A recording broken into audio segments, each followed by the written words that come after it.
Tonight's Are we on episode- here? Man, Well, we're not all here.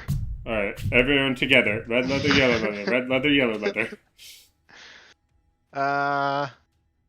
What was that thing that was just on Reddit the other day when it's like, she sells sock, like, seashells by the seashore. No, he sells socks, something, or yeah, I don't know. Well, it was much funnier if I didn't bungle that up. You guys had been there. Really different things on Reddit. Most wretched hives. And good memes too. Well, now I got to look it up. He sells socks. Oh yeah. So it goes. 1 sock cutter, he cuts socks. 2 sock cutters, they cut socks. And if you try to say that, well, I think you can Sounds imagine like where that something goes. that rhymes with socks. Your S and your C's get a little mixed up, I would imagine. Indeed.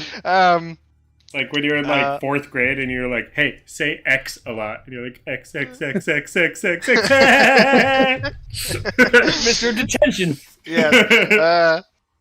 All right. So, anyways, last week, you guys set about dying? really Yes. finding yourselves in the thick of things here in the tree city of Bosk, in the deep within the Jorvan Terra lands.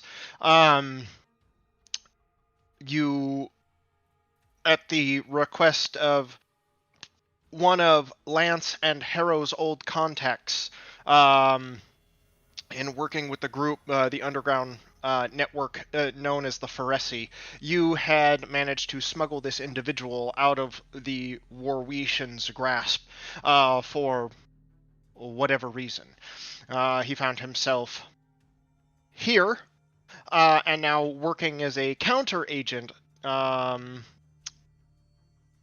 against the Warwetians as they try to undermine the government and kind of political machinations of this city across their like kind of beyond the reaches of the Republic, or so you thought. As you delve deeper into the mystery of the missing spies, you came across what you had found to be some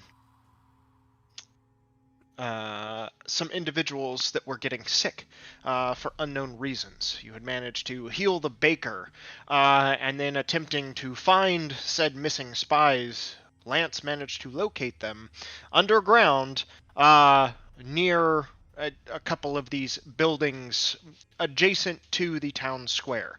You found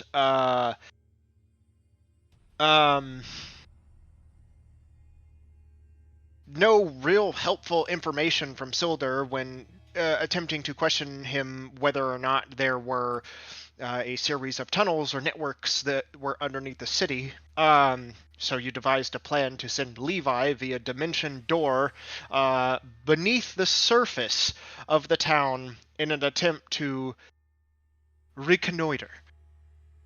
Unfortunately, things did not go as planned, as you quickly lost communication with Levi.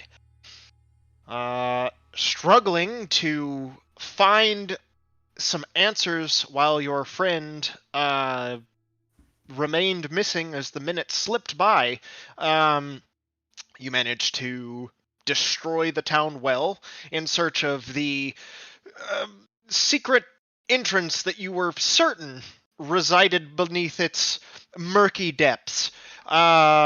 Unfortunately, the well did not give up its secret so easily, so you bombed it, which led to your guys' swift arrest, to which you used the Pyramidian artifact that you had recovered off of one of the elements in the town of Ebergarten to negotiate an audience with the Prime, the leader of the Jorvan Terra Triumvirate.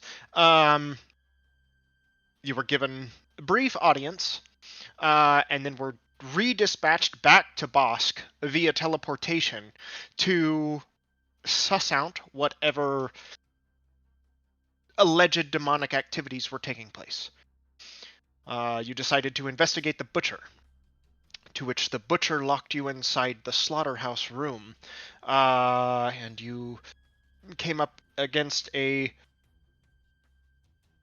unusual demonic entity. You did manage to prevail, but not without taking some serious licks. You managed to escape the room and find the trap door, which in fact was trapped, as Bill discovered, before heading down and finding that beneath the cellar, the surface of this butcher, that there was a grate that led somewhere else beneath the surface, probably into the subterranean depths below. You decided to take a short rest. In that time, the enemy fortified its position, and you found yourselves up against an assassination attempt of some demons who summoned some other demons. You managed to dispatch them.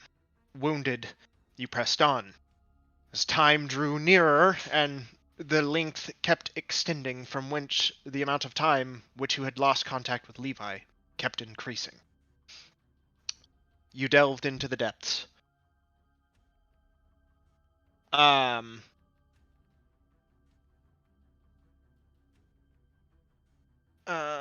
Oops.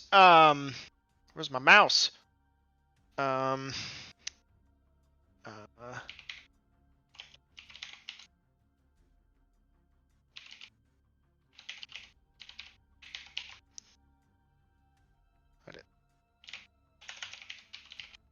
we go. That's how you spell that.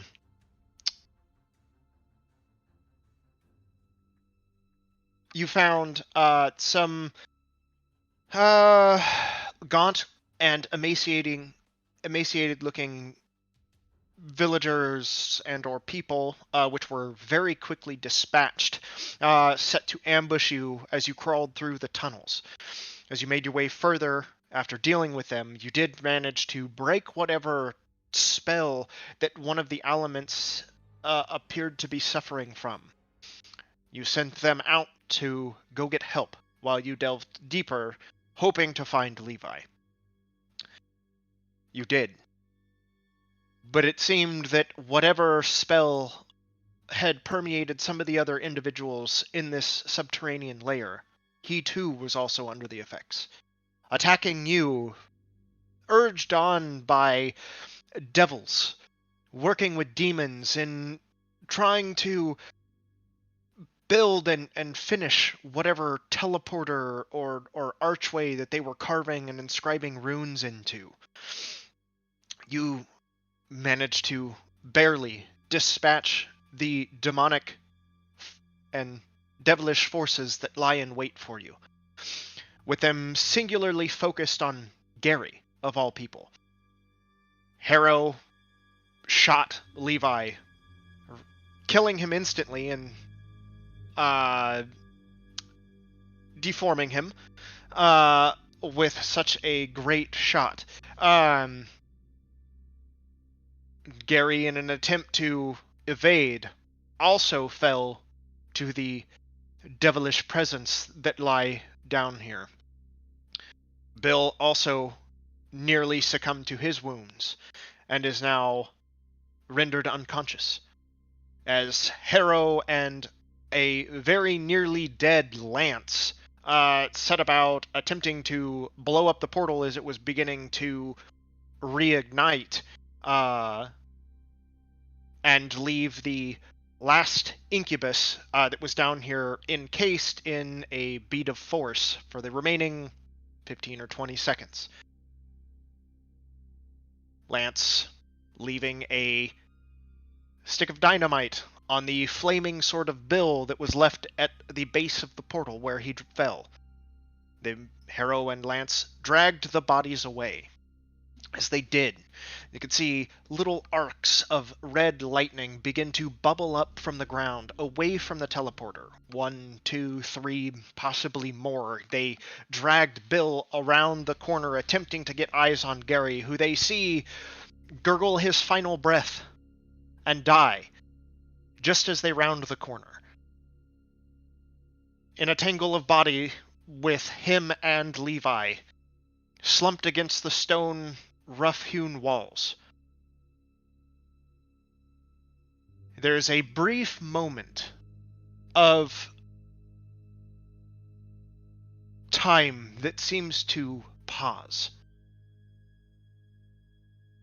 Harrow and Lance, can you roll a perception check, please?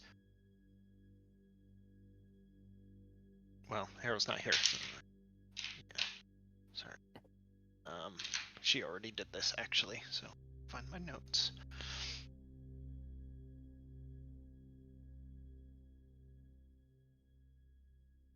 Okay. 21 for me. Okay. You hear, like these yells, coming through in the infernal language that you've heard a few times before and only moments before as well. Followed by a brief flashes of light, kind of blue tinge that illuminate the cavern after this kind of red glow seems to reach a crescendo and then it drops dark. Then these flashes of blue-white light, screams, some sort of arcane chanting fills the air just for a brief moment. And as you sit there, like, haphazardly stuffing Levi and Gary's body, like, simultaneously trying to shove them into a bag of holding, like, sitting over, you hear the sounds of footsteps kind of, and you hear, like, some fervored yelling, to which you hear someone kind of come around the side of the wall to your north up here. Let's see, up here on the map. Instantly followed by the dynamite explodes. So I need Lance to make a Constitution save, please. Brett, use a white piece of paper. We found that works. This is scientifically proven.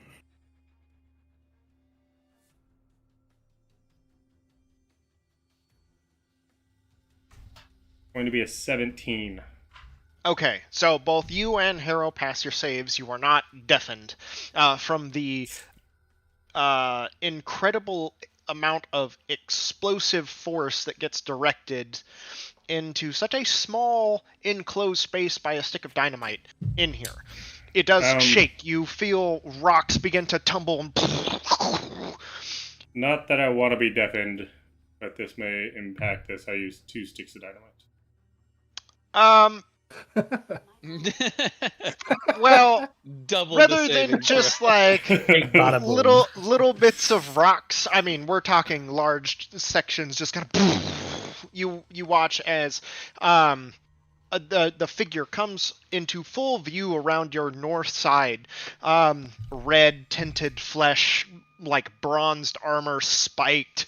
At the end, like he in one hand he's got like this like elaborate bronze tube, like with like ebony wood wrapped around it.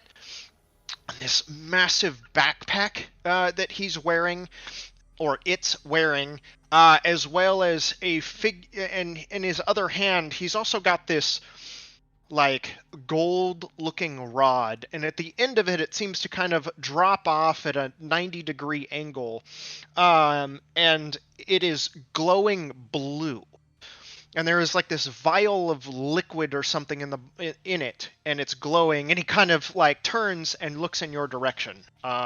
This is like obviously a devil of some sort. And you hear just rocks continue to crash and begin to tumble in, like smoke and dust begins to fill the air.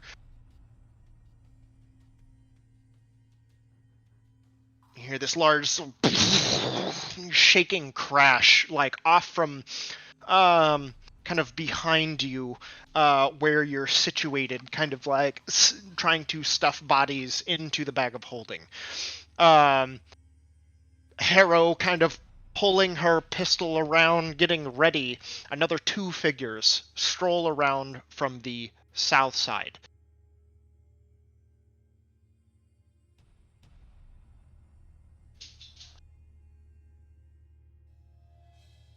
You find yourselves surrounded on both sides of this by 3 devils, that same spiked bronze armor, and a 4th figure that comes around the corner in like gleaming platinum plate armor, this 4-foot-long sword that's half serrated, ending in a tanto blade tip.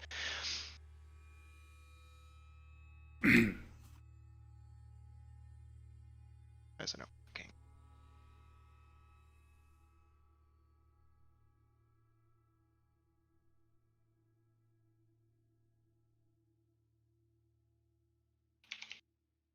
What the fuck?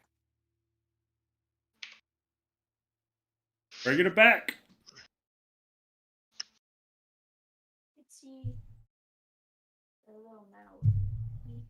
Hang on, buddy.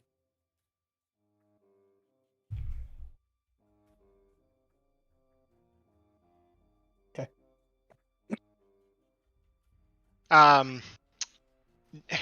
Lance, 1 second. you don't speak. Do you speak Infernal? No.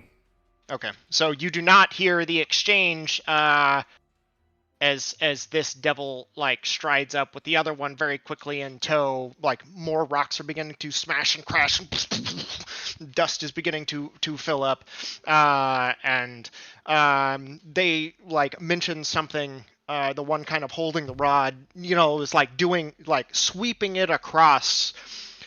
Like you, and like trying to get into whatever you're doing, and like tries to push you out of the way a little bit, like as you're like attempting to stuff these bodies into the bag of holding. Guys, they went that way. And I'll just point towards the gate. One of the devils looks towards the plate covered figure and it's one of them. The exile is one of these. Very well. Come with me if you want to live. Did you say that in common? Could I hear it? Yes. Mrs. Connors went the other way. You watch 2 of the devils on either side kind of kind of pound their chests, and you watch this blue glow kind of like overtake as the backpacks that they're wearing begin to hum and glow very brightly blue. That's not a thing. Raising my hands, I kind of point it like this to Bill. Be like, I need to pick him up. He's one of the good guys, not exiled dude that you're talking about. You watch them interlink hands, reach across, start grabbing each other's hand, and then they grab the Levi Gary body tangle. You do watch Harrow reach out for the other devil on the other side, or the plate mail, or the plate mailed figure that has arrived.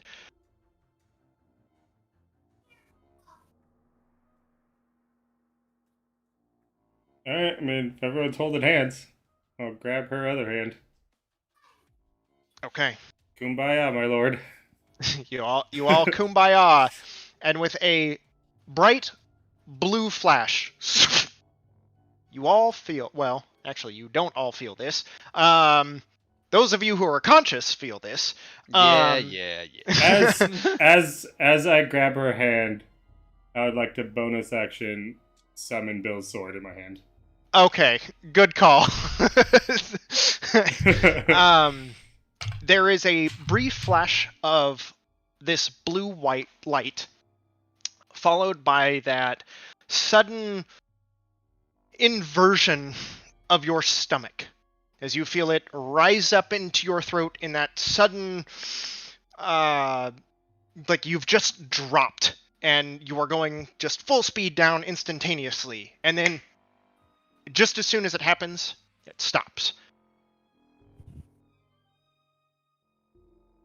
As soon as feet hit the ground in this tangled stumble of everyone kind of releasing, the devils grab the bodies, like pulling them out of Levi and Gary and Bill, and begin dragging them away, while the other one sits there with his glowing blue rod kind of sweeping it back and forth, trying to figure out who's whom. Did they like drag him away far, or just kind of like to the side? Is that, Make a like, perception check. Do I still have my purple? I don't know how long it's been. I used it for the first one, but since things are going on, You I'm should. asking. I mean, Yeah, for 10 minutes. So. Okay. Yeah. Cool. But he's dead. Do you still get it, the bonus if he's dead? He's only knocked out. It's not Oh. concentration. So. Bill is knocked out, so he's not actually Bill, yes. Okay. Bill, will you go ahead and roll a d4 for me, please? Oh, I think he actually has to be conscious. dead. Oh, he has I to be don't- conscious to I use don't it? think he The counts. auras? For Yeah. my aura? Yeah. No, the purple. I think he's talking about the purple dot. The purple dot, he would have to be Yeah. conscious in order for Well, I you to used, benefit from or it. I rolled 2 twos, so do I want to get one of those, or to get both twos? 'Cause he's unconscious. I don't think you get the benefits of emboldening bond while Gary is dead. So that one, we said that it did work, but the person might have to be conscious for it to still work, because it's not He has a to be within. concentration. He only gets the bonus if he's within 30 feet of another person that has emboldening bond. Right. But because Gotcha. he's unconscious, I don't know if it works. Oh. So Bill technically has it and is alive, he's just unconscious. I would say probably not. Okay, then that's a 14, if no. 14. Okay, so couple things that you notice.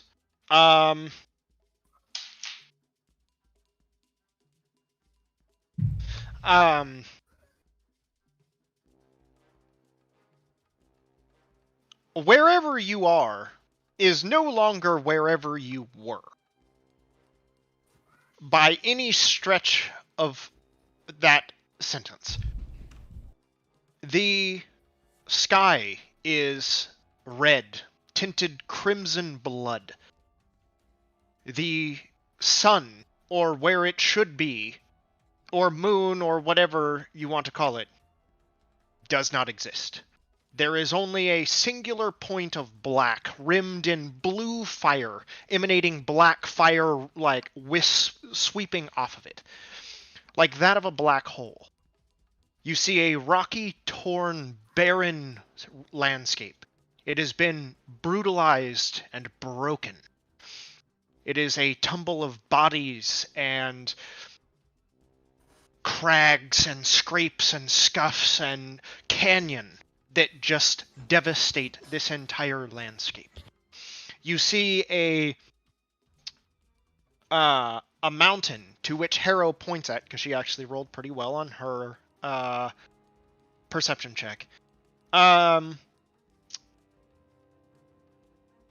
you can see this giant, craggy, spiked mountain where there's all these spires and spines that seem to like billow off of it like that of a porcupine. You see these thick rivulets of lava just running down, fresh, this orange, kind of in this like orange yellow in stark contrast to the bloodied sky. The smell of sulfur and ozone is overwhelming. You can see in your immediate vicinity, there is bodies of devil and demon fiends of all sort, lay broken and scattered about this encampment, if you would call it as such.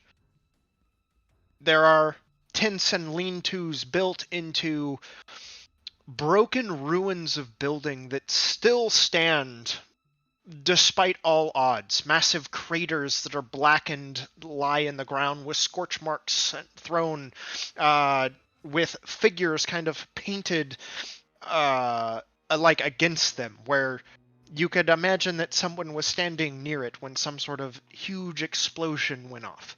But yet, you just see smoking piles of bones and limbs just torn asunder and scattered.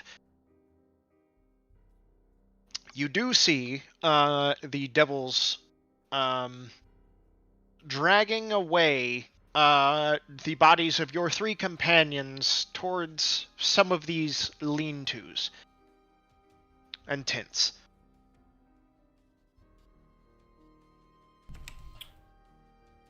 If at all possible, I would like to follow them if I'm not being like restrained in some manner.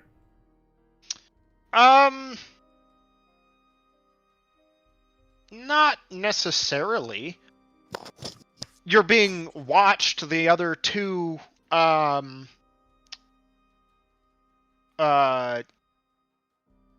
there's one devil that remains from that first crew, and a couple more that are kind of sitting there flanking the like you and Harrow as you stand there taking in your surroundings. Then yeah, I think specifically I'd like to follow Bill because he's not fully dead yet. Okay. They. Oh wait, didn't we stabilize Bill? He's still unconscious. Yeah, but he's just unconscious, but we stabilized him, so he's not He's rolling death unconscious, saves.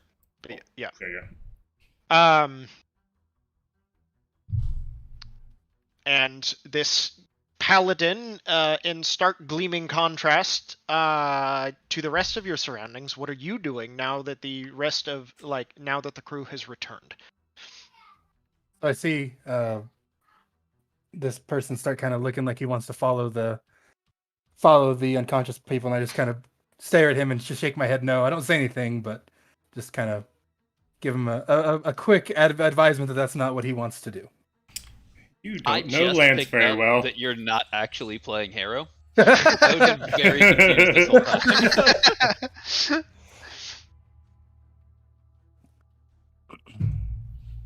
I continue on my merry way. This time I look at him and I go, the first time we'll consider it a warning. If you don't stop now, there's going to be a problem. Hey man, I just need to make sure my buddy's okay. He's not doing too hot. If any of us wanted any of you dead, it would have happened already. That's pretty clear. But can't we talk near him? No. He'll be fine.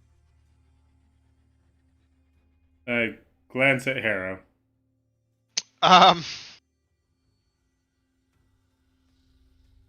She just shrugs. If why would I bring the lot of you here, and save you from the circumstances that you were already in, if I wanted any ill will to fall upon you? I don't know, dude. Maybe you thought I was cute. I don't know what the fuck's going on. Blew up a portal, killed a bunch of fuckers that looked like normal people. They weren't. Killed a bunch of fuckers that were normal people. Didn't look like it. I have no fucking clue what's going on. I hate to break it to you, but orcs aren't quite my type. Well, that's a fucking relief, because I don't know what's under that fucking armor, but based on the rest of you guys, probably some barb shit. No, I'm but a human. I serve. Well, that's a little bit complicated now. As you don't typically find many paladins in the company of demons. At least I wouldn't imagine you have seen that. Your friend unconscious over there that's being tended doesn't. The distinction is muddy, but it's come up it a matters. bunch, so. Oh, okay. Yeah. Sorry, devils. I They do the get same offended thing, when I get and it Mike wrong. has been yes, obviously. But I spent a lot of my youth killing them, so Both of them, I guess, to be fair. Oh, fuck, did you take over like the leader? You're like, oh, kill the big bad nasty guy, now I'm the fucking badass dude in the fucking championship. Whatever. Not quite. Oh, did you marry one of them? Is that why you don't want to fuck me? The one of the devils walks by with the little like doubt, like you kind of you probably haven't seen one of these, but it's I mean, you coming from an arcane-ish background, Lance, it's a dowsing rod of some sorts. Yeah. Kind of comes over, and as he gets over and kind of like sweeps it past over you, it like stops glowing, like it doesn't seem to glow, and then like sweeps it over Harrow, and it also doesn't glow. It's not these ones. Oh, what the fuck are you looking for? I can tell you, man. The exile. Oh, Or specifically, let me find my notes. It's a well-studied devil. The Yoresh Damati. Which one is it? I don't have any estimati. I don't know if anybody here does, but I don't know how to be, man. Did you check like the bags? Maybe the estimati's in there. It's not a true what, it's blood. a who. The true blood, the exile. Then why'd you say it was my estimati? The Yoresh Damati. Yeah, that's what I just said, dude. That's its title. The estimati, I know, I get it. I don't have it. Like, stops talking to you and, like, starts talking to Harrow. Just gonna dip my head and shake it. Sorry, Brett. Lance is very different than Ulrich, so... Yet still just as difficult. But on the opposite spectrum. Exactly. Pendulum swung way too far. I was looking at the Dead World stuff, we getting everything situated for Roll20, and I saw like the last hashtag that we entered in was that Oren's not chaotic evil.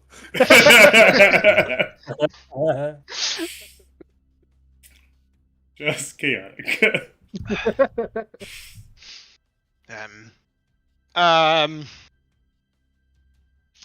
Does anyone want to roll for Harrow and see if she wants to respond or answer these questions, or what is Harrow doing? Should we do round robin? I think it should go to let Levi. Adam take it over again. Yeah, let's have Levi do it. He's had the least interaction in This 3 is games. true. He said like 4 words for fucking 4 sessions. Good average right there.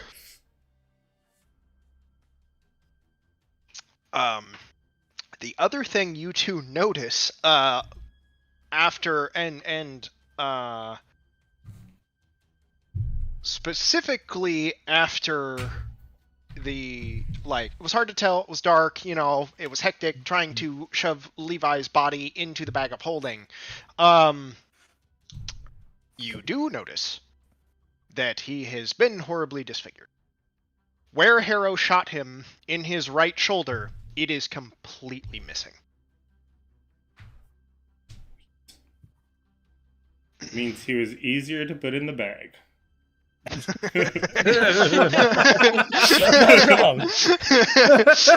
He's out of line, but he's right.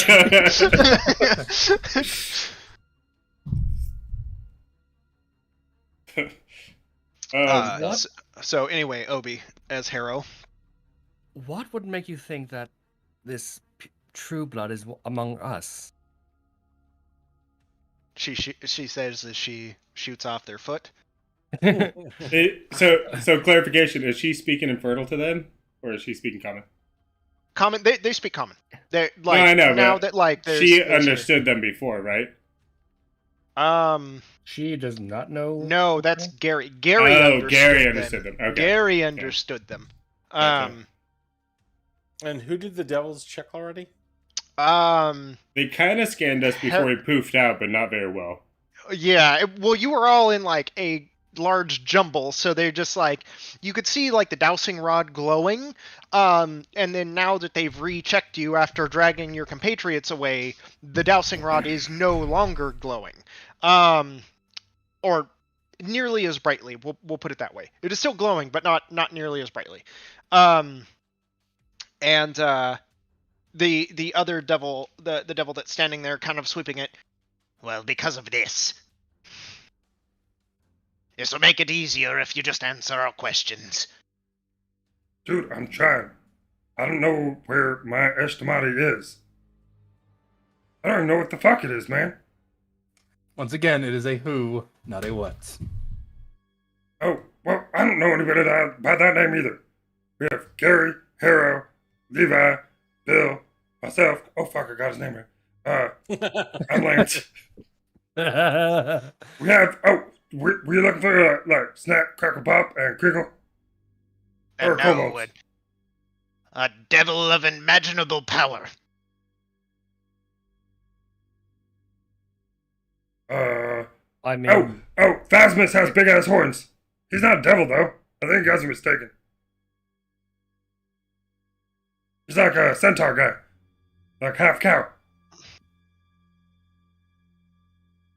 Yeah. Lance, just no.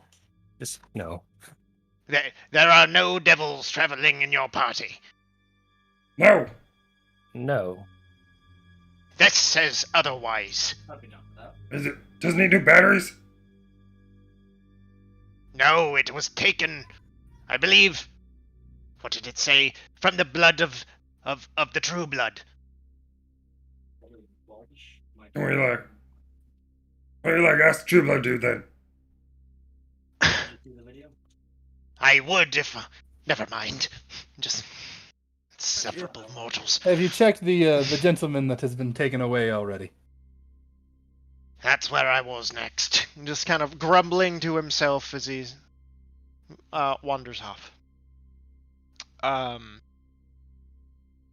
You guys can see that they begin to prepare rituals. Lighting herbs and incense, setting about crystals, and like carving runes into the ground beneath. The two that have fallen, specifically, they do come over and administer a potion to Bill. While this is happening, fearing for Ralph's immortal whatever he has, I'm gonna pocket dimension him. I don't want these guys to eat him. Okay.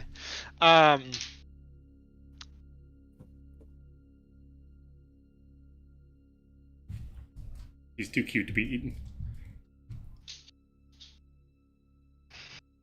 Is he though? Oh man. Looks wise, God. yes. Personality, that's iffy.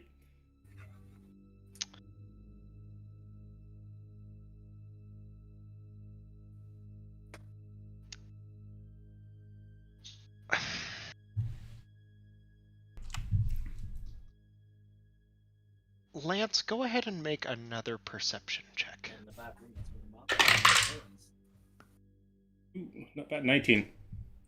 19.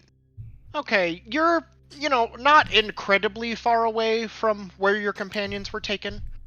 But you swear that just for a moment, you see like a bit of brown movement slide across the floor coming out of the back of the tent. So, my first reaction would be, ew, poop. Does it have any more descriptive characteristics than brown liquid? It's not like completely brown. It was kind of red. But it was very quick. It was just like a quick little bloop. Like, not like gravity was taken, like it was trying to get away. Like something slurped across the ground. Slurp. Okay. Oh. Like it's not like anything could have fallen. It was something very. There was like very. Adam knows what very it is. Yeah, I don't like know if just, Lance just knows what it is what I'm saying. Yeah, just very deliberate movement. Harold, did you see that shit? Oh, that was a good one. Roll a perception check for Harrow. Does a 14 see it? Nope. See what, lads? There's a lot to take in this place. All right, so real quick, either on the ship or when we were camping, did I ever see, or I guess when it first came to Gary, did I ever see Torgoth not on somebody? I don't remember Not how really, no. it all went around, so if In I didn't, fact, then I wouldn't have anything to compare it to. I mean, you've seen Torgoth manifest on Gary. But I've never seen him by himself, yeah? you have never seen it by himself. Okay. Then I don't think I would make a big deal of it. Okay. So, as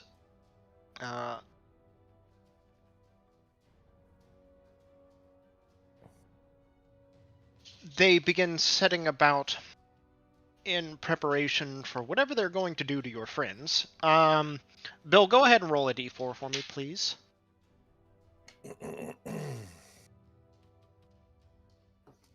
A 2. Okay. So even like under the assistance and from the devils that have begun to kind of take care of you at the moment, you are still unconscious, but rather than it being 2 hours that you would have to wait, it's probably going to be significantly shorter. Hey, human dude? Yes. Do you have kind of like food or some shit? I'm like hurting pretty bad. I need like some time to like patch myself up. You are safe for the most part here if you need to rest. If you That'd be are in appreciated. need of immediate assistance, I could assist you, but I mean, you are look at him. upright. I mean, barely. Like he's just like bleeding profusely. His armor's all kind of shot to hell. All sorts of fucked. Yeah, he's been put through the ringer for sure. Did I pull out some of like the rations stuff a bit? Hey, you want any beef jerky? Do you even eat? What do you eat? Tell me it's not like baby souls or something. You like regular food? Well, I know that, but fucking humans can eat baby souls. Have you seen some of those fuckers out there? I have seen things that you can't even fathom. No shit, you're hanging out with a bunch of fucking devils. It's complicated. I can fathom, not fathoming that shit. Just shake my head again. I'm gonna hold out my right hand and just kind of pat him on the shoulder and give him a lay on hands for like 25. Oh, sweet. Even better than food. Hopefully that helps you think a little bit clearer. That's a hope that's never going to cash out. But thank you. I have a high doubt that that'll actually help. Fuck, man. Thank you very much. Appreciate it. I'm going to start, like, rummaging through my shit. I'm going to give him a glow stick. Because I think he might think it's cool. Oh, check this out. And I'll, like, crack the torch stock, hand it to him. Thanks, but It comes from, like, underground, like a cave. Antinius, this is something that you are actually familiar with. You have seen these before. It's been a while, but you've seen these before. I remember the first time we saw these. in a cave. But you realize that it won't last forever now, right? Like you started it. Yeah, but it's Thank cool. you, honey. I just want to say, like, thank you for making me feel better. This made me feel better. Waste a light source to say thank you. Oh, I can see in the dark. Don't worry about me, man. You've done enough. It's like giving someone a gift of like a bottle of booze, and then but like, hey, I got this for you, and it's like before you even hand it to him, you just take the top off, take a sip straight out of the bottle, and hand it across. Sharing is caring. Just kind of set it down. There's not really a day-night cycle here, but I guess we're covered. That's kind of why Lance thought it would be cool for you to have. You didn't see these things before. That I have. I know that you have. I was there. Told you that. Where is here exactly? That is a good question. This is welcome to hell. This is Avernus. Avernus. This is the first layer of the 9 hells. Yes, so to put it plainly, no pun intended, we are in hell. Lovely. It is, isn't it? Gary. Oh shit! Because we're on a different plane. Fuck, that was a go, man.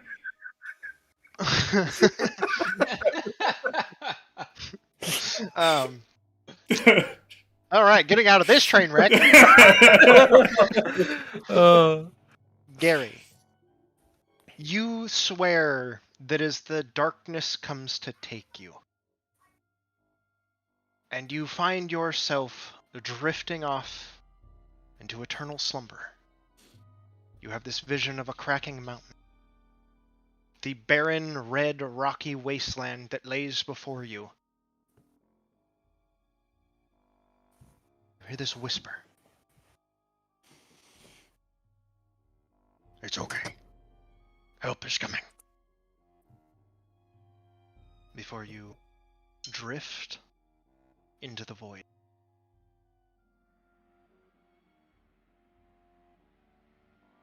You don't know how long you linger here. In this darkness. But there is a flash of light. You are met with that same rocky, barren wasteland. At your feet, the bodies of your friends lie strewn around. Broken and bloodied. Skin gaunt, vacant eye sockets are all that greet you. Fires rage in the distance, taller than any mountain you've ever laid eyes upon. And rivers of lava leave nothing behind but scorched earth in their wake. You feel the loss and hopelessness, as the only things left are the ashen bones that break underfoot. Slowly you watch as even the mightiest of flames extinguish and snuff out as the darkness comes rushing up to greet you. And within the space of a few mere breaths, everything is replaced by inky blackness. Save for only the sound of your ragged breathing and a singular pinprick of light far in the distance. You find yourself alone. What do you do?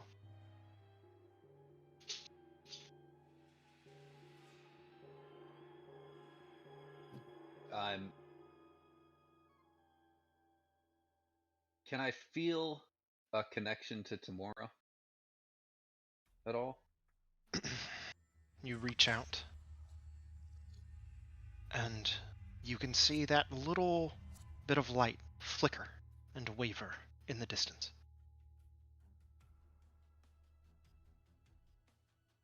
I will just focus on that. You try to focus. You will it closer, but it doesn't seem to get closer. You can hear growls, screeching, and roars beginning to come from behind you. I try to move towards light. Move.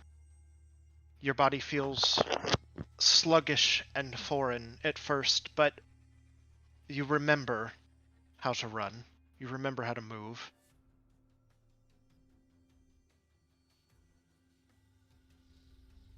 I'll book it towards the light then.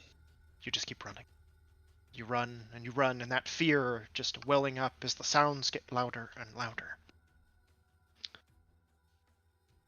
The voice comes through into you. It's warm. And soft. You don't have to run anymore, Garanath. And you watch as the light winks out. and you just run in darkness.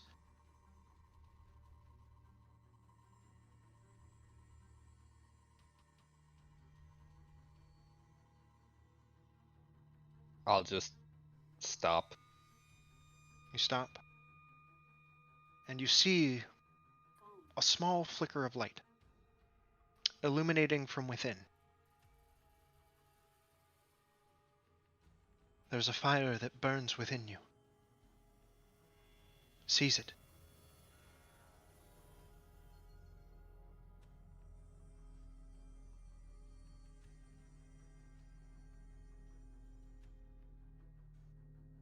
Stop running and control your own destiny.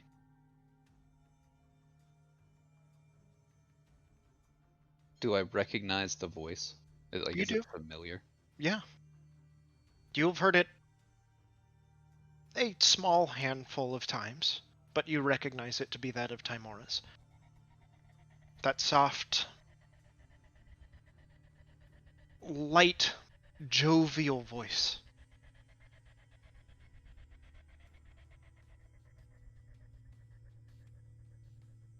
I will just grab the dice hanging off my makeshift holy symbol and kind of clutch those and try to focus on the light. I chose you because you are special. The same reason why your friends care for you, and why so many others hate you.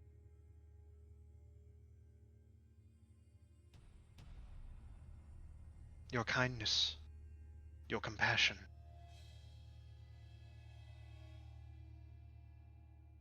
Seize that fire in your heart.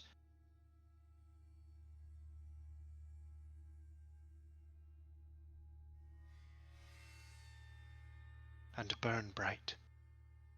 You can see with every moment that you stand there clutching those dice, they're warm, they're hot in your hand.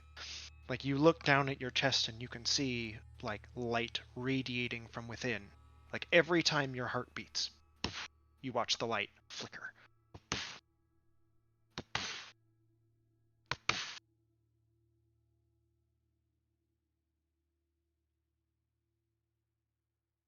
I believe in you. Do you believe in yourself? At the moment, that's a little tricky. You're left there with just nothing but your heartbeat. Surrounded by darkness. And that small, dying ember within your chest.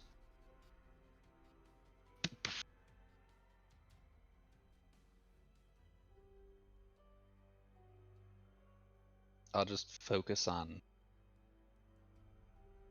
the ember of light and just kind of meditated on it for, I don't really know how long. Just kind of lose myself in it. Okay. You meditate. And that little dying ember swells. It grows. The flames begin to engulf you. And they begin to spread out before you like wildfire. Just a raging torrent of light and fire. Burning away the darkness. And you watch as it radiates out, burning. You see a light in the distance get bigger, bigger, brighter, until an illuminated pathway stems from you to the origin point of this light, across a very narrow walkway.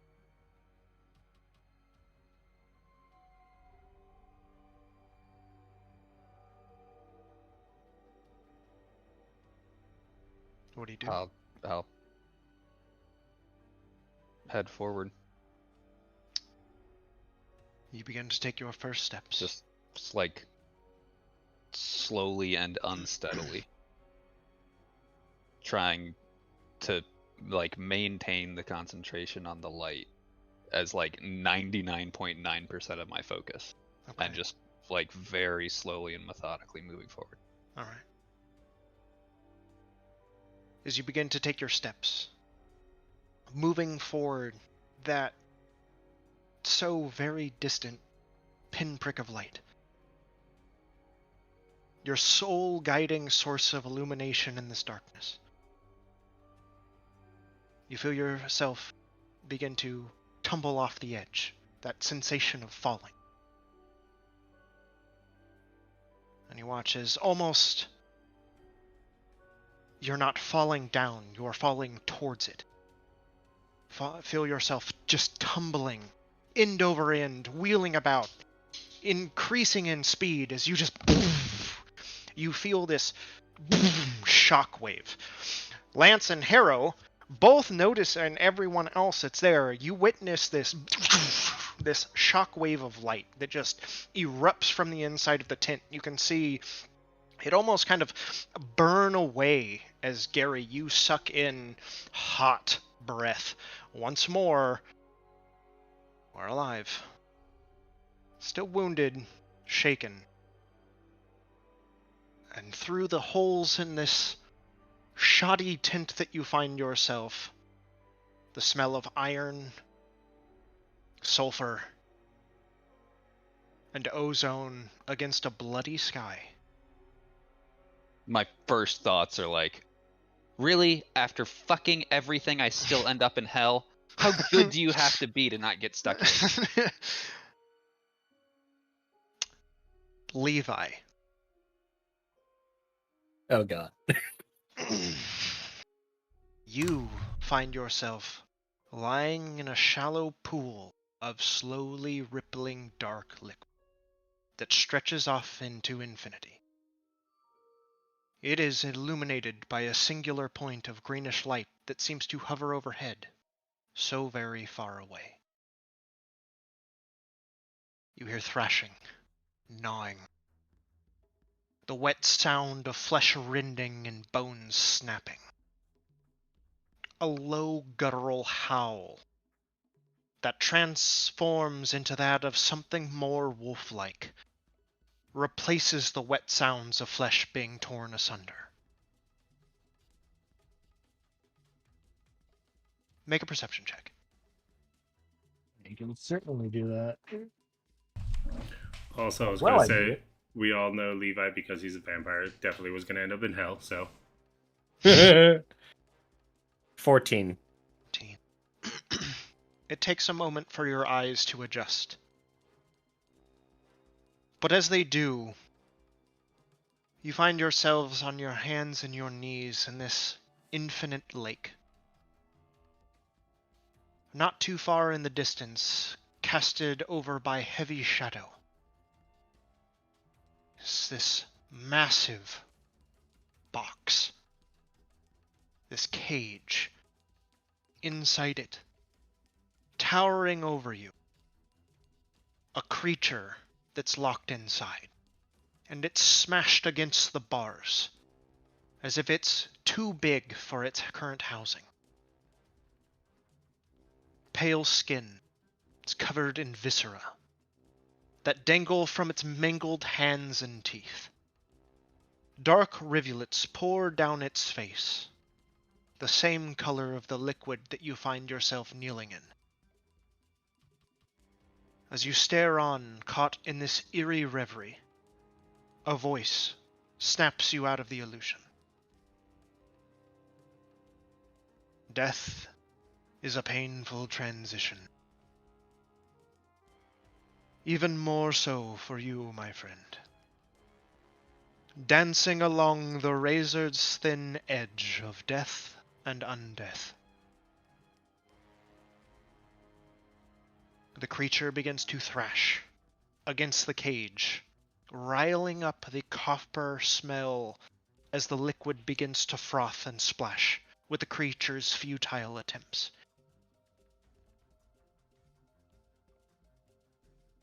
You keep yourself caged like an animal. You look over and you can see a dark hooded figure standing against this eerie backdrop. Where this figure stands, no ripples emanate forth, as if they glide through the liquid, undisturbed.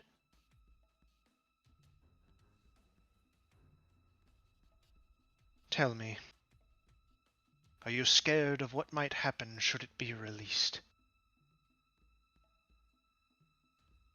Who wouldn't? Is it a fight you're winning? I like to think I am. As you look back, you peer into the cage. You can see the bars are bowed out.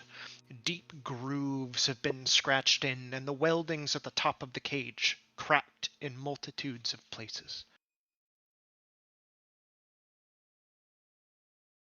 Who's really in control? You or it? Just kind of motions toward this creature. You seem to lock eyes with it. Its eyes inky wells of just emptiness and void.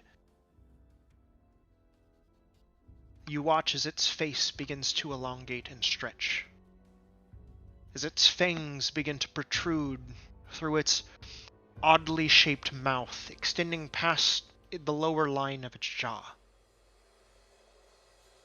You see your own reflection in that creature. You can feel the ache of your jaw, the pain of your teeth, elongating into needle points that break the surface of the skin of your lips, drawing small wells of blood that begin to rush down your chin.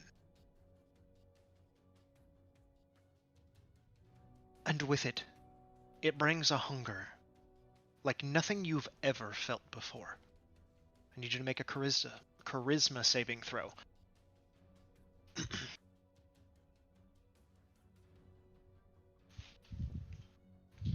As good as it was. That is an 18. That is a failure. Well, fuck. You fall to the ground. And you begin shoveling and scooping fists of this coppery liquid from this infinite lake that you find yourself in, one after another, just shoveling fistfuls of blood into your face. But it isn't enough. More. Faster. So thirsty. You bend down and submerge your face, taking long pulls, drinking directly from the surface. The more you drink, the hungrier you become. Insatiable. You drink. More. Unsatisfied. You drink. More. You lose all reason except for the singular focus of insatiable thirst. The creature watches, howling. And still you drink. Faster. More.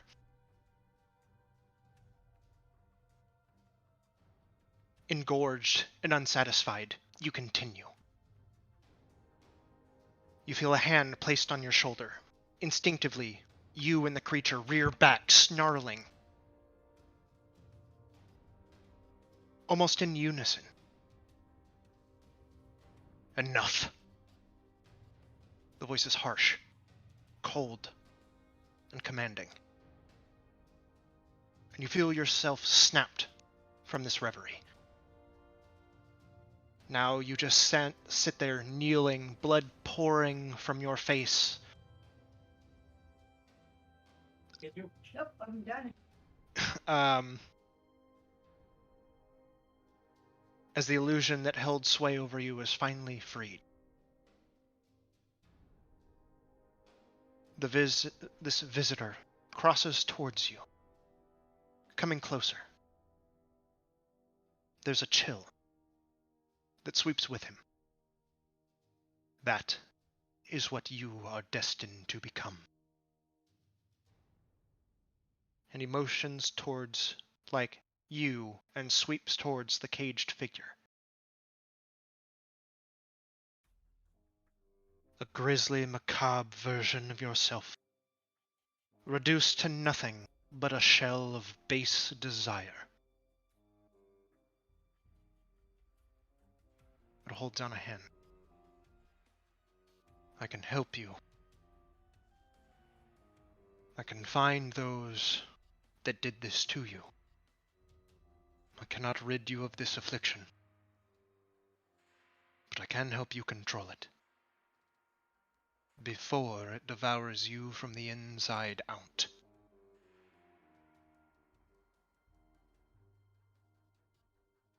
What's the price?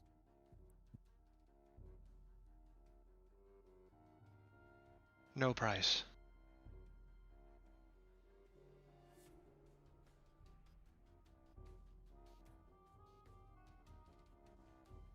Discovery.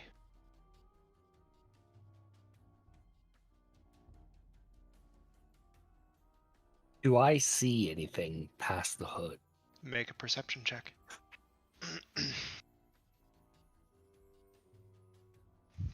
13. Oops, what just happened? You try to peer beyond the veil of shadow of this figure. You feel a connection, but you're not sure how or why. But nothing beyond that. It too, like, as you kind of look down, you realize, like, you go to, like, hold out your arm, but your arm isn't there. And then kind of looking, like, there's almost like a mirror image of you in that person. But, like, trying to look and peer, like, the more you try to see beyond, the darker it becomes. Murkier.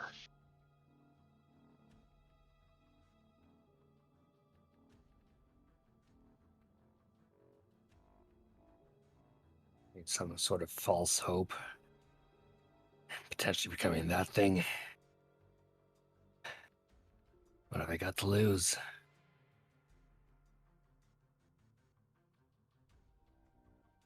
And then I'll take my actual one arm and reach out for the figure. Grasp him. His grasp is ice to the touch. And as you feel it, you feel that shadow kind of sweep past you. It's ice. For the first time, and you have no idea how long, that hunger stops. The ache recedes. And you feel your own heart beat.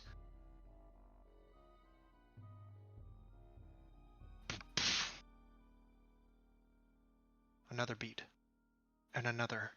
When you can just hear the distant screeching of the caged pale creature that you left behind. Tumbling through darkness, your eyes dart awake into a blood-red sky. And nausea. Make a Constitution save, please. 17. Almost. You instinctually begin to retch.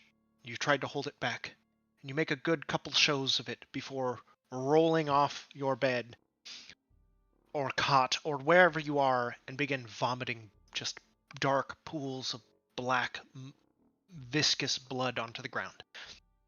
Once, twice, 5 times until you're empty. And this spreading pool of blood just seeps out from around you. Feel yourself weak and attempt to catch yourself. One hand goes down, and your right doesn't.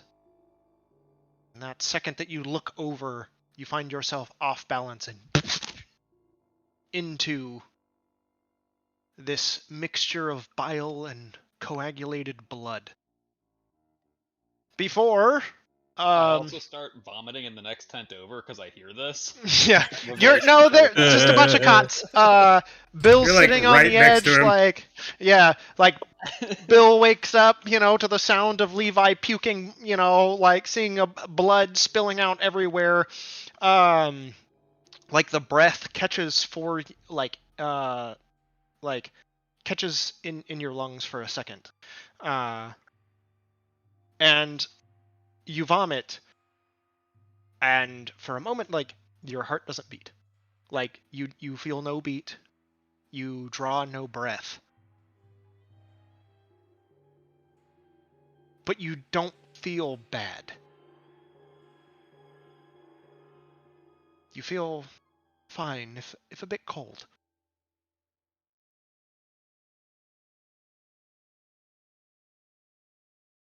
I been upgraded to the next layer of purgatory yet? Gary, you watch this happen as about it's almost simultaneous that you two wake up.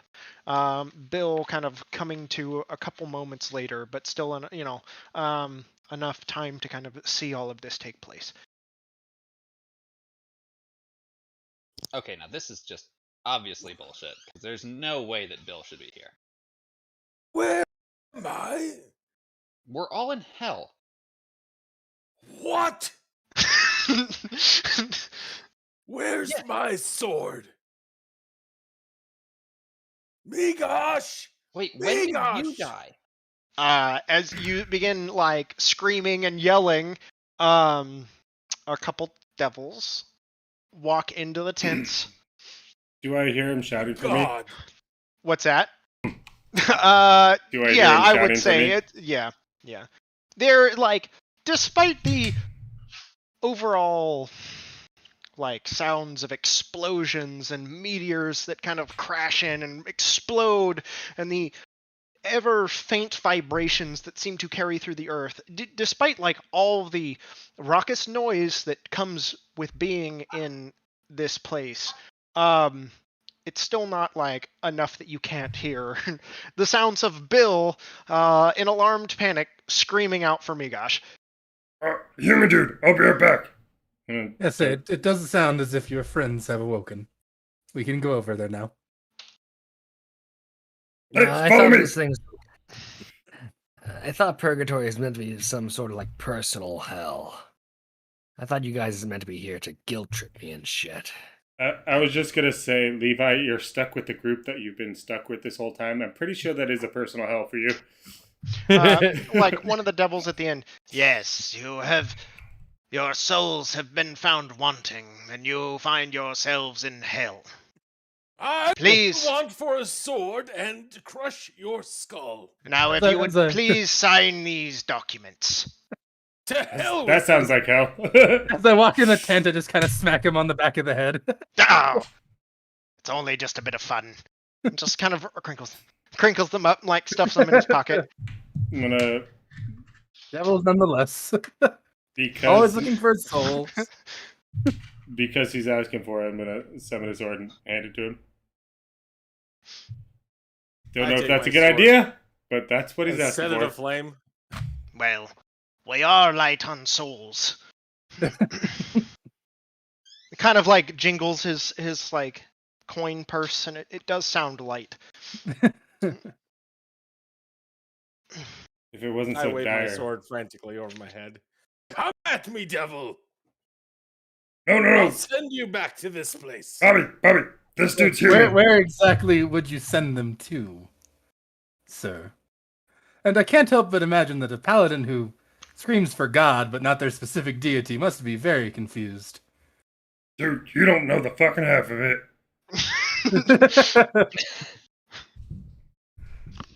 Now put that away before you hurt yourself. I will hurt myself on my own terms, sir.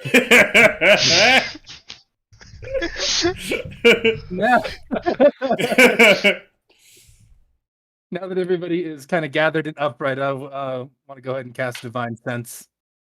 Okay. You do get a heavy undead ping, surprisingly in the vicinity of all of these individuals. Not as you're unaccustomed to, it still makes you flinch, but the amount of fiends that seem to crowd out this space also pop up under your divine sense. But nothing like supremely evil. Is there more pings that I can sense and than entities I can see in front of me? I mean, one of these people in here, like in this area, is undead, but there are devils, there's yourself, there's these 5 other individuals that are like crowding around this tent. It doesn't, I believe the spell does not tell you exactly who is giving off the ping, but you know, you watch as the I just know the location of celestial fiends or undeads within 60 feet. It's very close. The location is very close. Is it like a radar thing, or is it like, yeah, there's a bunch of people around you? It's a 60-foot radius. But like the location, because that could be specific. I know the location general. of the fiend. Yeah, I'll know the location of fiends. So I did look up the ruling on this, and it does not specifically point out. It will tell them like if they're near or far, or if they're like within a certain vicinity, but it will not tell you exact. Yeah, it will tell you like general area. So it's like in front of you. I'll put it that way. Okay, that works. and that's just an undead. There's nothing like. Obviously, my fiends are fiends, but yes, yeah. Beyond your fiends being fiendish, nothing that like would like nothing that's cause for alarm, other than an undead ping. Quite strange that for all of you looking rather alive, that one of you is not. Dude, they were all like just dead. Well, maybe not all of them, but at least 2 of them.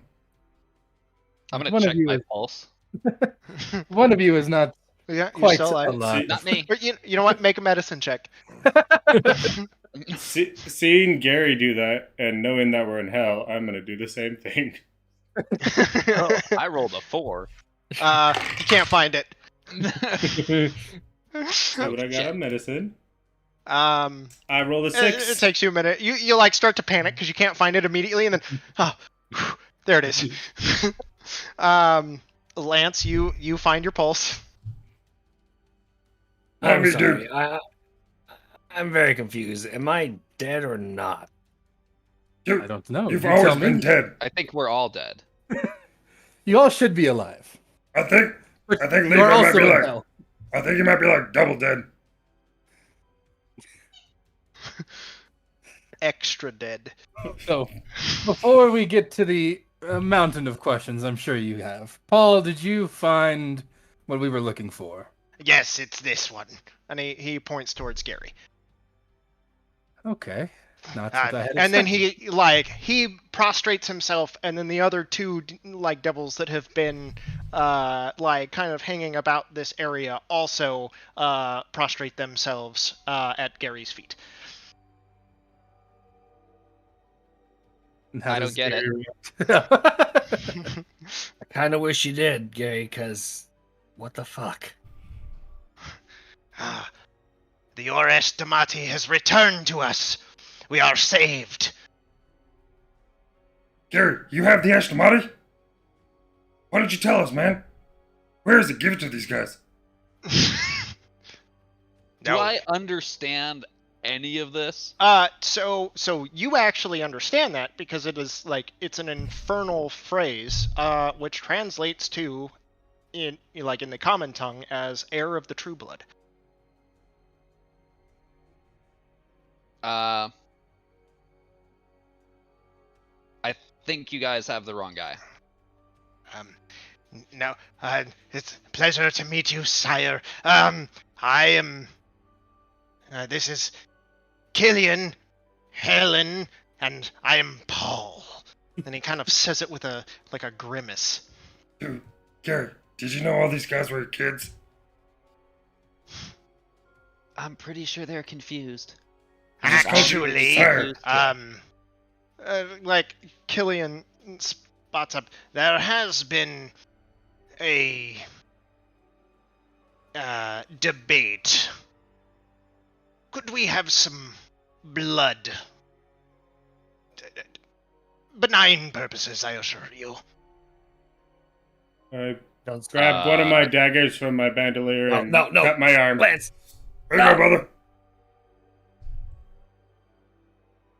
I'm assuming they mean from me. Yes. Oh, well, why don't you If fucking it would specify? please your unholiness.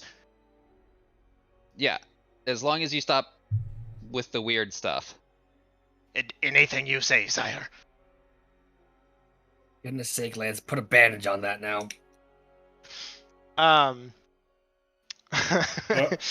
do that thing get a where little you, bit like, blood, cut yourself. and the three of them step off to the side and under hushed tones for a moment before Paul kind of slams his fist, and the other two like take up laughing at him. Oh, we told you, you idiot. Your mother probably was monogamous. How dare you? And they kind of like get at each other a little bit. My mother spoke highly of your member, sire. Like speaking towards Gary.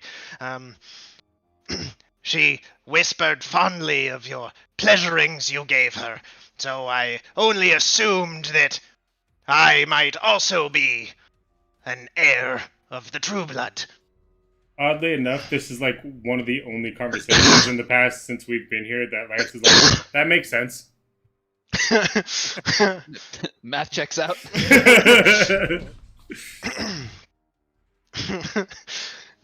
So with the paternity test taken care of, and determined to be me. negative,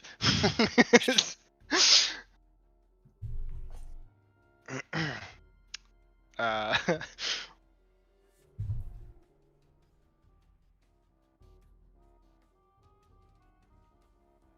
um,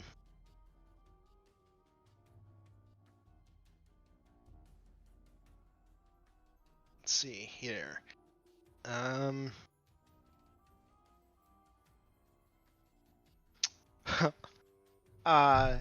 Helen comes over to you and kind of bows. And I just want to I want to congratulate you. I think what you've done is very brave. Yeah, I'm still not following. My brood cousin Narek attempted the same thing. Said he was giving up the life of bureaucratic selfishness, as he put it. Said he always felt human on the inside.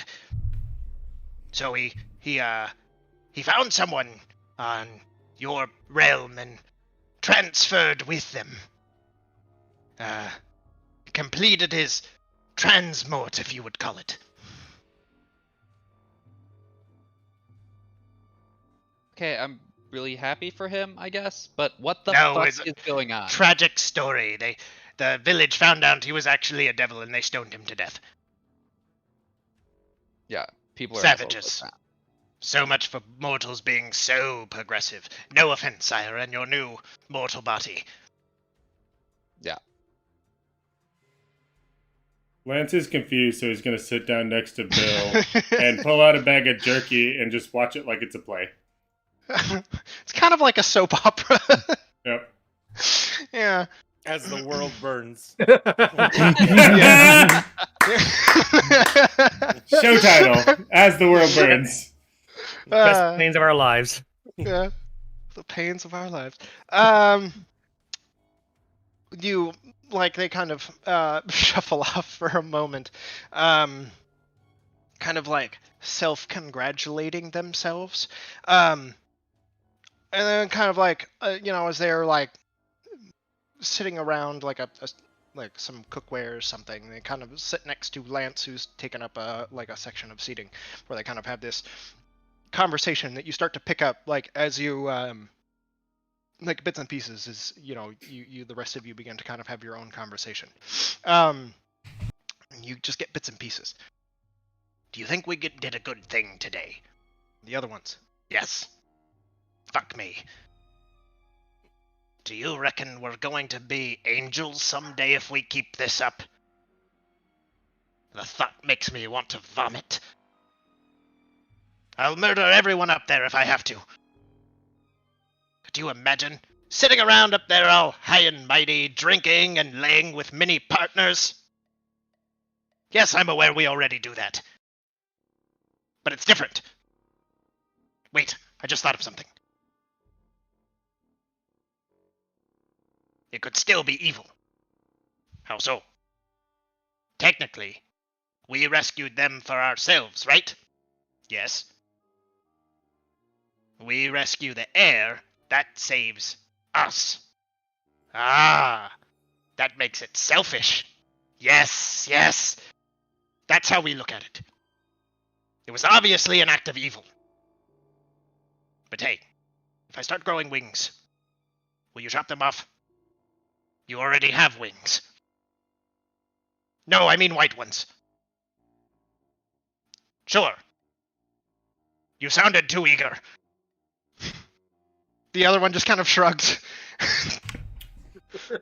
First of all, I love that, Kyle. If I give you inspiration, totally would. Second of all, did they say it in Infernal? Like there were some portions of it that were infernal Like and some in Spanglish? common. They're being like, Infernon. like Exactly. they're being like cognizant of their like guests, so they're trying to not speak in languages that people don't understand, but there is like some broken bits and pieces of conversations that you like. There's some parts of it that you don't catch, but you get the gist of it. As much as Lance loves Gary, that's a way more interesting topic right now. So he's all in it, just eating jerky. Yeah, but I probably like stop and just watch the same way that I would. Like they slowly start to realize that all eyes are on them. Yeah, before they like stop. Like eventually, everyone's just like dead silent, and they keep bickering, and everyone's like, yeah, okay. Just stop, like going back to doing what they're doing, but they like in silence and like awkward staring in your direction. Well, now that we've all got to enjoy that, I don't suppose you can explain what's going on and where my arm is. So, Oh, Harrow shot that your shit arm off. is. There you go.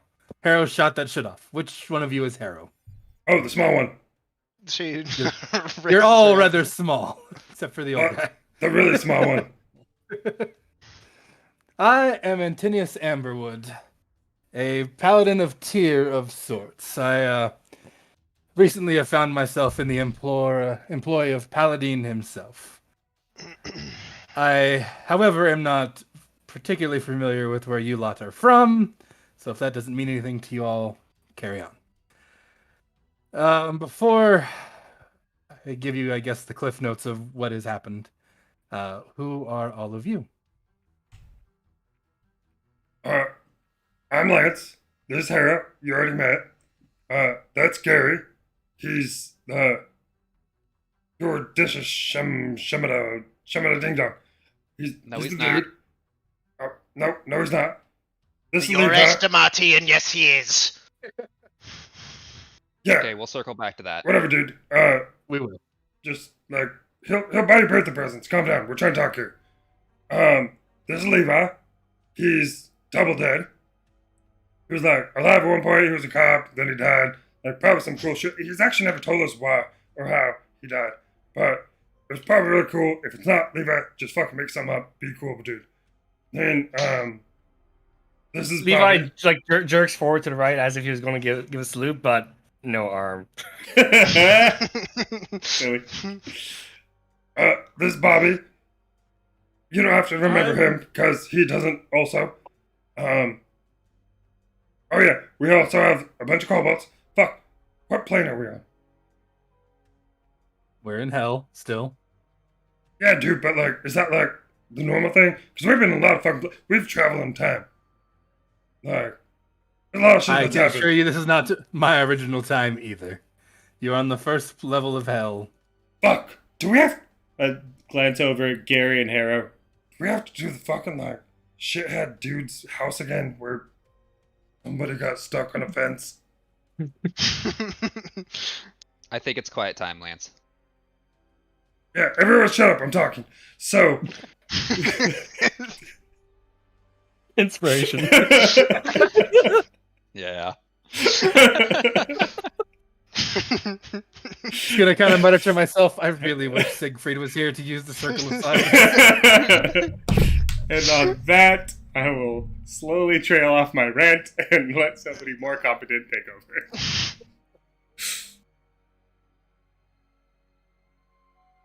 Okay, so that's who we are. Who the fuck are you? Why are we in hell? Are we dead? And how do we get out? Okay, so once again, I am Antinius Amberwood. You are not dead. We are in hell. Um, leaving is a matter of another sort. Never is easy, is it? What fun would it be if it was? Be a lot simpler. Yes, but then the adventure would not be nearly as enjoyable nor as fulfilling. We can After all. just send them back. Well, but you need the one, do you not?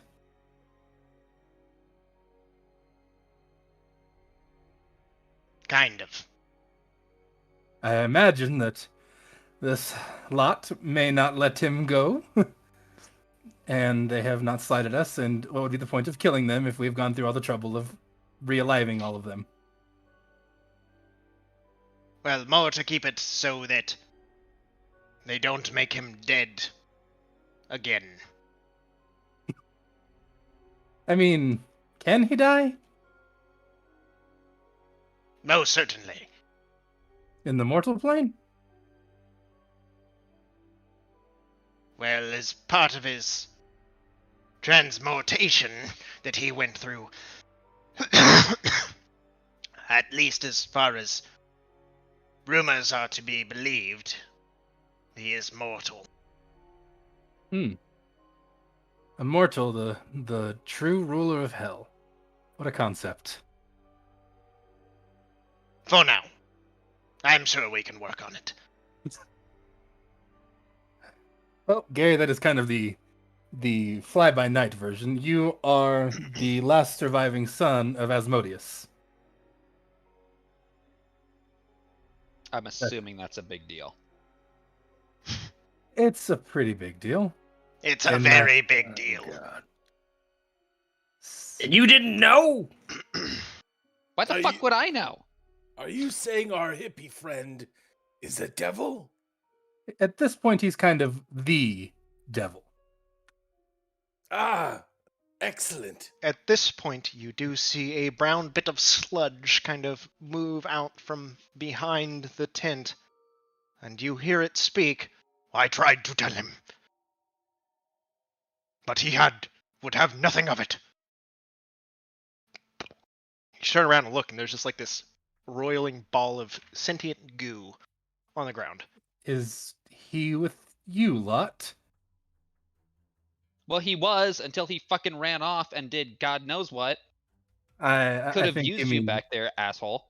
You might mean devil knows what. This is not a godly place we are in. I was keeping if I have my way, then it's gonna be. If I'm like ruler, then fuck it. Well, you're not ruler yet. So I don't have to be ruler? Well,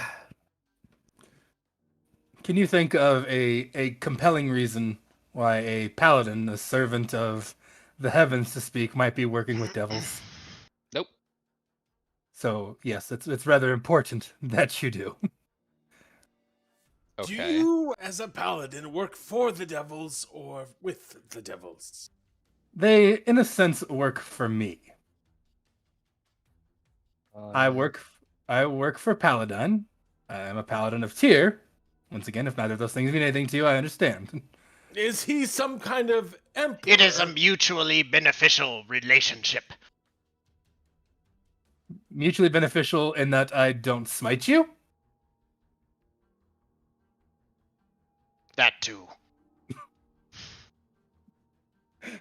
He is a god in the world where I am from. I am from Faerun. You said your name's Amberwood? Antinius Amberwood, yes. Perhaps you've heard of myself or my brother Siegfried. We were a big deal at one point. Sort of. With the tigers and the... No.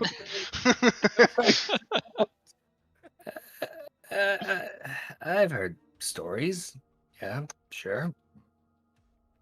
So, at the end of our quest to save our plane from all sorts of wonderful abyssness of sorts, we were approached by Paladin, who is a greater deity, and asked by him to work, in a sense, to help the planar war that was waging. At the time, initially, we declined, saying that we still had work to do on our plane. Once all of our travels concluded, my brother and I did go into his employ. Imagine my surprise when one of the things I am tasked with doing is literally working with devils, as that is rather counterintuitive to my normal life. However, there has been quite the war waged between the devils and demons, and as of late, the demons seem to be gaining more ground than the devils are maintaining, and that is why they're definitely winning. The Celestials are involved. Allegedly. Well, I am definitely more than allegedly involved. Whether or not the demons are winning may be alleged.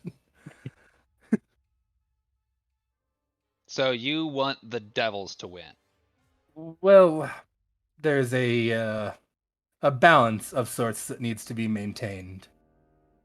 While obviously there is no major benefit to devils themselves, they certainly have a need for less chaos than demons do, and eventually the demons themselves will attempt to, well, eliminate everything. You know, pure chaos, if you will. Yeah, they're bigger assholes. I will Correct. grant you that. And currently, everybody in the, shall we say, royal family of hell is dead, except for you. Why don't they just elect a new leader or something? Well, currently there has been a usurpation of sorts. And what's wrong with the new guy? He sucks. There you go. From the devils themselves. And you, with your infinite wisdom, looked around and said, oh, hey, yeah, that guy that's a cleric that smokes a bunch of weed, we should totally put him in charge. Well, to be perfectly honest, we didn't know. But you're what we've got. Great. Your unholiness. It's just like them like chime in. So that is kind of where we are at this point. Also, what is that sludge monster? That is a little two-faced piece of shit that decided to go off and do his own thing and somehow managed to get back into hell. I would say that my journey has been a resounding success. Was he trying to get here? Yes. Kind of look at the trio of devils, and do you know him?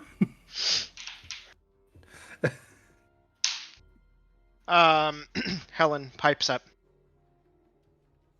Ah, Torgoth. Yes, he was the right hand to Mephistopheles. The title of the Broken Blade. But he was defeated in ritual combat by Balfagor, the traitorous snake. Just Torgoth starts going off on a rant, just like yelling and cursing, and if a roiling ball of goose could throw stuff, he would be. Do we get anything meaningful from it? After his tirade ceases,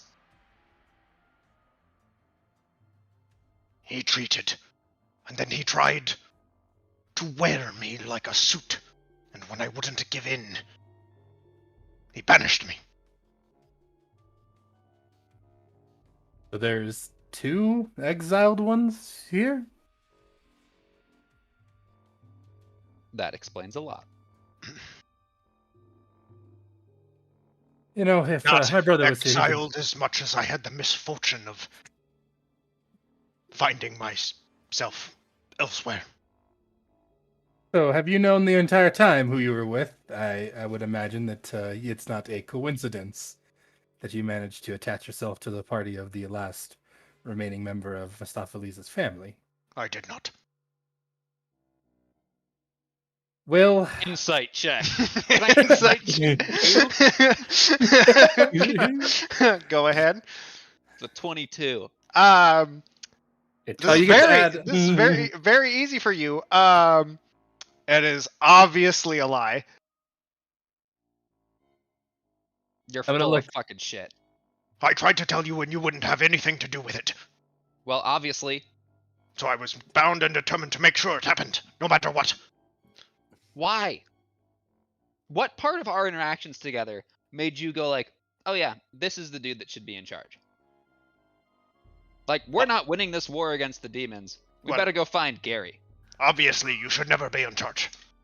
You're terrible. You're a bad leader. Well, that's not very nice. It is the truth. When the truth hurts. Okay, well, you don't have to be a dick about it. To which, Paul pipes up. Unfortunately, if there is not a surviving ruler of Asmodeus's original bloodline, then the Nine Hells will surely fall to the abyss.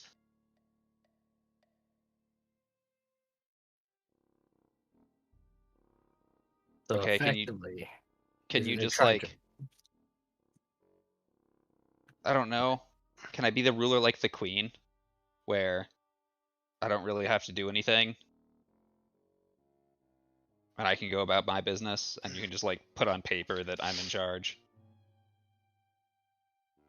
Well, I don't see a benefit to you being here for an extended period of time. We just happened to stumble across your scent. Were you guys the ones that were building that fucking portal thing? Did No. you kill us? That was them. And they point off, and there's a cage of a few demons, and you can see like the bodies of demons that just lay where they fell. The rest of the group of these individuals are just kind of, you know, meandering past them.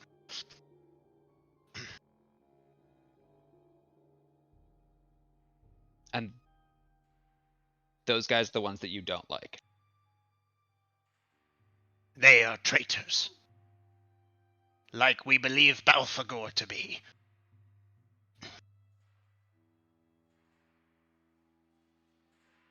Can't say I fully get it, but okay. yeah, they pretty much want you to be the glue to restore the status quo so mutually assured destruction doesn't happen. Yeah, but you've met me. What kind of glue do you think I would make? How am I supposed to do any of that shit? Figurehead? I think the better question is, how did a prince of hell of sorts become a cleric?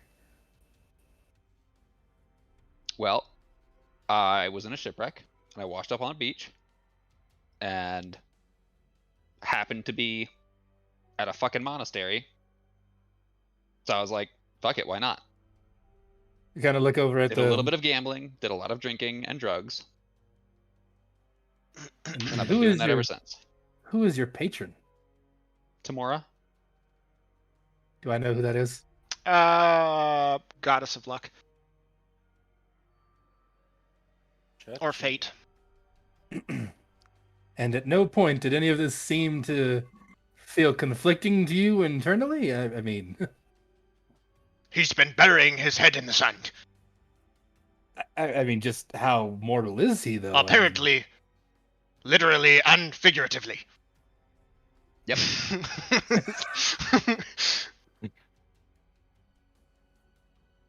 Well, maybe you will find more of your former self in your natural plane of sorts. Seems really weird to tell somebody to let hell guide them, but... I mean, with all due respect, I'd much rather Gary stay Gary. I'd rather not see vengeful Gary. Also, like, Wouldn't want to have to kill him. I like him. Speaking of like, from what I've heard, he sounds like he's the same. He was like this in hell. Oh yes, debaucherous. You know, I guess I fail sometimes to realize just how close together the two sides of that coin are. Speaking of like planes and shit, Mr. Morningwood, you said like Mr. Morningwood. Amber, like the stone, wood, like a tree. Oh, wait, so Stone Tree? Sure. Alright, Mr. Stone Tree, you said we can get out of here. How the fuck do we do that? There's no offense, you guys' place is lovely.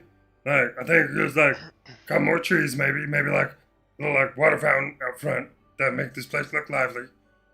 But I would like to get the fuck out of here. I mean, if you wish to leave your friend with the devils, I can send you away now. No, don't do that. No, like him too, like all of us. Fuck, you're allowed too. You're human. You're just like you and Bobby probably have a lot to talk about. Yeah, little dude. I'm not that... Like, he's not actually... Like, he's about the same height as you. Like, build, just rippled muscle, like, bronze spiked armor. Like, they're not small by any means. They're big boy demons. Devils. He's obviously subservient, so the statement stands. To me. My question is, how did they come across this? And he kind of holds up this dowsing rod, and there's a vial of like blue liquid that's glowing as he kind of like waves it back and forth. Dude, you fucking brought it to us. We took it off of them. And he points over to the cage and like, you know, the demons that are strewn about. Yeah. And there's like a cage of a couple demons that are like chained up and that are still like alive over in the corner. Alright, was it Phil? Paul. Oh, okay. He kind of says it with a grimace, like he's trying to make the name scary. Okay. Alright, Mr. Paul. I've heard that this is a terrifying name in your place. Oh yeah, when I do my taxes, my fucking tax guy is named Paul. Always scares shit out of me. You got this, dude. Taxes, so much paperwork. Delicious. Yeah, fuck that shit. Anyways, no offense, Mr. Paul, Mr. Scary Tax Guy Paul. That was racist as shit. You think we all look the same? No, I said that this name carries evil connotations. No, I know, but you said you got this like glowy stick shit from those other dudes, and you're like, we got that. I just want to let you know, I'm my own person. Yes, duly noted. I mean, have you tried interrogating them? We've been a little busy on re-aliving the lot of you, I suppose. Alright, how about this? I beat the shit out of these dudes, said, where'd you get the glowing stick? You guys send us back home, and we move on with our merry fucking way. I like that plan. If I may, you might want to be nice. Kind of like chokes on the word. That looked like it hurt Paul. A little bit. He takes a point of psychic damage. Yeah, dude, fucking nice shit. Like, you guys know me. We're like best friends. Harold, you want to handle this? Mr. Levi, was it? Yes. You were used to be a cop? Both were. Bobby's basically a cop too. I show him my badge. I am worried that he might hurt himself. Just let him keep it. It keeps him focused on it. If Just the facts. if Mr. Lance used to be a cop as well, but after the demons are finished ripping him to shreds, as he tries to fight them all, you might be able to talk to them. Just purely because you said Mr. Lance, and that's me, I also pull out the badge that I took off of some dead guy. Exactly. Remember, you're still fairly injured. If you think you can fight the rest of those demons in your state, I'm not going to stop you. No, can't you just, bring us back to our ship? I don't want to go back to the cave. Fuck that shit. I blew that shit up. I'm aware. You little dudes have, teleportation powers. Just bring us somewhere else. I mean, you offered to fight all of the demons, so, I'd take you up on that. We can obviously send you out of here. I think it would be a death sentence given your current mortal predicament, sire, if you remain in this place. You guys know, you can go somewhere else, right? The whole reason we're in this mess is because somebody, not name names, but they may or may not be undead, decided to teleport fucking 500 feet below ground, or 100 feet, 95 feet, whatever the fuck it was, I don't know, and then not get out of that. You can go wherever the fuck you want. Magic is cool as shit like that. Why did you guys decide to take us to hell? Are you saying that this is not a safer place than where you are at? Oh no, it definitely is. I'm just curious, why this hell? Is our camp of sorts. Base camp, if you will. Oh, okay. And let's face it, if what they're saying is regrettably true, this is your domain. I mean, I imagine you guys have been coming across some more demons in your various adventures. It sounds like, I don't know, there was some kind of incubus down there that Yep. seemed to be doing something, and he's dead now, but that's not as important. God. For canon reasons, Lance will go into a diatribe, not necessarily a good one, about our adventures and all the demon exploits that we've had. Okay. And Torgoth will pipe up, and that's why I refuse to leave anyone's side after I missed out my last chance. Dude, you fucking 100% left somebody's side. Not even their side, their whole fucking body. Don't you try to put this on me. No, you were supposed to be on Gary. I'm saying if you were around, I probably wouldn't have ended up dead. So great job, you let the King of Hell die. That's I wasn't on you. around. You were fine. Lance will start to I knew slow help clap. was coming. I could sense it. I would have intervened if I believed you were in real danger. I was dead. That fucker died. Temporarily. That's fine. Dead is dead. Is there a way that we can No offense. blob you? Yes. Really? Whenever you're done questioning those demons, I require one of their bodies. Alive. Why don't you go question him then? Where's the fun in that? Can't you just slither on them and eat a couple feet and then won? I might need those feet. Dude, I don't have any more. You fucking left.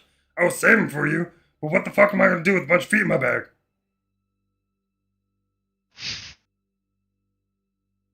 They're probably rotten. Yeah, they would have be been. a problem for you. Do I look like I eat rotten feet? I mean, you kind of look like what happens to rotten feet after they sit out for too long. How dare you? Levi, Oh, you don't, well, you I don't do dare. You don't totally need both of them right now, right? We can get you a new foot in a second. Wait, what? Where are the demons? They're just in a cage, on the other side of the camp. Okay. I'm just gonna walk over to where the demons are.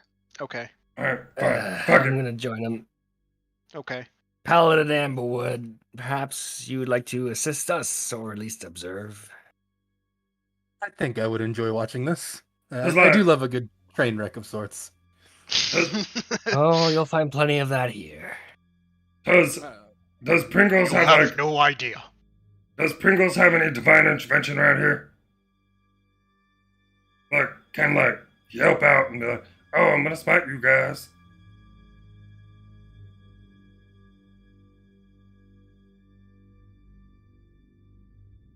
That was to you, Cool. Brett.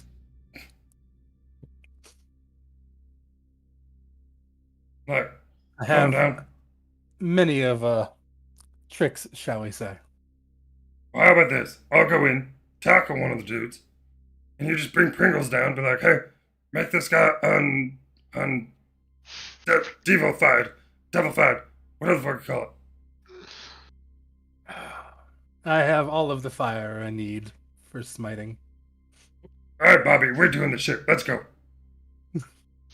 If you Take thought me like out. Bill's flaming sword was cool, like this paladin's like 4-foot blade, just massive, kind of into this tanto tip, like half serrated on either side, just radiant and glowing. All right, I'm not eat- impressed. I was like, I've seen bigger. Even though Bill is holding it currently, I'm gonna summon it from his hands and do like the size up, like kind of like look at the swords, and then I'm pass it gonna- back to him. I'll take reconciliation off my back and like flip it out, and like it erupts in this just brilliant white flame. And the sword is big. And Levi stepping back. Can I just burns. wave mine really fast to make it look like an arc? There's like a sword off going like happening outside of the demon cage. Okay. As this is happening, I summon multiple mage hands and just do jazz hands around Bill's sword to make it look fancier.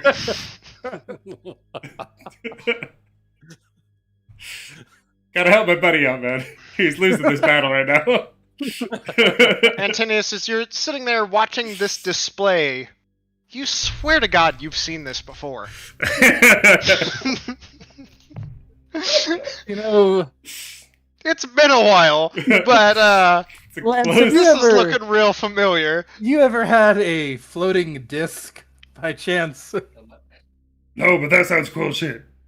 No, you no, would no, say that. no, no. And young detective, if it makes you feel any better, not sure why it happened to you this way, but at one point in time I was missing an eye. It is possible you'll regain your arm. I had a building fall on me at one point. Oh shit. Hero just Yeah. pulls the mechanical arm out of her bag. Great. I bet I can do tricks too. Well, I Is was I? just Huh?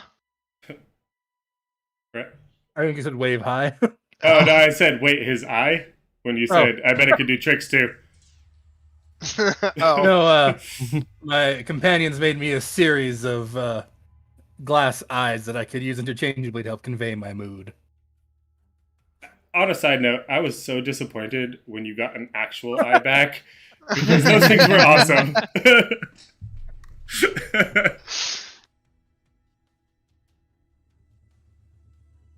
Okay. I go over to the cage with the demons in it. I just kind Okay. of stand a little bit farther back and watch how they Yeah, they're just interact like with him. snarling, like gnashing their teeth. They're like humanoid-ish, but obviously twisted by the foul magics of their home into whatever creatures lay before. Hi. So you guys have this rod that was like tracking me or something, and I was wondering why. Where'd you get it?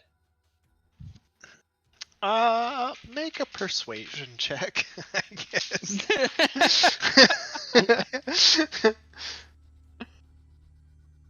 That's not terrible.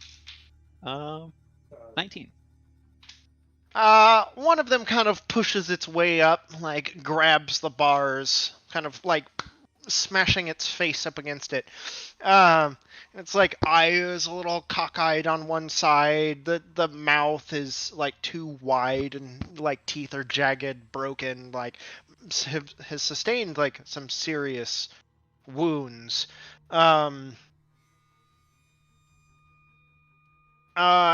it responds.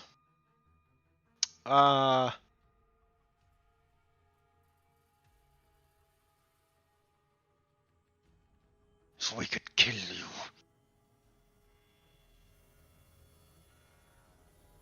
All right, then. Next question. Where did you get it? Gary, make a perception check. Ooh, that's 23. 23. It takes you a second. Like, looking past the broken bones that has disfigured this individual, you recognize this creature. As it's standing there, like, two arms gripping the bars. You can see a third arm, like, gripping lower. It's like pincered claw, kind of like also gripping onto a bar, but lower where its other hand is. And you can see that where a fourth limb would be, it has been severed. And now it is just a bloody ruined stump. And you recognize this exact creature from one only a few days ago from your encounter on the ship.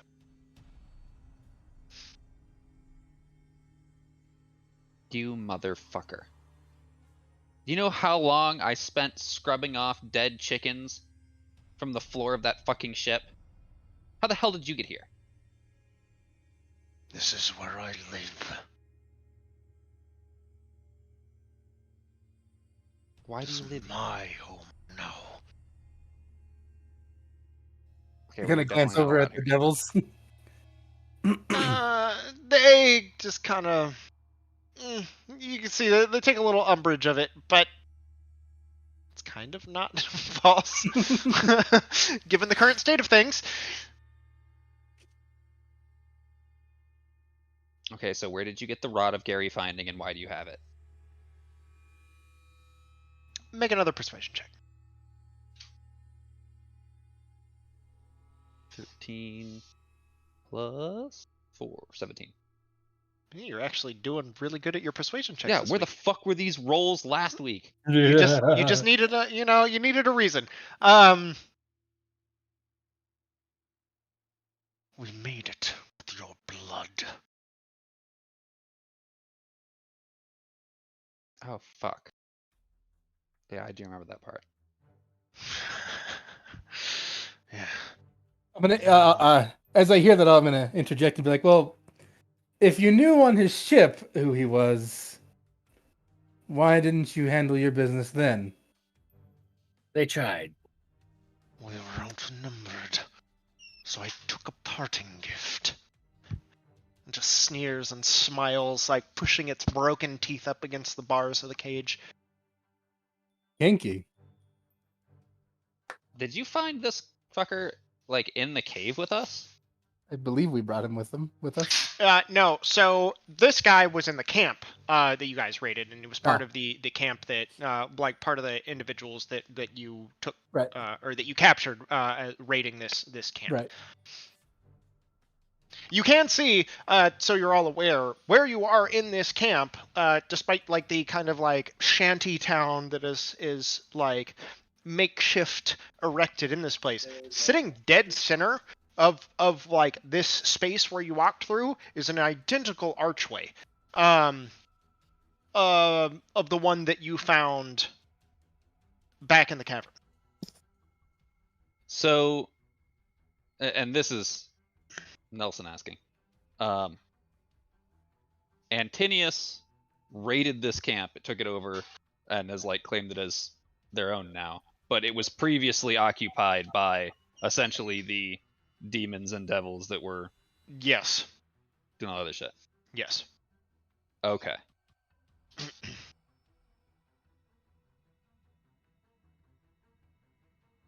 I mean, that was really easy. I don't know what your big hang up was. Why couldn't you have just asked him that? But he took some of my blood and they made the rod. Why'd you make the rod? So we could find you wherever you go. Yeah, so they could find me. And now Enox is making more of it. It stops nothing. Well, that answers my question. How did you know who he was? The Oracle told us such. Ooh, mysterious and cryptic. Just sneers. Just kind of roll my eyes. So, Okay, can you do better than that? Who's this oracle? also, why are you making more? Like, dude's here. Why the fuck do you need to find him more? We might fail. But I we'll don't believe never might stop is. coming. We will be hunted forever. Well, Till you you're dead. have definitely failed. There will be more. There always is. That is like basically their motto. So, Like what's if the... demons had a catchphrase, it would basically be like, "We might fail, but there's always more of us." what's the end game, though? Like, he's here. You kill him, and then what?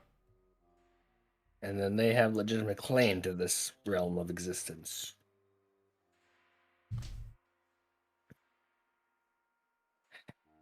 Hold on. Let me make sure I find this. So I wrote this here.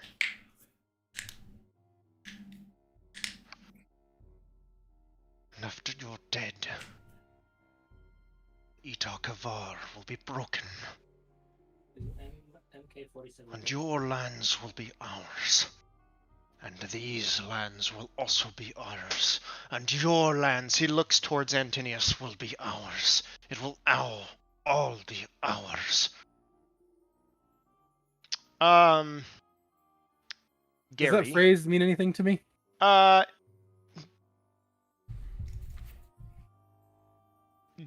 languages does Antonius speak?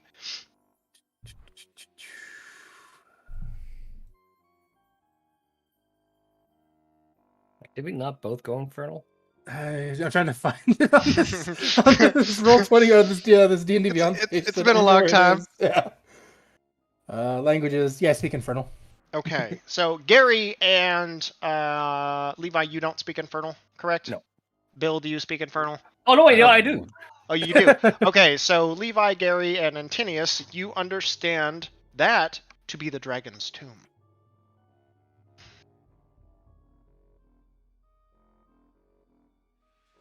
You know, when I It's always tag along fucking with you guys, circling back to dragons. am I right? Right? That was in common. Yes. Which dragon's tomb? Where are these dragons? I take my sword and light it and be like, bring them to me. Oh, We'll don't bring worry, you to Bill. them, don't worry. Just That was give it like time. basically our next fucking stop, anyways. Bill, I am sure you will get your fill of bloodshed shortly. I imagine that the demons that are currently occupying Hell have realized who is here. The hell with demons. Show me the dragons. He has a thing for dragon. He has a thing for most things, it would appear. So, Yeah, Gary, but dragons are really up there. make a perception check, please. 19 plus 5, 24. So, as Bill starts screaming dragon, and they mention the Iataka Var, you just kind of taking in your surroundings, kind of against the backdrop to this ruined, fallen city or fortress or town or whatever, like, stood here once. It's beyond recognizable at this point. You can see that massive spired, studded, broken mountain with lava streaming down it. Do you recall? And as you see it, It's the last thing you saw before everything went dark. Hey.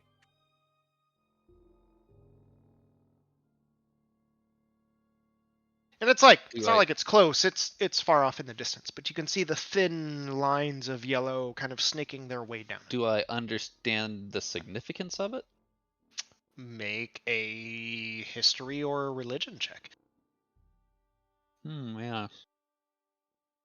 I would say Levi and Antinius, you can also do the same, since you understood what that means, like the phrase that you could also make that check. Oh, yes, a paladin with a negative religion modifier. I'm a cleric with a negative religion modifier. I'm a cop. I don't use religion is queued off of intelligence, and none of the religious characters in D&D use intelligence as a main stat. I got a 12. 12. 9. 9. 7.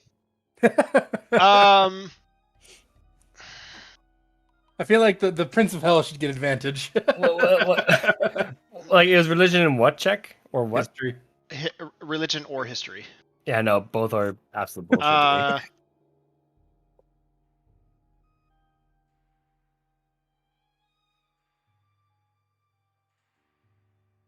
Forgetting for the moment, who is behind you? You're all kind of like caught in your own minds of like trying to ascertain the meaning of this phrase and its significance. The way this individual says it, there is a certain reverence about it. To which Torgoth pipes up from behind you. They're talking about the tomb of the Lindworm.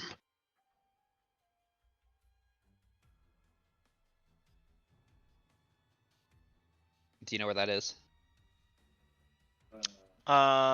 Pseudopod kind of stretches in the direction of the broken mountain. I have my gun can do 42 rounds. So, if I die, it's gonna like break a seal on that tomb, and the Lindworm's gonna come back to life. You just watch Torgoth shrug. Well, I mean, you were just dead, so I imagine it's at least more complex than that.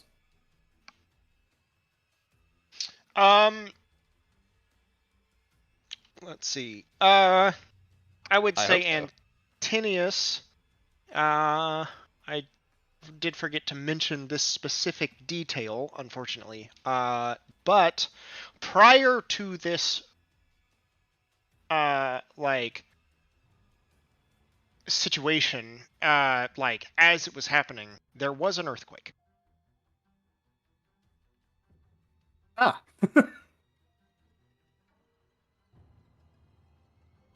Whether it was noticed in the din of battle or whatever might not have, deemed significant at the time, but kind of, putting the pieces together, the odd reverence for the Yoresh Damati, as the devils refer to him as. Timing's a little weird.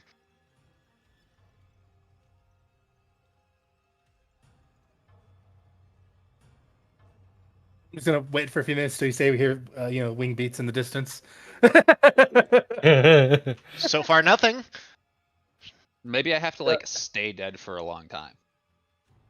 Like maybe the seal has to cool off for a bit before it can break. Look at Puddled Devil and kind of crook my neck in an inquisitive manner.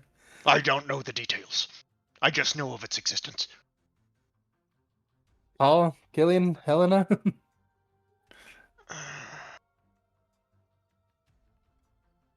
Sorry, no idea. Neat.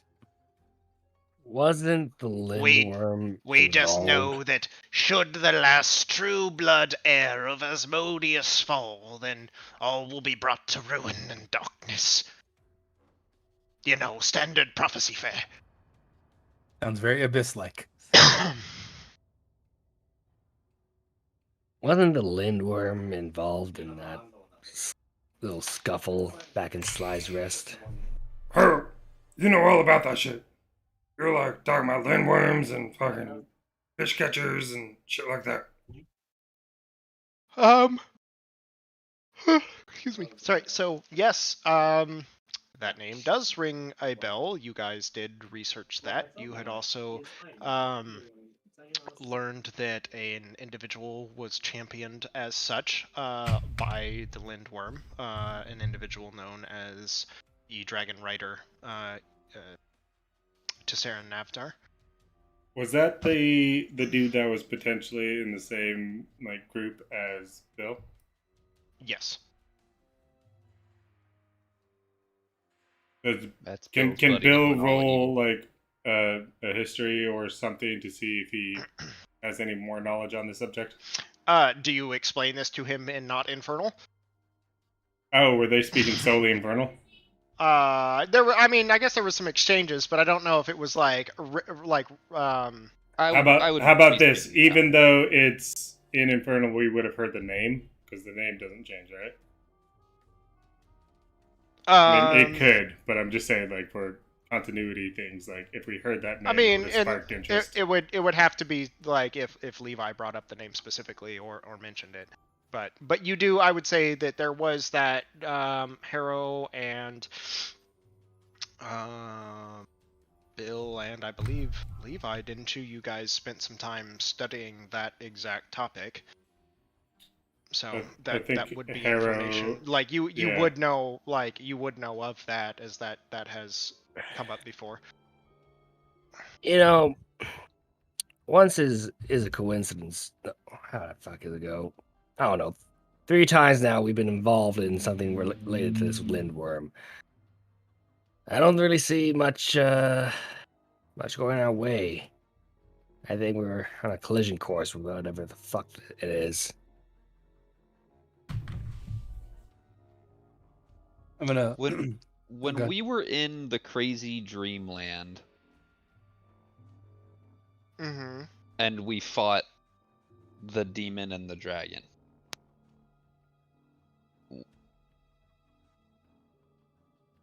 Was that demon was connected to the Lindworm, right? That was like the reincarnation of Tessera Navdar. Or like, I guess reincarnation might not be the...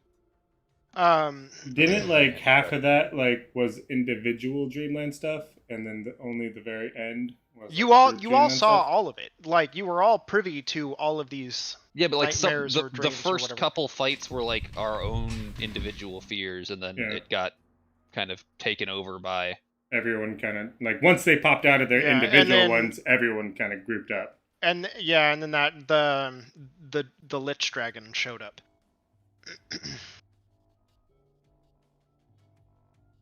And that's kind of what sparked the research on it, right? No, I believe the research had happened prior to that. Yeah.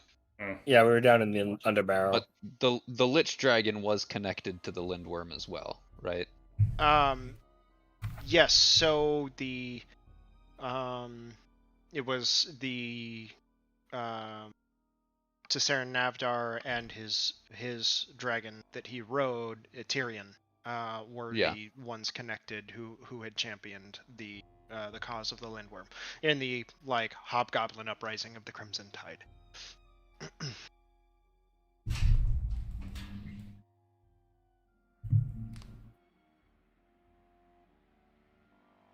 So, did you rule yes or no on Arrow, Tyrion, and Bill hearing the name? I would say,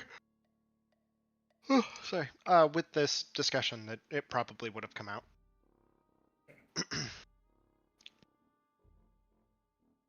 And Bill, would you like to roll a, what is it, history now? Just so you can gain more information on it? Yeah, history. Natural 1 for 0. Of course. No idea. Focus on dragons. Obi, do you want to roll for Harrow?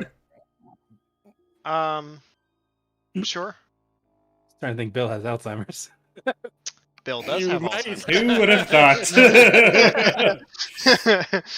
You're right. That's not a thought, that's a fact.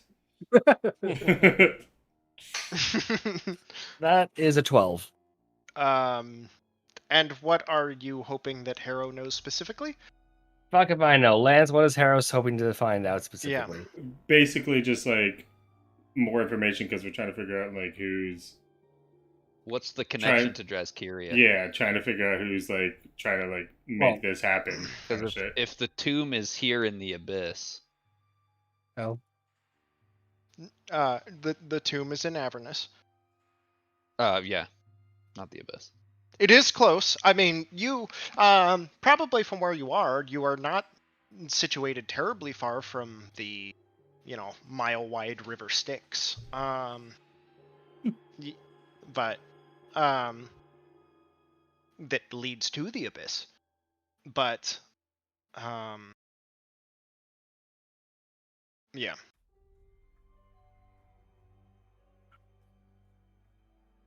All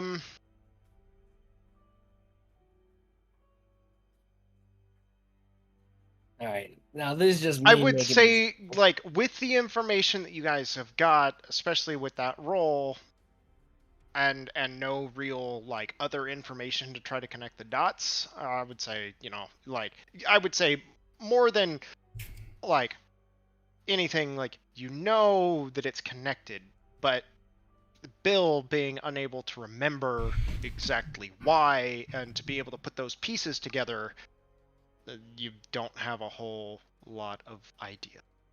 I'm gonna look at the demon who has been talking to us, and so what is the point of breaking the seals to the Linworm or whatever? How does a creature of hells help you?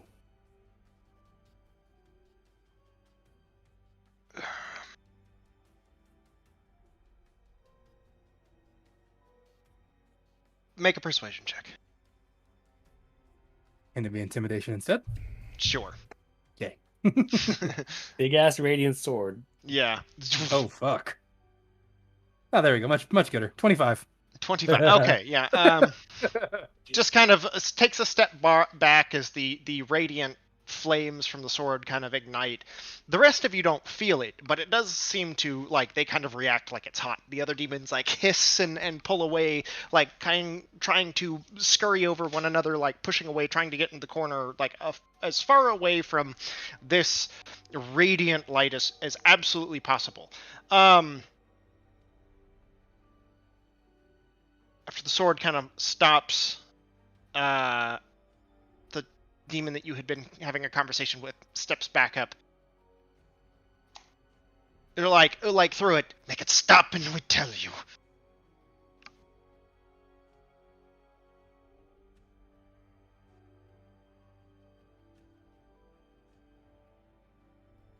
No, wait a long moment. Okay. And then let reconciliation kind of does one of those things where you like look intensely in each person's eyes. That is the Dragon Aspect's tomb. If she is released, she will lay waste to everything.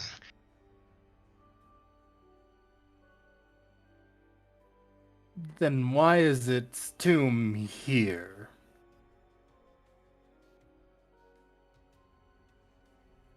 Or is it more of a imprisonment than a tomb? I think I remember this popping up. Like, wasn't like imprisoned. It's split? I'm gonna look at the devils and be like, why would you imprison something that dangerous at the open level of hell? They just kind of shrug. That's above our pay grade. Look at Gary. Fuck if I know. That tracks.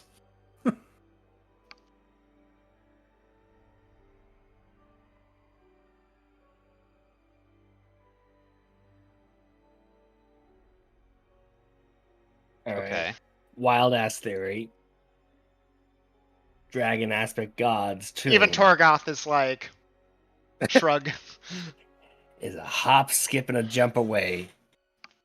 Instinctively going to point there. Have to reach over that way.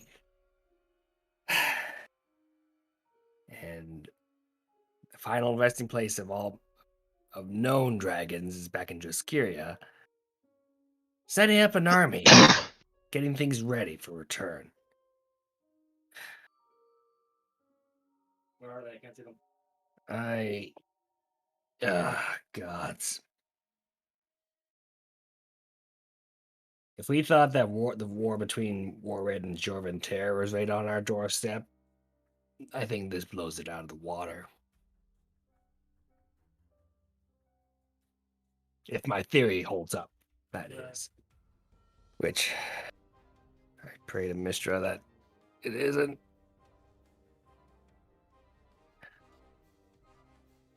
Look at the demon again. So, of what benefit is that to you? It's all part of the mistress's plan. The mistress, huh? The Oracle. Which is who? The Oracle of the Steaming Fin. Which is who? I just told you. Just So like... Are you telling me that you're not important enough to know her name? Just say so that you're a nobody. It's okay. She has no name. Everybody has a name. What is the Steaming Fin? Deep within the abyss. Gary, I would like you to make a history check, please. Oh, great. Bill, you can also That's a 0. make a history check. Hey. That's a 7. Bill, it's like right on the tip of your tongue. But you're still looking for those damn dragons. Perhaps a bit more information. Fine demon. Do you care to elaborate, maybe? Make a persuasion check. Now we're back to normal. 8. 8. No. And soon Enox is going to come. Perhaps looking for us as he losing builds another arm more would be more persuasive to you. of these rods, your precious soul factories.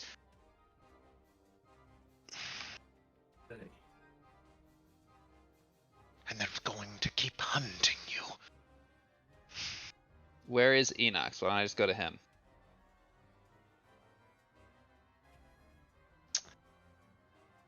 In kind of a like shrugging nature, just kind of gestures kind of behind him. But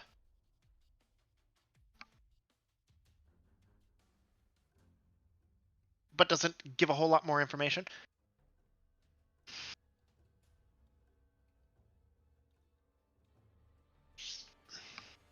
Well, how long do you think you could be missing before they come looking for you?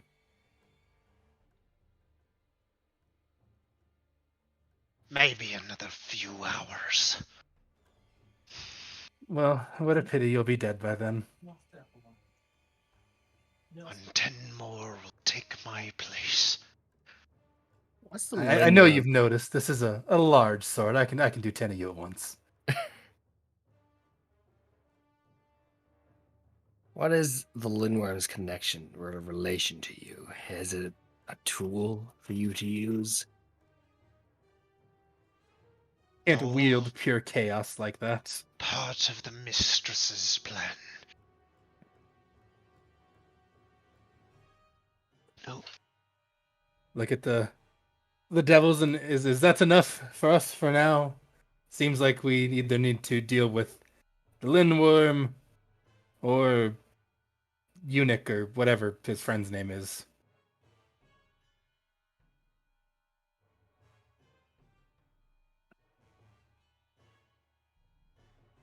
I mean, you also, like, you guys know, I would say from your research, like, whoever this, like, lindworm was like a being of, unimaginable power. That was kind of like what we were looking at, right? He was basically like a god because Yeah. people worshipped him. Yeah.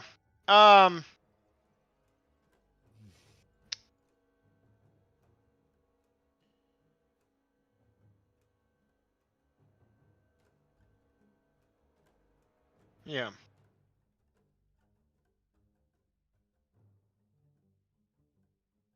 And am I just misremembering things, or weren't there multiple aspects of the dragon? There are 2 dragon aspects.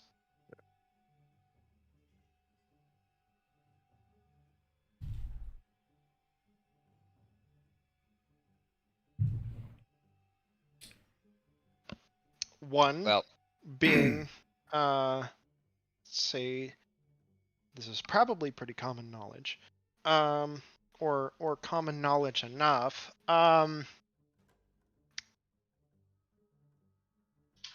There are 2 dragon aspects.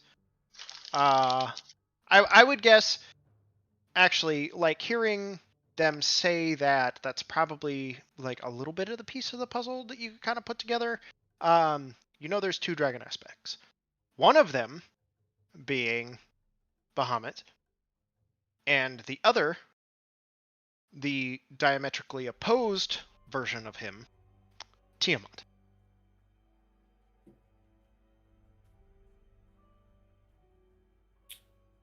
Is one supposed to be good or bad?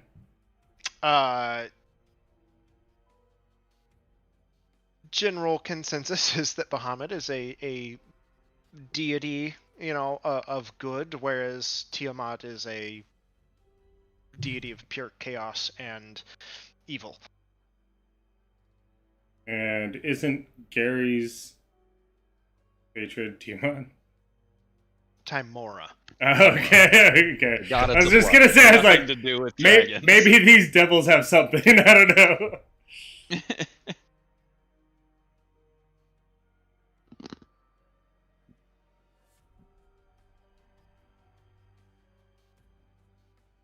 Well, Mr. Amberwood, I don't know that we're going to get any more information out of these demons.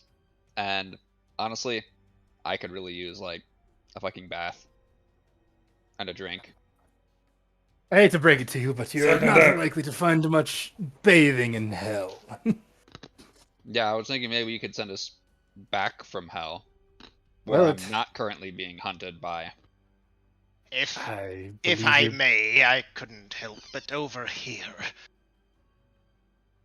Demon or devil? What do you got for us, Paul? It was devil. Why don't we take care of this? Like, holds a little rod. Factory. Well, they won't tell us where it is, unless you can reverse engineer the rod. Where's the factory? Lance, has it been a day for you? The only factory that's that way is one of our soul gem factories. What do you need us to do there? Well, if they're manufacturing this to track you, why don't we go there and destroy it? If we cripple their soul gem production, and the production of whatever tracking agent they have, it would deal a blow to their economy in the interim. It would also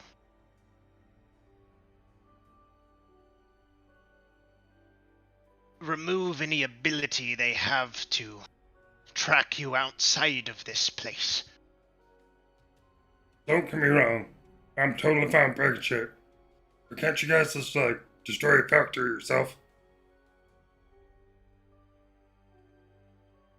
We are few of number. We could use assistance.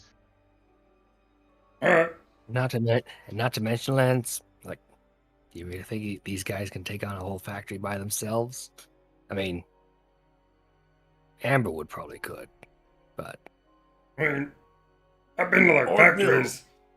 think of it like this: Amberwood plus you and the rest of us. Like factories don't typically have like fighters, just like a bunch of fucking little dudes working on shit.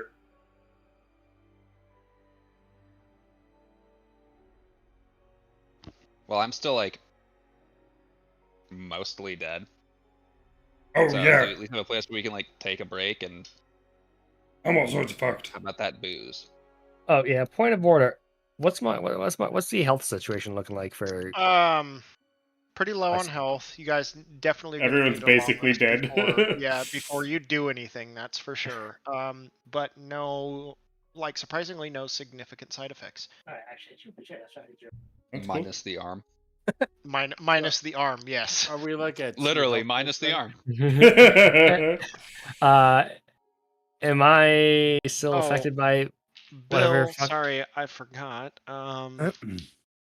You are at 9 HP.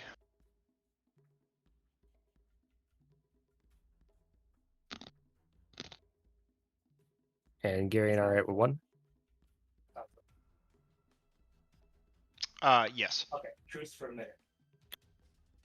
Am I still affected by the succubus's kiss? No, you're fine. Hooray.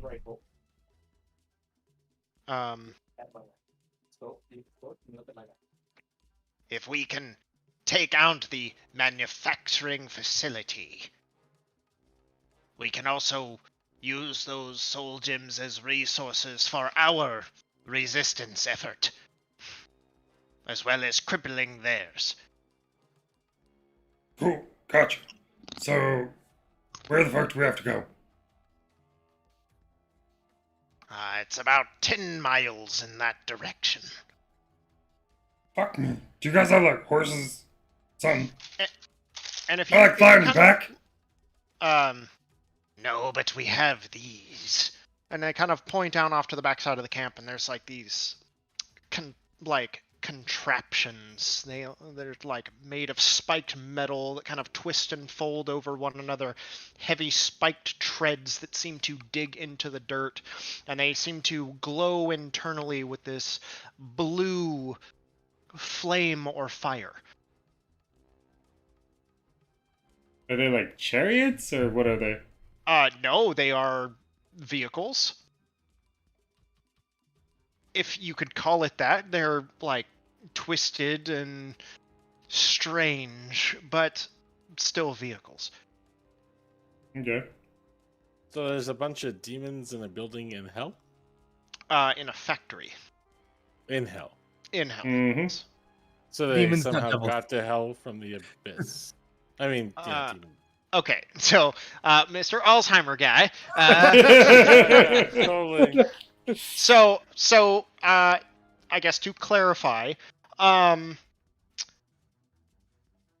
this probably would have been mentioned to understand the significance, is that there is something that's been happening called the Blood War for eons. It's devils versus demons. Generally, the devils have the upper hand. Until recently, the devils have begun to lose, and they have lost a lot of ground. This entire area where you find yourselves currently is now, would have been told to you, demon-occupied rather than, devil-occupied, especially so close to the River Styx, which is, like, the means of transportation to the lower plains. So where this group of resistance fighters that you have currently found yourselves in the company of are sitting basically well behind enemy lines in this kind of grandiose war effort that is taking place. This dowsing rod that Paul is swinging around has this vial on it, and you can see that it is like, it glows blue, like when it gets near Gary. Kind of when it gets moved away, it's like crimson and diluted. Like it's like something that is being manufactured to basically detect Gary. So not about 10 miles away from your current location, you can see, as kind of Paul is pointing in the direction, there is this large spire that seems to flare out at the top. And you can see like bits of white, like fluffy clouds almost kind of circling into a spiral, like draining into this upside down cone at the very top of this spire.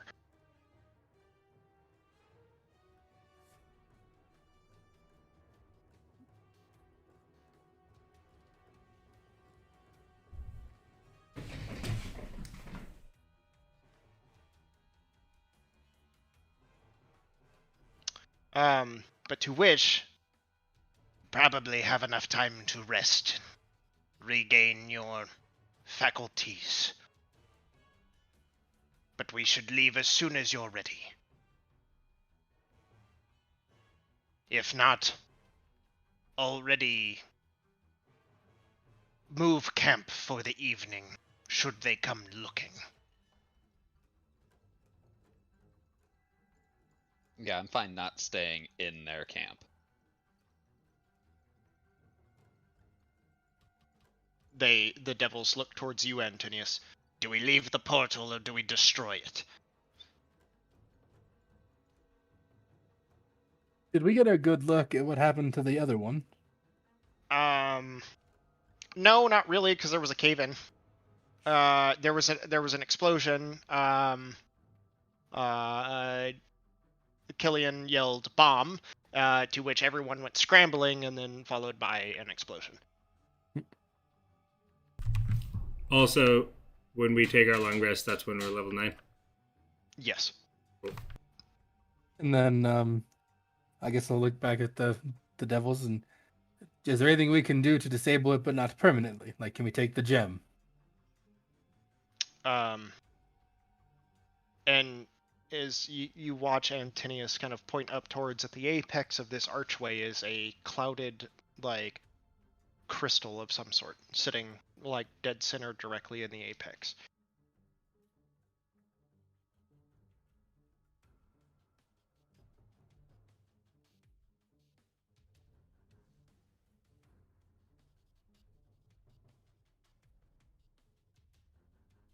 You guys can make perception checks if you want. Ah. Yeah. Ooh, no. 9? 12. 19?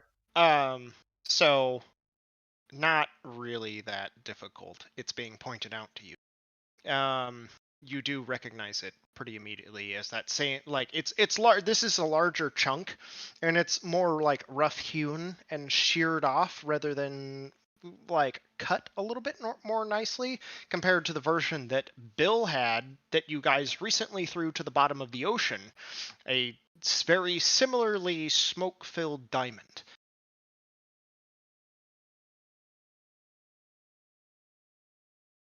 I mean, I would guess that if we took that from it, it would be intact but not functional. It could be the power source. And as we're looking at it now, is it still functional? Because, I mean, it would have been linked to the other one, right? It is dark. Like, it is darkened, and the runes are not alight. So it might not be functional. It's kind of hard to say. The way I see it, we have two things we can do. Or three. We can destroy it, we can take the diamond to see what happens, or we can throw a demon through it to see if anything happens to them. I feel like we should just destroy it. Would that be our way of getting back?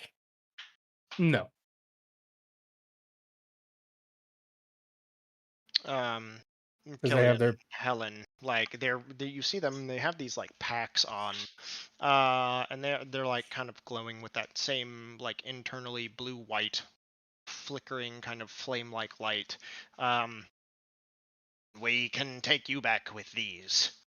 We can't stay for very long. But we could at least send you back.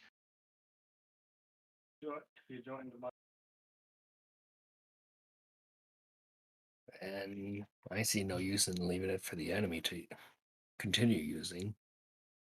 All right. Then I'm assuming that one of you fine individuals had something to do with the stick of dynamite at the last one. That would be Lance. And I'm pretty sure that was all of his dynamite. Can't you just, like, smite it? I mean, yeah. It's stone at the end of the day. Or something, some kind of material. It's like carved stone for the most part, yeah. Just like the same kind of red, ruddy rock that makes up the rest of this literal hellscape. I'll just pull out my pistol and shoot it. I have plenty of dynamite left. All right, you shoot it. I guess to firing squad, like you start shooting it, like it's chipping off parts of the diamond itself, but it's not like destroying it. Like it doesn't, you shoot it once and it shatters. It is oddly more resilient than that. How does it stand up to a magic missile? Same. It's Helen and Killian also step forth with these like breech loading double barrel shotguns, and it just kind of turns into destruction by firing squad. Hold on. Drop everything. I need one of those right now. Yes, sire. Hands you one. Oh, shit. God. I will load it the same way that I've learned how to load a pistol. With a shotgun. So, despite the first time them loading it, you have not seen them they load it, fire a couple times, load it again.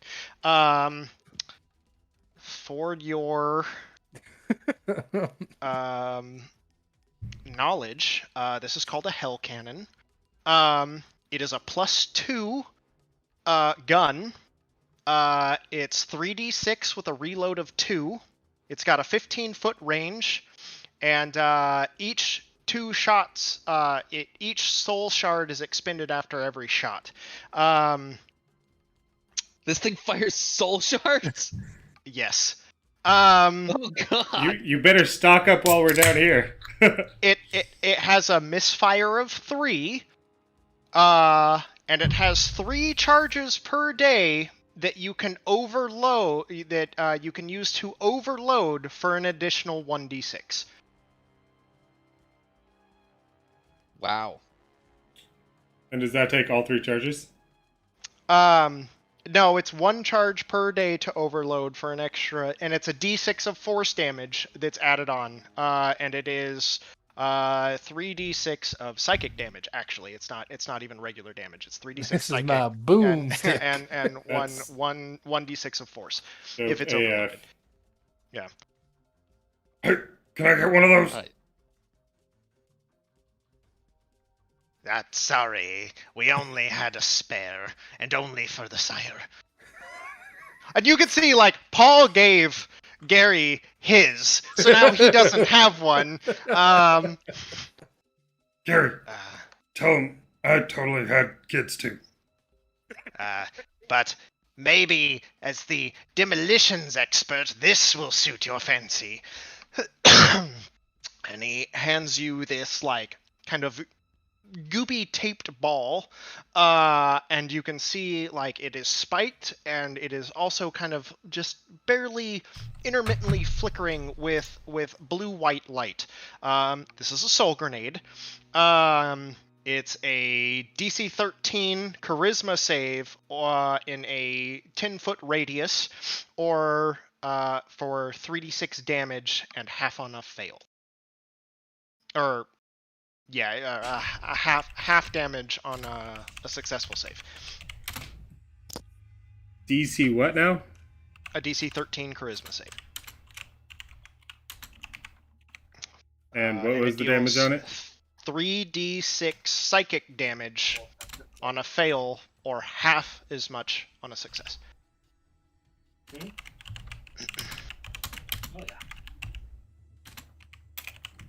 They bring out 2 other items for you guys to divvy up. One, it looks like a standard hooded lantern that also seems to glow and give off this like cayenne white light. This is a soul lantern, and once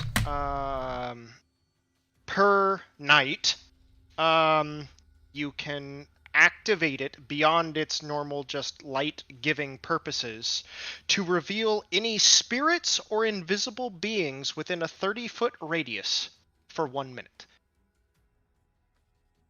That's dope. That's pretty dope. And the last thing is this breastplate, and it is right in the dead center of it is one of these soul gems. It's like the pauldrons are spiked and bronzed, and it's kind of got this like tarnished bronze polished look to it. And it's got all these sorts of designs of like demons and claws kind of reaching around the face of it. It is truly horrifying. But it is a +2 breastplate, and it has an ability that you can activate called Soul Shield. It consumes the soul gem, and you get 5. And once per day,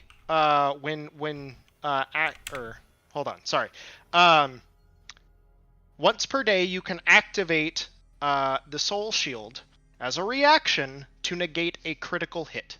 If the target is within 5 feet, they need to make a Wisdom save of a DC 17 or take 1d10 psychic damage. Damn.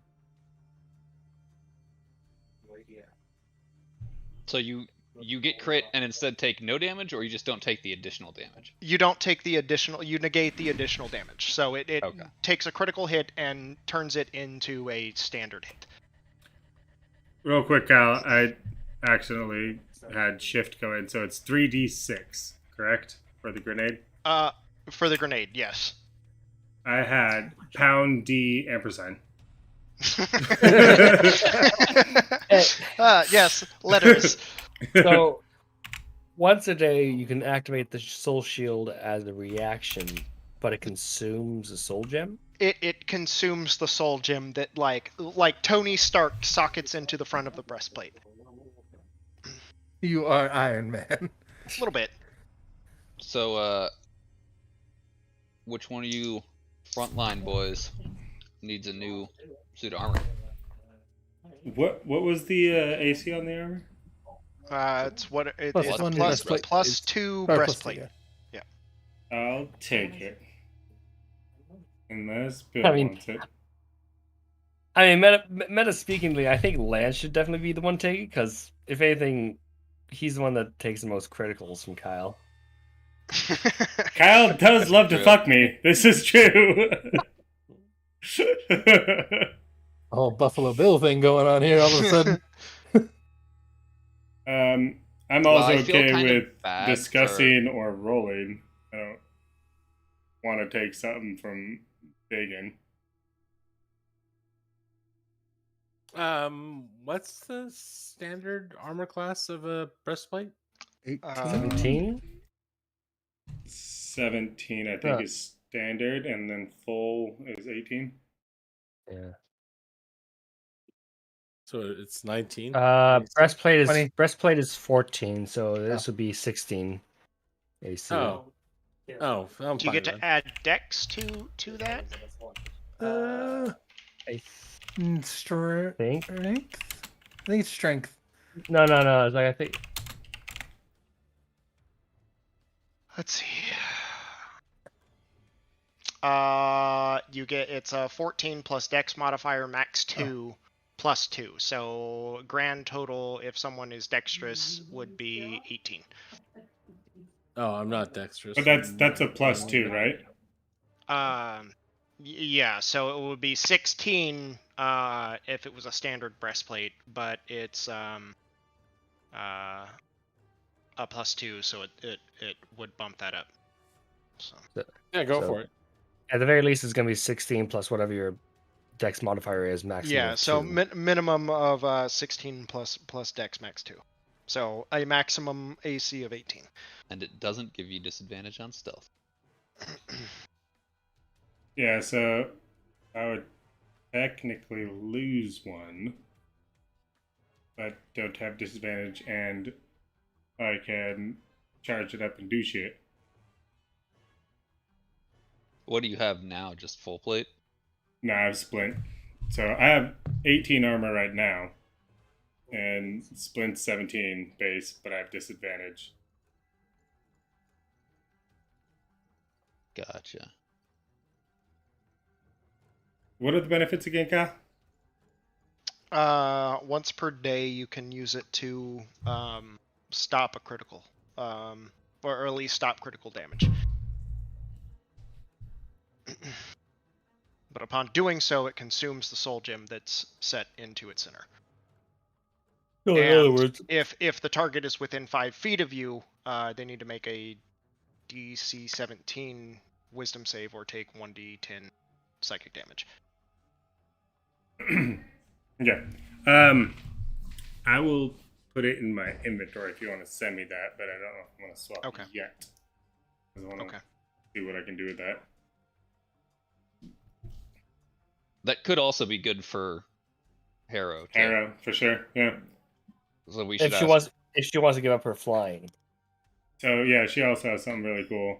Gary, are you using only light, or would you be cool with using medium? I could use medium. Because I think you asked for light armor last time, but no, I asked for medium armor last time. I got changed. Yeah. So you have super basic. Why don't you take it then? I mean, it also depends on whether or not he and Torgoth make up. I guess. But he could take it now, and then they can have the conversation later. Take it. Yeah. Worst case scenario, we have an extra pair of armor, or extra set of armor. I'll just start putting it on and just like glare at Torgoth. Do what you will. I am staying. And look over at the devil trio so and shiny. Look at this nice new armor I got. Look at the devil. Like, are we done with these demons then? Yes, I need a body. Gary, that armor looks so much better than anything you've ever worn before. Big ol' wink. I know, right? Also, I feel really bad for, like, taking Paul's weapon. And I don't want him to be completely defenseless when we go raid this factory, so I'm gonna give him my rape whistle. You know you're gonna be fucked when you need that whistle, right? A gift from the true blood. I am truly blessed this day. If you get into any trouble, just blow it. It's super loud and obnoxious.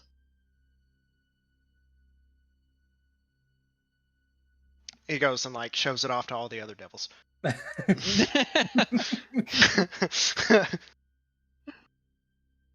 He might get killed for it. All's going down. Well then, devils, are we done with the demons? Can we dispatch them now? Leave one for Torgoth. Yes, I need one of them. Well, you can have any of them, but the one that's missing an arm. Hearing that, fine. I will throw my sword at the one missing an arm. You just like try to attack it. Yep. Okay. Aha! 18 plus 8. Or no, plus 9 now. 27 hit. Yep.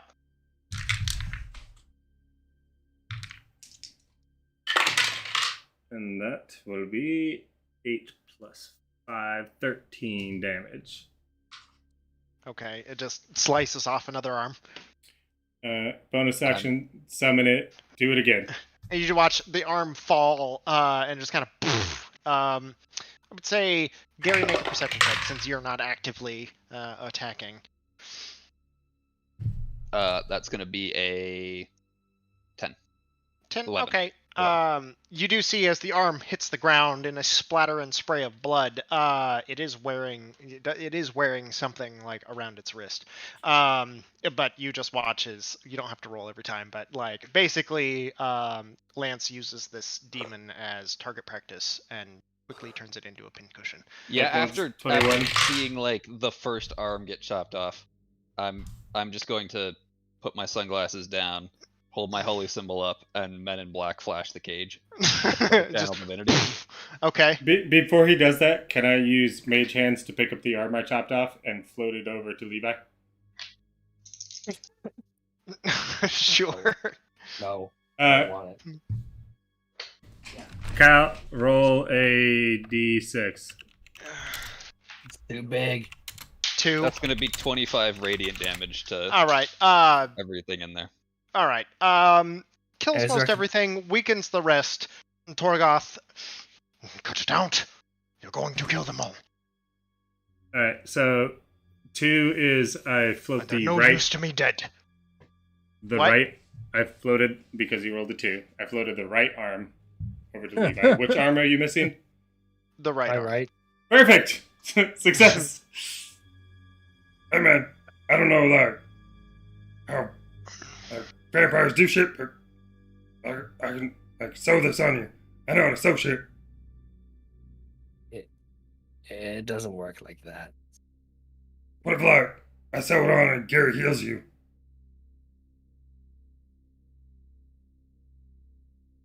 I don't know if you've noticed, but it's not quite the same size.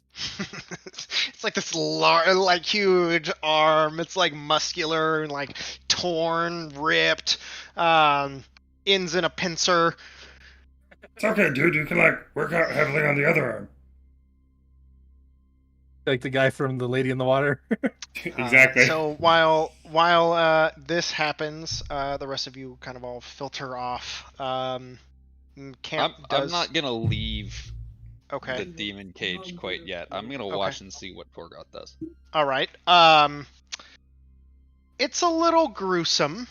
There are a couple demons left alive, but you watch Torgoth kind of slither in and just like alien style face leech like onto one of them before like dissolving into them. There is like screams that just stop and gurgle and like this, like they kind of cough up blood before kind of boom, falling limp and then thrashing about for a few moments before you watch that same kind of form that Gary had taken on some occasion where Torgoth is like fully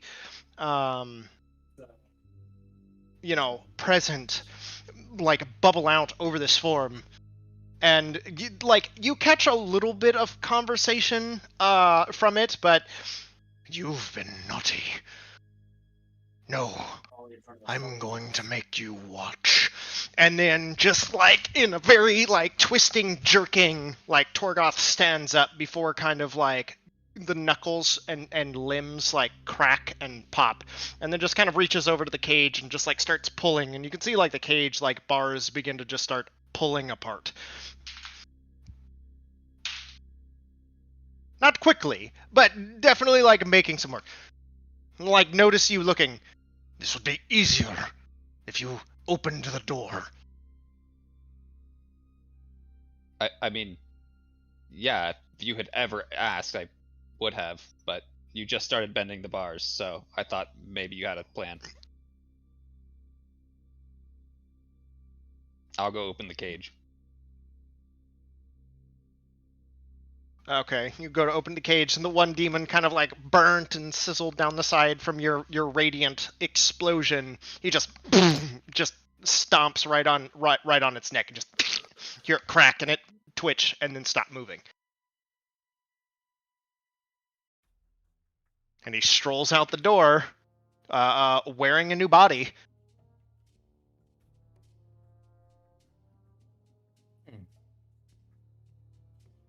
Alrighty, I'll head back to the rest of the group. Not an unworthy foe. People here, Curtis. I will, for the time being, pledge my service. Oh, are you gonna help us go, like, ruin this factory? Resistance. If they will have me. I'm sure they will. Then They're pretty cool. we will discuss toppling Balfagor's despotic rule.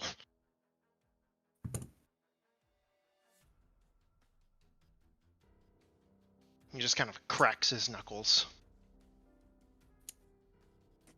I need a sword.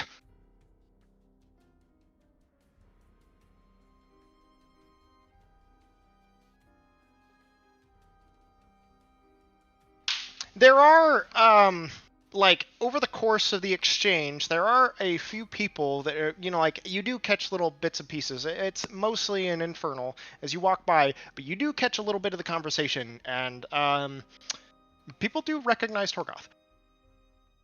Or, like, they don't recognize whatever he is now, but they do recognize the name.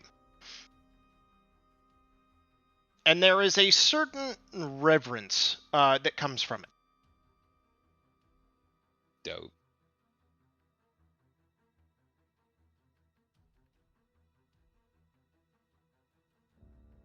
I'll try to find him a sword. I don't have one. Okay. Here, you can take this one. And then I hand him my extra greatsword. Thank you, old man.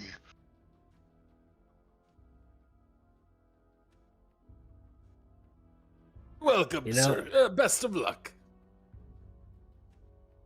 Amberwood, from what I've seen, what he's capable of when he's possessing someone, I think you got a good, strong frontline fighter there.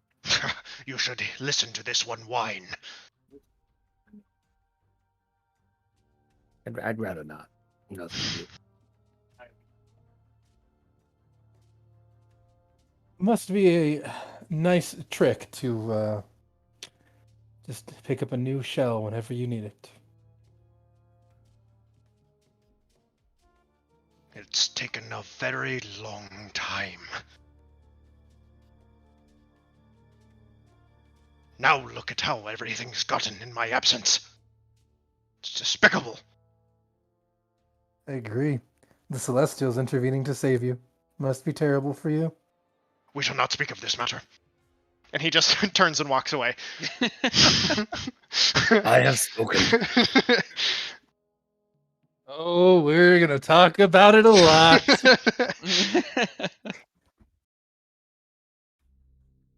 All right. So, you break camp. You don't.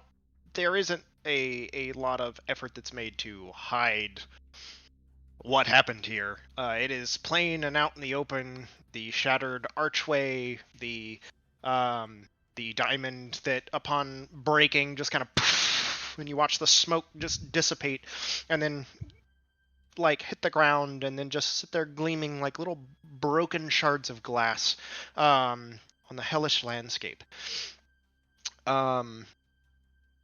You do recover that demon's arm before he is turned into an absolute pincushion.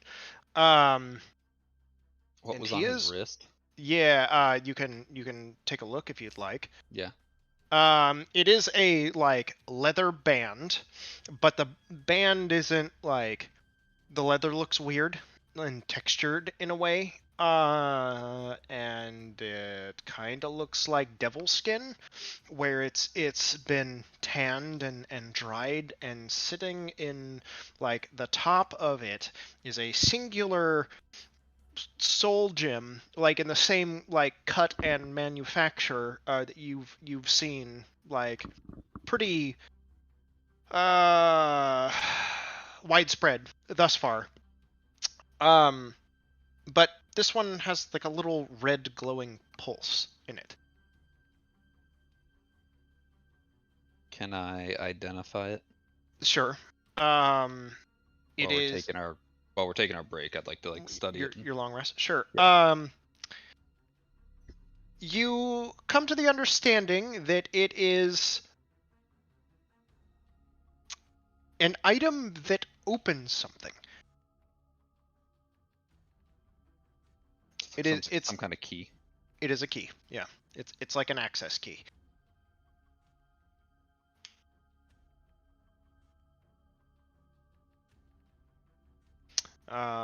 During the course of it, throughout the night, Paul, Killian, Helen, a few of the other devils begin kind of drawing out battle plans for the coming day as to like how they're going to go about this. You all get your long rest, and during that long rest, can I have Hera look at the soul bomb that I got and see if she can recreate them?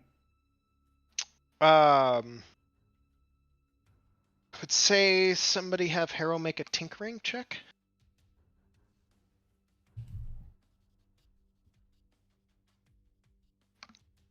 What's her tinkering under? Did we say it was Dex or Wisdom or Intelligence for tinkering? I feel like it'd be Dex because tinkering stuff. That's what she uses like normally, right? Dex? Like these sorts of things? Yeah. I would say probably Dex based. And then what would it be like? +2 for proficiency or? Just whatever her proficiency bonus is. So Dex plus proficiency +3, so that'd be +8. Whoever wants to roll. I think Obi, that was you. What'd she get the +3 from? Proficiency. She has +5 Dex and then +3 proficiency. Gotcha. Okay. And would that be like level 8 proficiency or level 9 proficiency? Level 9. So +4 proficiency, so +9. 25. Okay. Given the materials, easy enough to replicate. She could probably use, she could use Dragonstone if it were available, if she had extra, if she hadn't already used all of it. But the soul gems will work as well, and she can fashion it. Fashion something like this. It will take time, and there is possible threat of failure during their construction. They're kind of haphazard, and it is odd tech, but she is fairly confident in her ability to be able to recreate these given enough time and material. Okay, cool. Yeah, put that in her engineering booklet, whatever she has. All I'm seeing is that once we do raid this factory, we're going to want to collect as many soul gems as we possibly can before we bring the place down. For sure. So, but she needs ammo. Yeah. It's kind of a weird thing. It is explained to you if you care to know. I think part of her learning that would be asking around. So theoretically, just so you're all she could share this if she wishes, but just so you know, the way this works is that currency, modes of transportation, weaponry, vehicles, everything seems to be built around soul technology. Souls are either harvested directly from the river Styx for those unfortunate enough to be caught in the grasp of these factories. Eventually, when they are expended either for use or used as a power source, the gems crack, releasing whatever essence of spirit or soul remains in them, and it is recondensed, reconstructed, and repowered into new crystals at various soul gem factories. Thus kind of, you these conical funnels basically that filter out errant soul material and repurpose it back into soul power. I like it. That's horrifying. A little bit, yeah. A lot of basically inside each one of these gyms is a person. I read a book where there was a purgatory lake where all the christened babies went when they died. That's just how Catholicism works, and that's what powered things. And super weird, but super cool. Interesting idea. Yeah, so it's definitely kind of like that. Break it, so they break down camp, get it into their like mobile soul powered rovers. Um, So you could it's like say it's solar powered. yeah, there's like down one of the rovers that says, "Do you got soul?" And it's like trundling down the road. So the 70s never had a lot of funk, but they had a ton of soul. Yeah, it's definitely a little macabre. Like, it's cool, and the things that they've built with it are very industrious, but at the same time, it's unnerving. The good thing is they have a lot of transport because they don't want to wear out their souls. Like, and Gary especially, like every time you fire the hell cannon or the soul shotgun, whatever you want to call it, there is that like this scream that emanates from the. It's like, and in like the undertone of the blast, there is like a screech or a scream or yell. It is rather unnerving. Just waiting for like that one really fucked up soul where you fire it and it's like wahoo! It's a me. All excited. Well, he's not new here. So is the company that runs this a sole proprietorship? It's solar powered. Yeah, solar powered. Sorry, this is like Austin Powers now. I just need to stop. So, for the sake of brevity, the plan that you arrive to the next morning after your long rest is that it will be split into three. Like there will be attack on three fronts. One, that's sent to make a distraction. Another, that is going to go down into the main depot and try to take out the various what's it called, surplus of soul gems and soul shards that they can't recover like in a timely enough fashion before basically blowing up the facility, while the third and final group heads into the overseer's office to collect the research about this technology so that it doesn't get into the wrong hands and it can't be reproduced again. With all these plans going around, do we have an idea of what we're about to face? Like, what types of creatures, levels, all that jazz? Probably devils, and very, very, very likely, and almost to a certainty that it's going to be demons. But is there like a level understanding of like who's working there, like based on? It's like, probably going to be tough. Know? I mean, I would say it's not like the facility itself isn't terribly well guarded. You would learn from your interrogation that the individuals that were sent here were kind of prototyping this technology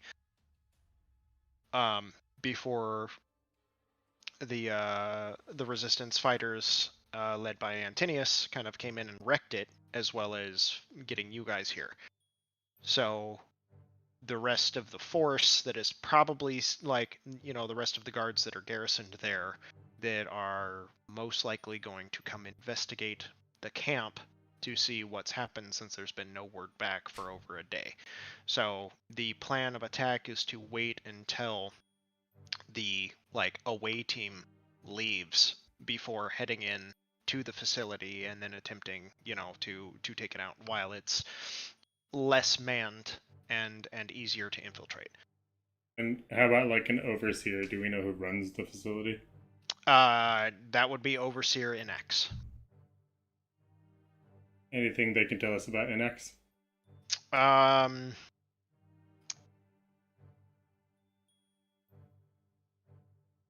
When the rooms start, when you start feeling cold, you're close.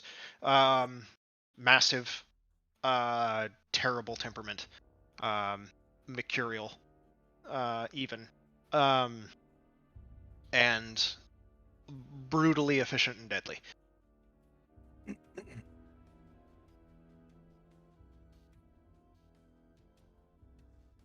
But what you do find is that from recovering the access key, Killian, as have a background in working in such a facility, would note that this is a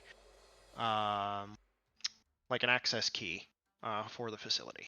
Is it like full access or is it like specific levels? It's kind of a general access. Okay. Anyone else have questions about storming the facility? Ain't nothing to it but to do it. All right. After our long rest, breakfast, we head over there. Okay. Breakfast of beef jerky. Yep. I still And a have a bissell bunch chicken. of other stuff. Yeah. I have a bunch of stuff. Okay. So you guys, being part of the team overseer, are directed towards the cliffs that sit upside of this facility. This facility is named. Too many notes.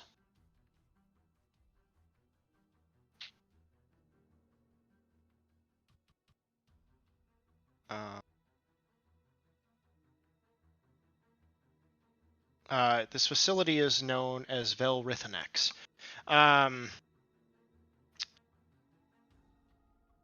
And, I mean, pretty much who isn't endemic to this place doesn't, mean a lot, or, it's nothing but more than a name. But it is a named facility. It is known for kind of being out in the middle of nowhere, as some of these plants and factories are set up. They are kind of interspersed and spread out all over Avernus to reharvest lost souls.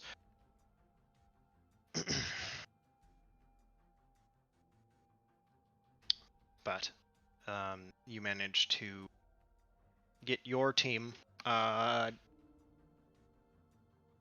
Killian, Helen and Paul, part of Team Depot, some of the various other teams, with Torgoth actually being Team Distraction. And as you guys are sitting out there on the bluffs, kind of overlooking the facility, there are like shafts and tubes that kind of interconnect and entwine, kind of spider their way out.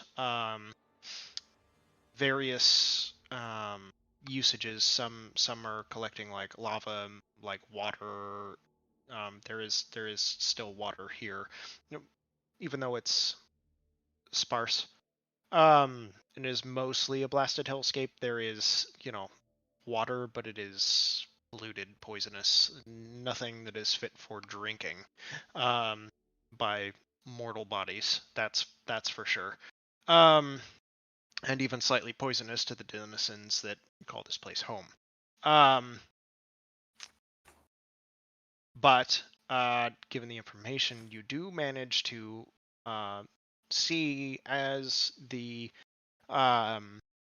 you watch as the team leaves a little behind schedule. There's a little bit of extra waiting before, a convoy, small convoy, heads out in the direction of the encampment that you guys were situated at the day before.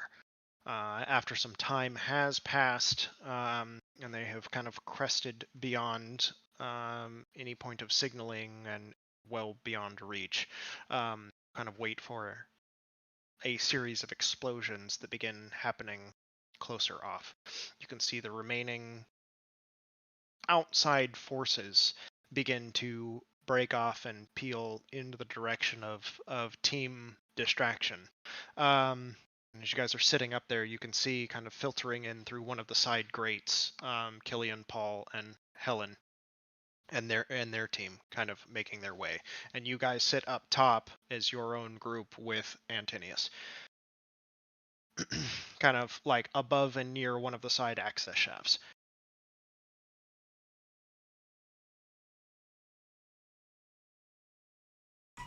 Do we know that this is like basically like a quick way to get to the overseer? Yeah. This would have been, I mean, as rough directions as you possibly could have like gotten in the time that you have with the plan that was come. Is that, you know, use the access key, go in through the maintenance shafts. You know, your standard science fiction plan. Basically, go in through the access shafts, and then it's like not too far. Like you're a room over from where the overseer's office is. So we're Luke. This is the Death Star. A little bit. Cool. Let's fuck shit up. So there's that moment of hesitation, but who swipes the access key? And Gary has it. Oh, Antonius has it. Clearly. You swipe it. Okay. There is a moment of. I have both my regular and my dragon sword out. Which sword? Oh, your other one. Yeah. I got you. All right. So there is a moment of hesitation. There's like a little flash before the hatch kind of pneumatically slides off to the side, kind of revealing a empty tube, about single width wide, and at the moment there is no fluid or anything in it, save for a few puddles of acrid smelling water. Also, I unpocket Ralph. Okay. He immediately bursts into flames. Some bitch, Carol. Like, the fuck was that? Okay. Crispy So, fried monkey. marching order. I would be basically behind Antonius, I guess. Okay. I'd be behind him then. Arrow would be either second to last or third to last in the middle. Okay. Levi, where do you want to be? Probably somewhere near Harrow, like in the back lines, because I'm kind of not fully up to stuff. Yeah. Do you want to have Harrow attempt to put your arm on during the long rest? Ooh. Like, would that count as intensive activity? No, because studying and stuff like that doesn't count. Or you can just Surgery. one arm it. Well, I'm fine with one arming it for the time Okay. being. Okay. Can we? At least until you get out of this predicament. Can we do a check to see if it would have counted? No, it's like, I'd rather. It's not like not be it's under pressure. It's probably would require some not Where did she get a intensive, bionic arm from? She's built and tinkered a bunch of shit. You guys bought that shit like 20 A episodes million times ago, yeah. And it's like, I'm pretty much sure she'd much rather actually do the operation in her lab. The same place that you got Harrow's armor at, you also bought the dude's bionic cannon arm. And it was because it was a joke, and now it's needed. Well, I mean, it came in handy. Hey! Please tell me it's a left arm, though. So he just has two left arms. We had to pay an arm and a leg for it? Levi, roll me a d6. Oh, fuck. How's the d6 in here? Got all these dice. Okay, so evens, it's right. Left, it's odds.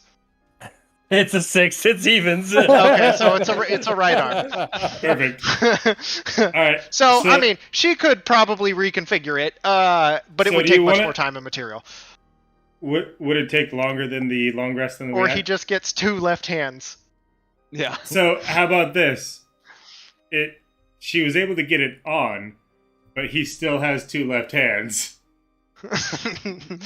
No, he has a left and a right. I would say the facilities here are probably not up to snuff to do what she needs actually to attach it. Yeah, like especially in the time given with like how stressful, and it's like, okay, you guys go to sleep, you wake up, we go. Yeah. This isn't like sewing it on. You have to actually attach nerves and shit and whatnot. So one-handed Levi. Okay, so one-handed Levi. Okay, just keep that in mind. A quick thing I guess I should have asked about during the long rest. has my tattoo reacted at all to being in hell? This is some weird shit here. No, that tattoo has not done anything in a very long time. What about our marks? Because those recently came up. No, not necessarily. Not since that incident on the ship. You have not felt anything similar. Okay. And then I'm assuming the devils are surrounding Gary because he's the chosen one. No, it is just you guys and Antinius. So they didn't even come? The devils are... They're on the diversion they're area. Team On the Depot. other one? Yeah. Okay. Yeah. Cool. Paul and his rape whistle. All right, so Question. so order, I think it would be Antinius, me, Bill, probably Levi, Harrow, Gary. Does that sound about right for everyone? Yeah. Okay. Question for the group before we take our long rest. Retcon just a second here. Does anybody have any spell slots left? I mean, yes. We just finished the long rest, so. I mean, No, before the long rest. rest. Yeah, Because I had two two. empty spell slots in my ring of spell storing. I had If two. anybody has any, they can donate. You still have your familiar. He hasn't died Yes. or anything yet. No, he's just back at the ship. I have shield, which actually might be useful for you. Can I cast that into a spell You can. ring of storing? Okay. But You it's can. how many levels of slot? Like how many slots do you I have? have 2 slot levels left. So I technically have 2 level 1s and 1 level 2. So you could do the 2 level 1s of shield. I could do into shield there. or protection from good and evil. Shield's level 3, isn't it? No, shield's No, level shield's one. level 1. Or I Oh, could okay, do gotcha. protection from good and evil, which is an action, but you get advantage on phase, celestial phase. I can already blah, blah, cast protection from good and evil, so blah. Okay. So there's shield. But a free I also cast. have absorb elements, which is level 1. If they're doing like fire damage or something, that might come in handy. just give me the shield. Alright, so I'll give you 2 shields. Sweet. And then I have a level 2, which could be blur or absorb I elements. only have those 2 level 1 slots left open in it. Alright, well, blur might actually be useful because for the duration, it's concentration 1 minute. I've got blur too. Okay. So, yeah, not to- I'll do 2 shields then. not to allow your fine, simple friend here to be of assistance, but how is your mobility? I'm pretty quick. Why? What do you got? I mean, I could always provide you with a simple Misty Step. Oh, I've got Misty Steps for days. Okay, I don't know what the fuck player can do. That or I got Hold Person. If you can't Hold Person. Ooh, No, hold I've person. got Hold Person too. Okay. Alright, Honestly, so- I think Shield is probably the best thing because I level could 3 use it as a reaction, and it's not something that I can ever normally do. 100%. Shield's fucking dope. It So, saves my life so many times. all right. So you head down single file in your marching order down into the tunnels. Can I actually? Last piece of items that you would have been given was a scroll of Pass Without Trace. Which Feel we like- will cast and activate on our way here. Okay. Excuse me, sorry. Hey, Mr. Mournerwood.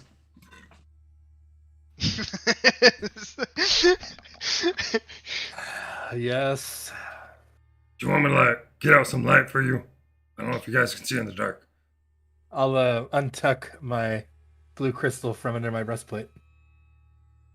Oh shit, that's cool as hell. Look, I got something like that, and I pull it. In the orb. It's a little gem. Lights up too. Fuck.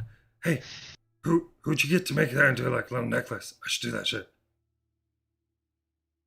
I believe I did it like 3 years ago. Tied some string to this. Lance clearly thinks there's more to it than just tied it to a string. It's literally just tied on the string. That's more than 3 years ago. Okay, so pass without a trace is on. Your ring is spell stored. You guys head off through the tunnel. Antinius, go ahead and make a perception check.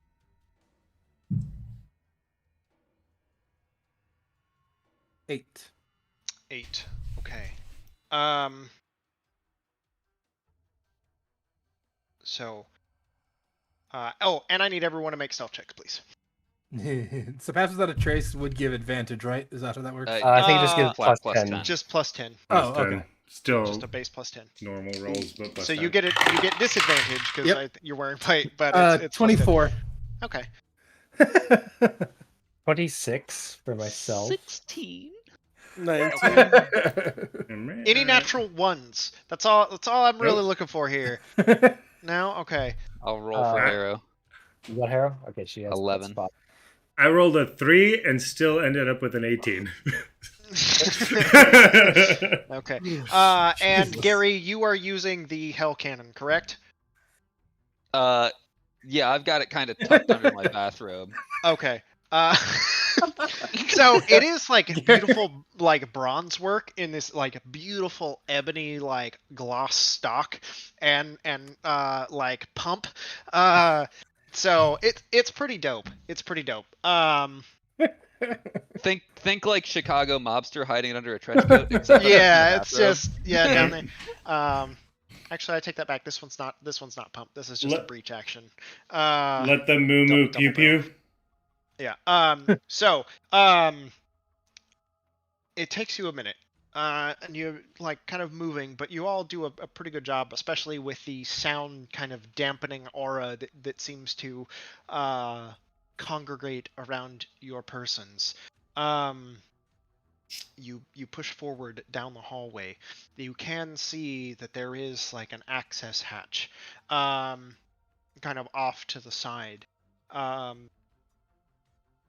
and yeah, you like it kind of ends in a grate. There's some other pooled water that sits beyond that grate, but there is like a little access hatch that sits here for like a for maintenance or whatever, like set into the side of it. But the door is currently closed. Check to see if it's locked. Doesn't appear to be. Open it. You open it. You hear a click as it opens, and you watch a piece of string kind of like break from the internal like latching mechanism and begin to like suck in, and you can kind of hear this like this ratcheting clinking noise. What do you do? Fuck. Here now.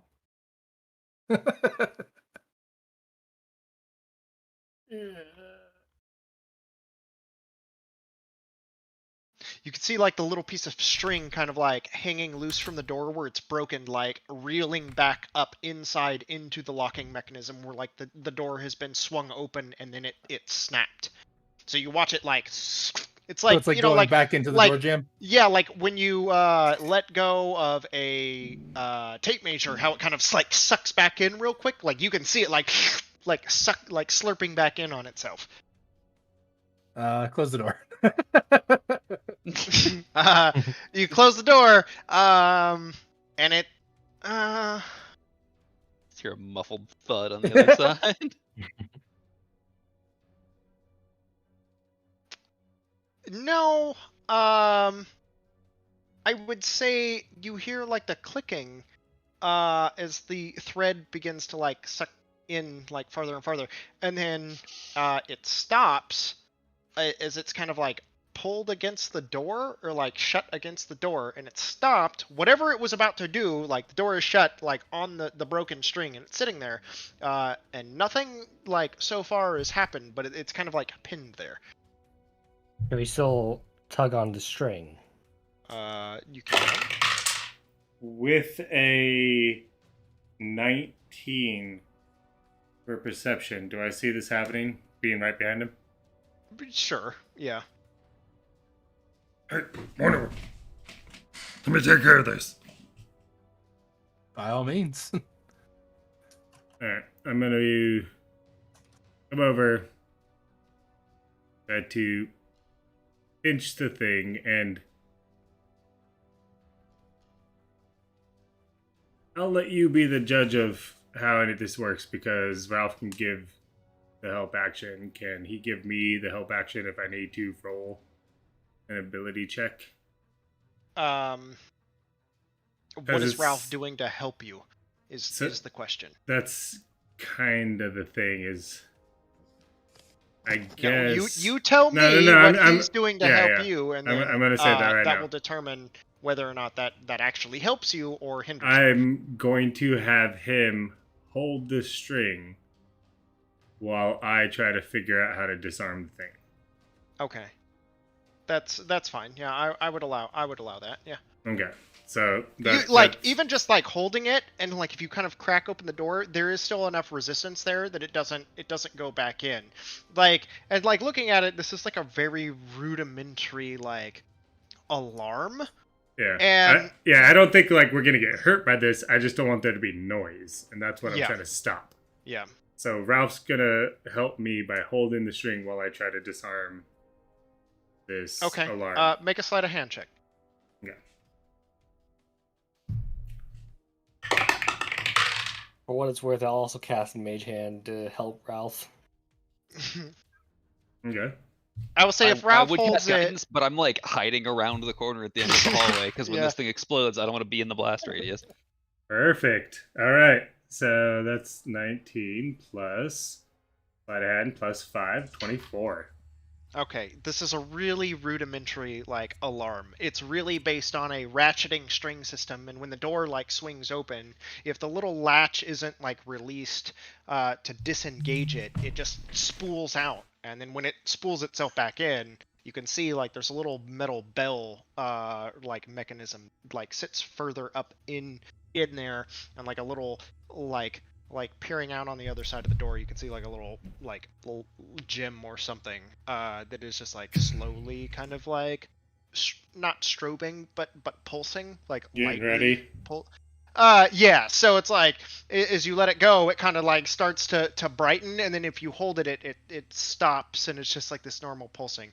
It's really rudimentary. You just like stuff, some rope or some leather into the mechanism, and it like enough to gum it up and jam it up, and it renders it useless. Cool. All right. Nicely done. So like not, it's probably something that who would ever do this sort of situation, so not going to bother upgrading their security. Like it doesn't seem like they seem to be thinking that there's much of a risk. So like there is kind of a like you can see like there's probably traps, and it's probably like some things that are here, but it's not like they're incredibly difficult or complicated. Just kind of a ramshackle like quick fix. Okay. Going forth, I would like Antonius to still keep going, but can I ready a perception check? Is that something I can do just to like help him out? You can keep a keen eye out. Yeah, I mean that's basically what I was saying. Like So I would say make an investigation check, because you are actively looking and investigating for things. You're not just looking. You are actively searching. So this falls under the review of that 20 plus 1, 21. Very nice. Okay. You keep a keen eye on all doorways and everything else. But Antonius, because you rolled so poorly on your perception check, as the door finally does swing open, you can see a small demon, like kind of squat, like rotund figure, like short arms ending in little claws, kind of carrying a package or a carton of something, like down a walkway, kind of like where you're coming out of this maintenance hatch, and as it opens, it like stops and kind of drops. What are you doing?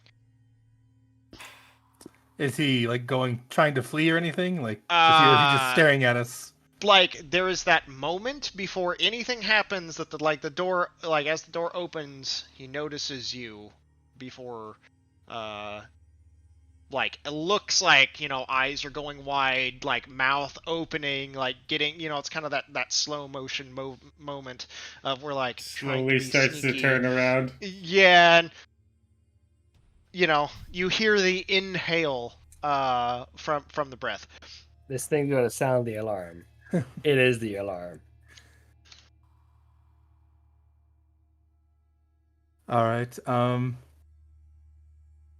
Does paralysis prevent people from talking? Yep. Yes. All right, then I will cast Hold Person on it. Okay.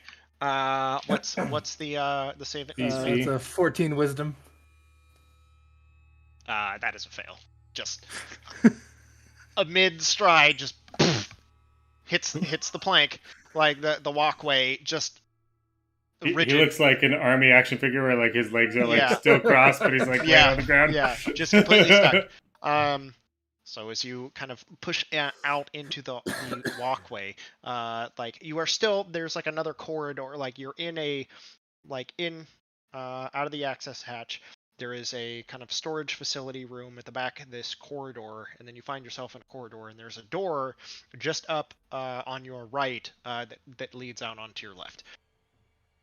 And you have this paralyzed demon just face down onto the walkway. Are any of you guys particularly good with knots? Yeah, I'll take care of it. And I walk up to the thing and coup de grace it and just stab it in the throat. Yeah, you don't even know. I'm not gonna make you roll damage. This is more kind of a what do you call this? A narrative kind of sneak mission rather than a roll for initiative and try to get through like 30 different encounters. Snake the shit out of this guy. Yeah. So do your guys' best sneak and infiltration role play as possible. So yeah, I'm good with knots. Stab. Just efficient. I never technically said I was good with knots. I just said I got this. I could have done that, but probably not as quietly. As you can imagine, quiet is not my forte. So now all of you kind of into the larger chamber that makes up this corridor in between stockroom and wherever the other door leads. What are you guys doing now? I'm still following Tinius, but I'll nudge at Harrow at the boxes to be like, yo, if you need ammo, grab that shit. Yeah, can I like break open one of the crates and see what's in there? Yeah, if you go down there, make a stealth check to try to pry open one of the crates. Stealth? Yeah. Mm-hmm. Quietly open the crate. Sleight of hand. Sleight of hand. I think it's the same thing, right? Stacks. Yeah. They're close, yeah. 15. Okay. You kind of hear that, like, as you pry off one of the cases, finding one of the crowbars or whatever that's in the room. Reagents of some various sort. Okay. Obi, you want to roll? And Harrow's +5 slide in. What is she doing? Same thing, just looking for the things to fuel the gun and the bomb. Just opening more soul crates. shards, basically. Just there's a ton. quickly It's just, looking. ton of crates. There's a few that are 22. already opened. Various like little jars. Okay, easy enough. Barely a sound.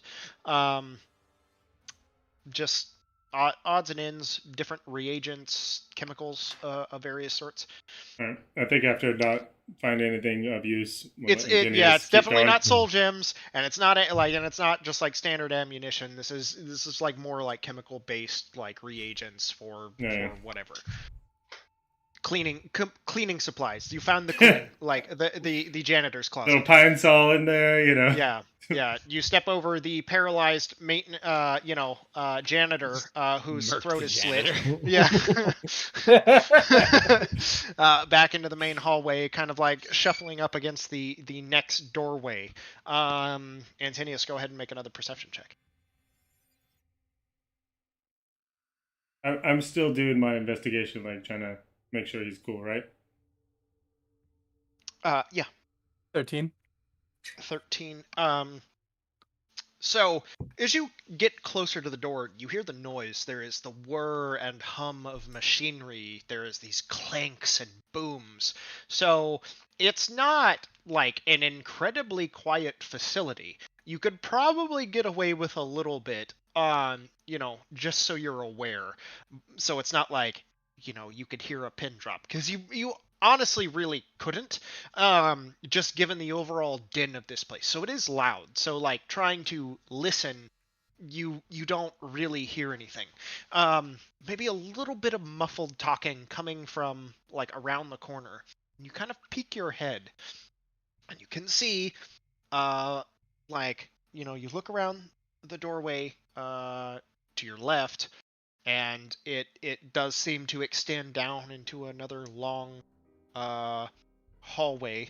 I would say, because you can read Infernal, you do see like the signage and like you've found yourself in some sort of like manufacturing plant. There is like, painted stripes and like scrawled wording on the sides of the wall and everything, and where you're at says janitorial closet.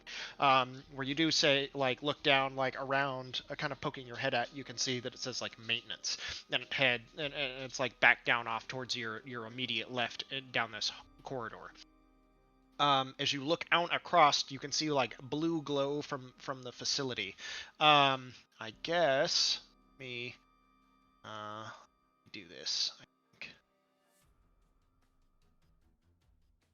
this might make it easier. Give you an idea of what we're looking at. Just to reveal it as we go. Oops.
Okay. So, from where you're standing here at the corner, let's see, objects, tokens, yeah. So where you came in on this maintenance hatch is here. So where you see and kind of killed this guy that was just out front, as you kind of peek out and around this corner, you can see one of these demons down over here, and directly across ahead of you, two more on this walkway. And you can hear like the trundling of stuff, and you can see like long conveyors and boxes kind of shuffling beneath kind of this glowing blue, and the sloshing of liquid that's kind of coming from below it as well. And like this really acrid smell, as well as the like odd and not so surprising errant screams that just seem to like filter through the air, but from no place in particular. And then, just for reference, the hallway. Let me see if I can remember how to work this. I don't remember how to work this. The hallway that's kind of like in that So, the right dead guy click- is in is the one for the janitor's closet, and then the one that's in front of me was the one I would where the say maintenance where was this going. spooky electrical stuff is where the janitor So closet if you was. right click it, you can move the screen, and then you can like zoom in and out and shit. Oh, I was trying to remember to ping. Just hold hold left down click. left click. Oh, okay. So this one going by these two guys is the one that would be going towards the maintenance area. No, this way is towards the maintenance area. Okay, and there's Like- nothing that denotes what this front one is. And we this came down one- up here, right? Like This one's The like hatch, on this yeah. adjacent wall over here with an arrow Uh-huh. pointing like towards this direction. Says overseers. Oh, okay. Well, I think we know which way we need to go. Yeah. I'm gonna look back at the group and kind of let them know that for the people who can't read Infernal, that the overseer's office is this way.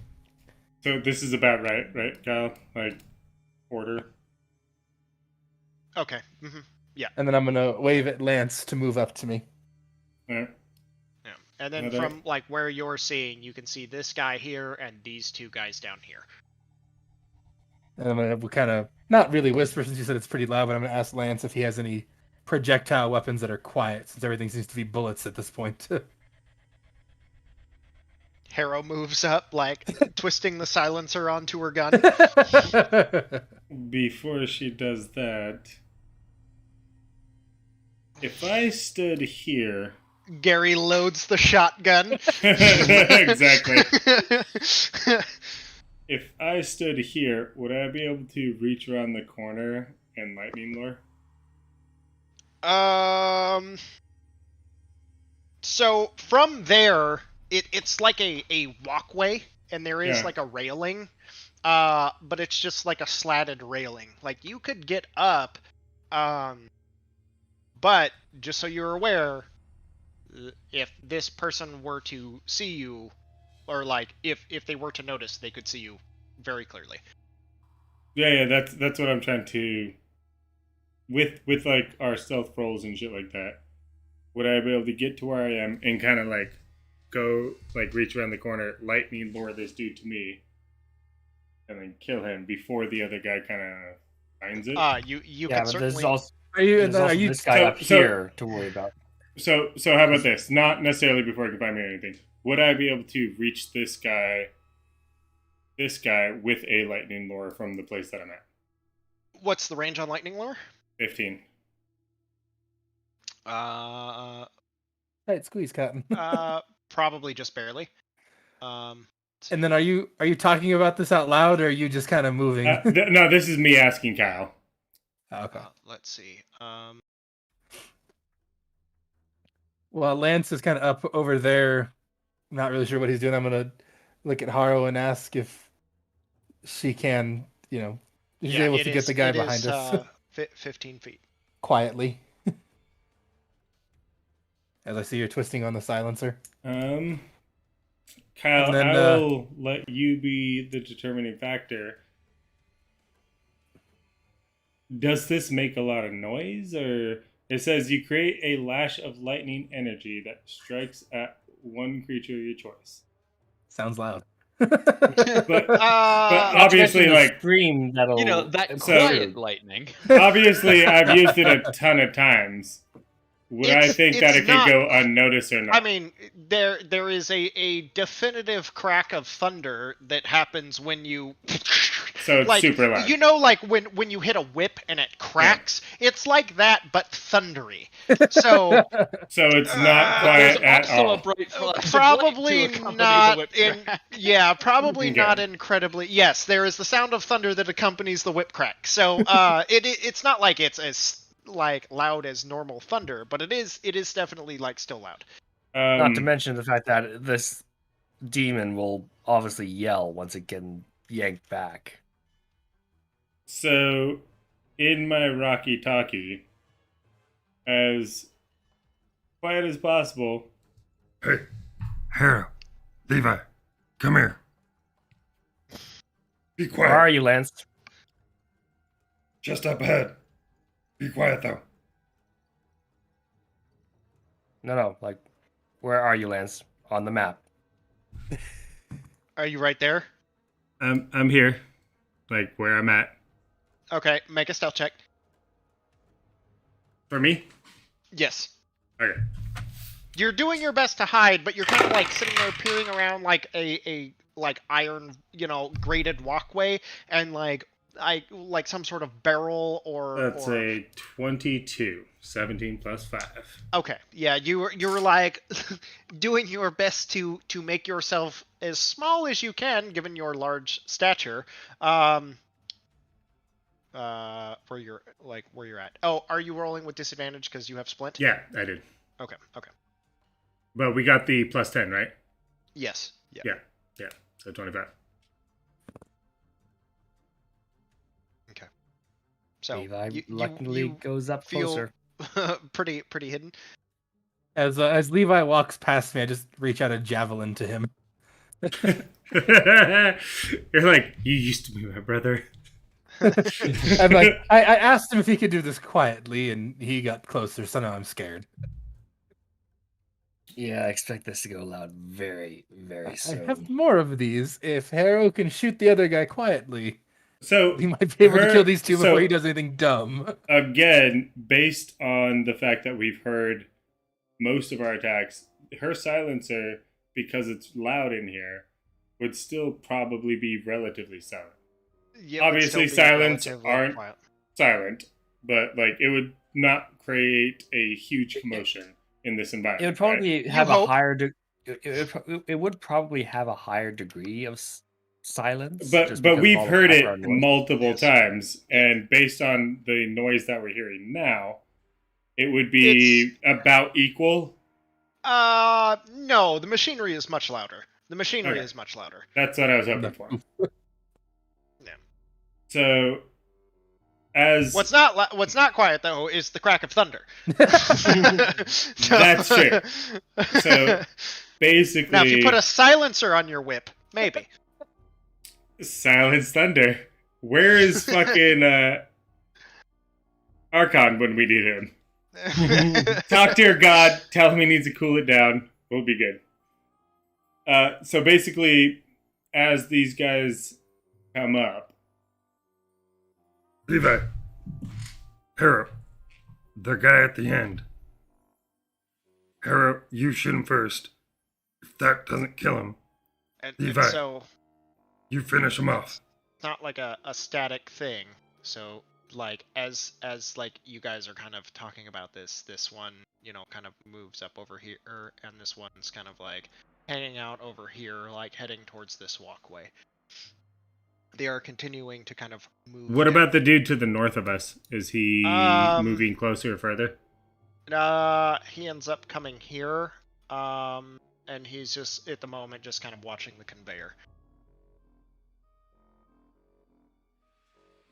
Okay. Is there an actual stair right here? There is.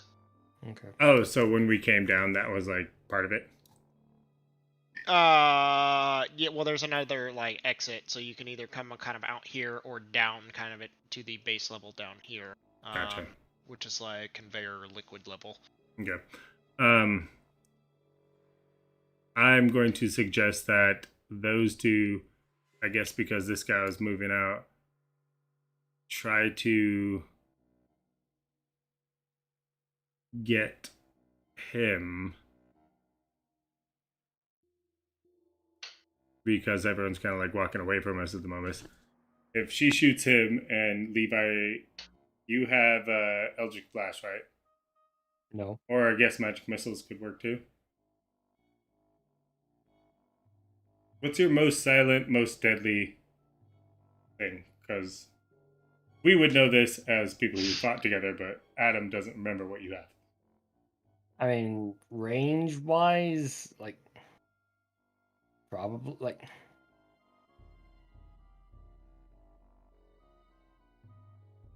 In terms of pure silence, like, maybe Vitriolic Sphere, but it's like, that does a lot of all you hear is the screams of their melting bodies.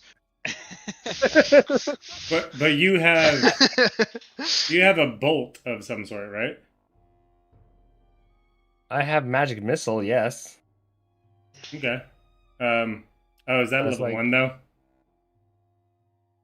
I can upcast it, but it's like I don't know. No, but like I don't want you to use fucking spell slots for this.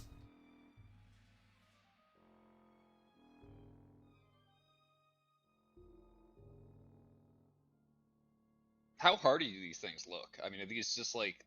They're just like grunts, yeah? I need pee. Yeah, they're just little grunts. I mean, I need a pee, so I'm going to ask Hera can to take make the multiple- decision. Well, Harrow can sharpshooter 2 of them in a round. Mhm. Then It's like, we'll I'm have Levi and I just sling spells at the other one. They talk about this as a hold out a javelin. It's still javelin here. Like, this is quiet. Yeah, I'm not very good at those. I mean, Not exactly the athletic type. the way I see it is like have Harrow sharpshooter this guy, and then Lance and I can take care of these guys up down here. They still don't seem to notice your guys' presence as they. This guy moves off, begins to climb this ladder, and this one steps down over here, begins fiddling with some piece of equipment. I'm going to bonus action cast Shadow Blade at 3rd level. And you can. We're gonna have Harrow shoot the 2 to the bottom. Now, Or have a shoot the 2 to the bottom. Yeah. Oh, I thought Levi was going top. Or Hera was going top and Levi was going bottom. Can Levi take out 2 Oh and shit! 1? Wait, hold on. Where did they come from? So as like you guys are still sitting here like being indecisive, from behind this container, you watch another like where it was out of view, on an even higher level of walkway. You can see another guy walking down this way. As soon as we see that, Let's Lance does like the fist thing. We climb back. I want to go to these stairs that I just put myself under there, and Harrow go next to me and her shoot this dude up top. Okay. So silencer, shoot this dude twice. Gary or who's rolling for Hera? So we all kind of fade back to where we came from, I guess. And then Hera's gonna shoot this dude, and I'm here just in case shit breaks down. Okay. So whoever wants to roll for Harrow. Obi, if you want to keep on the tradition, that's cool. If not, we can pass it on to somebody else. You let Obi do it. He's got some catching up to do as far as right. Seriously, especially doing damage because he was dead for all of the damage, except the damage that came to him. All right, sharpshooter pistol. First attack is a natural 20. Fuck. Okay. Yes. Yeah. So Harrow kind of leans around the corner. You just watch this spray of blood just tumbles off down over to the side. A small splash. With a Catches it right in the head and it just topples right over the railing into the water. A 7 for perception. Do I see anything other than the dude we just killed in this area? You're like really riveted on Harrow's that was awesome a fucking shot. awesome shot. Yeah, and then you're just kind of like dumbfounded for a second, and then like, oh yeah, I should be like looking around. And by the time you start like you tear your gaze from like what just happened, you don't see any other movement. At least at the moment, and not from your perspective, like where you are. It is like a crisscross maze of catwalks of various levels and like humming and whirring machinery that's blinking and flashing and. So real quick, this sort of a section, do we like have visual of that, or is it like corridors that open, or is like it completely open that we can see on the other side and all this shit? Like basically like where I'm at, can I see to like over here and shit? I mean, you can kind of see up on this upper walkway. You can see that there is a bit of light coming from a few of these places. Bill fell asleep on the stealth mission. That he did. He actually did. Alright. And I mean, you can kind of see around a little bit, but there's still like a lot of like stuff in the way. But like from where you're at and what you rolled, you don't see anything. All right. Should we Kind of like come back here, leaning into the rest of the group. should we take out those other three or just move on? Just take him out real fast. All right. And I would say, I'm going to. Gary, since you're standing there, why don't you go ahead and make a perception check? Ooh, I'm going to 25. Okay, so with that, you can see the signage, although far and across the other side of this place, you can see right here, there's writing above, like on the wall, with that same colored white stripe that says Overseer's Office.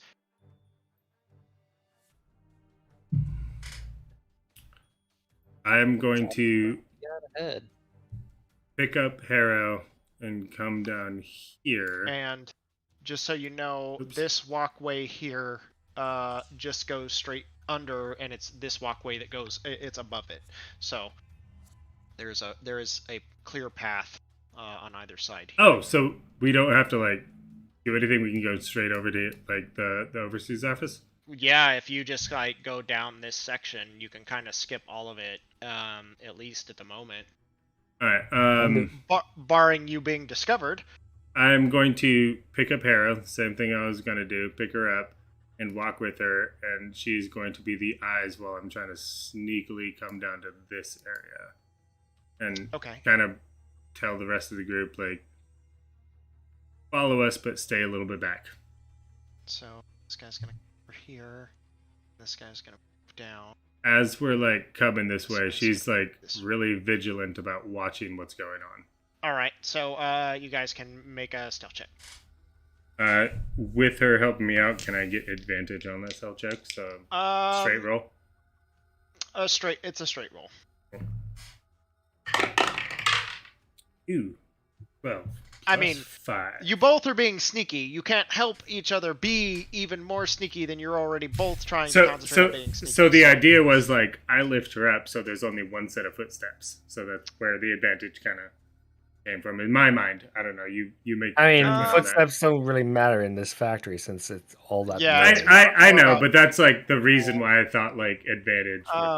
I would say no, because carrying her and trying to be quiet without trying to bump into anything and create any undue noise, it's probably going to be harder. So I wouldn't say... Do you want us to roll our own stealth checks and I won't carry her? I would say you could still carry her, but yours is still going to be at disadvantage.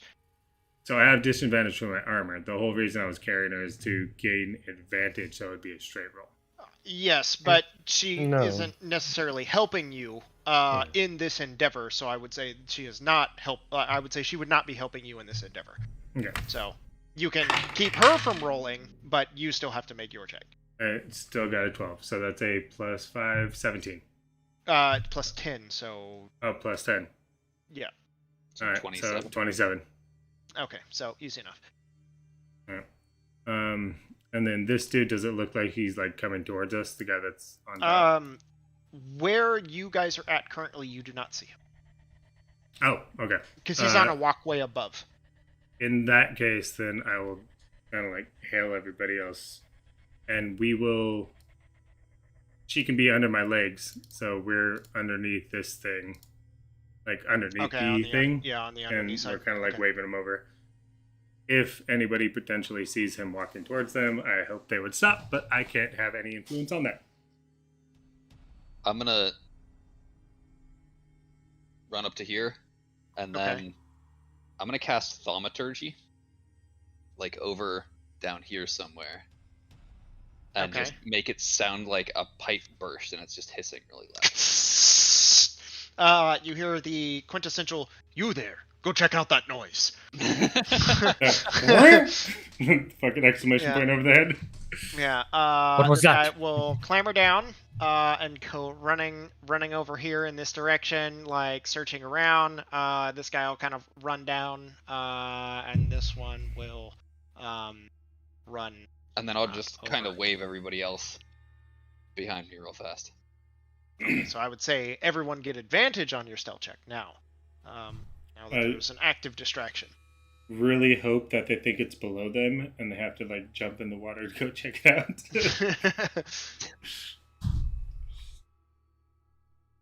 You see like motioning and looking and like some head shaking. You can hear, and you do hear like conversation kind of carrying over the din of the machinery. But everybody else, go ahead and roll your non-natural checks. 20. 34 from me. 20. Non-natural 20 for Bill. Okay. Okay. Natural 20.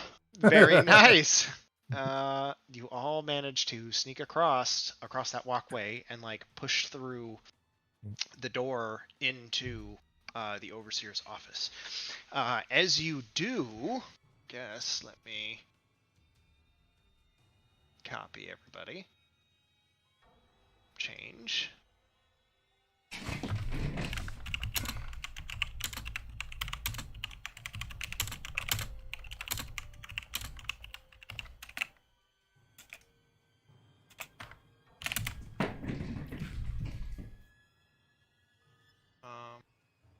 Yeah, did I lose some? 6. Oh.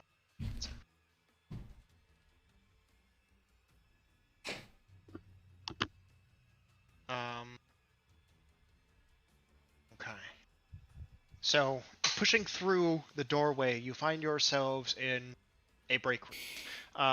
There's an open door off to your immediate right that opens up in, and you can see it's pretty well lit. There's stacks of box and containers and crates. Looks like like some sort of like storage facility and something else, but you can see like that same marking like overseer's office, kind of like and the line wrapping around the wall that you're currently looking at around the outside.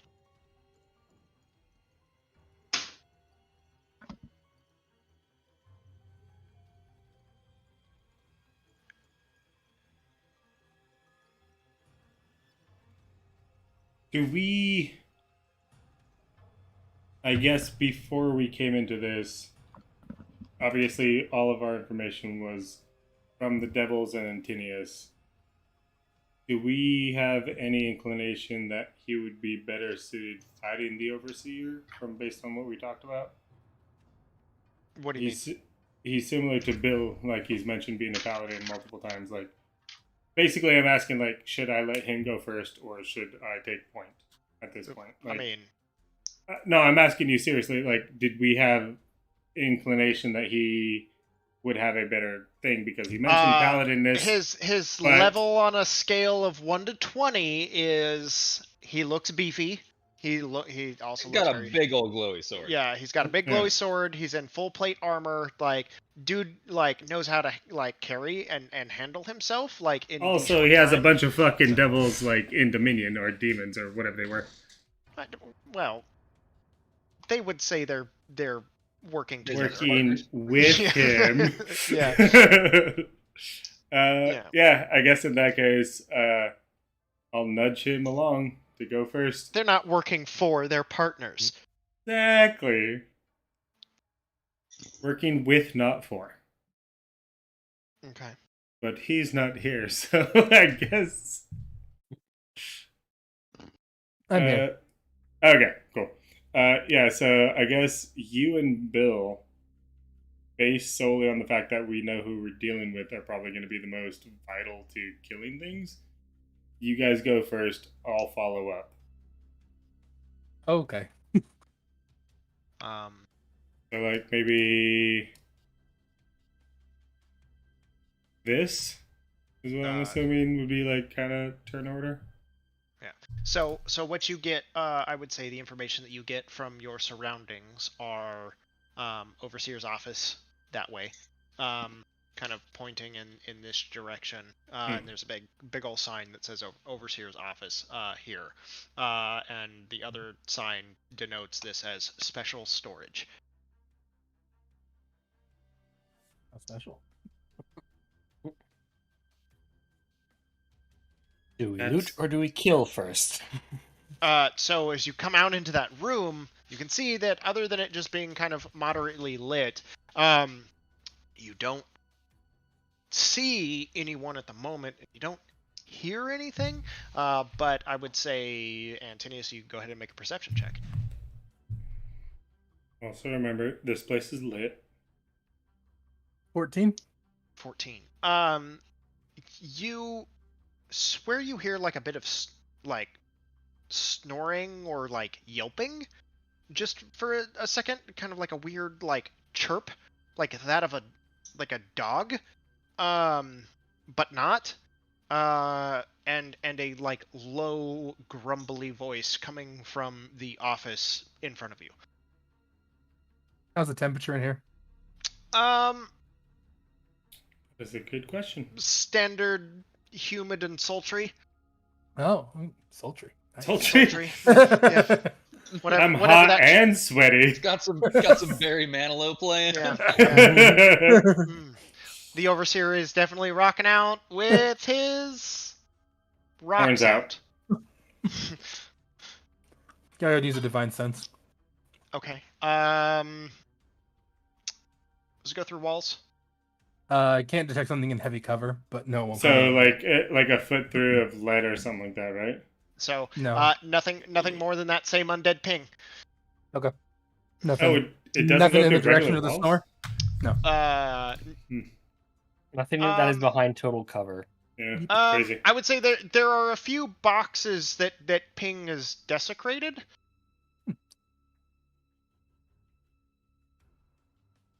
And for you here, as here,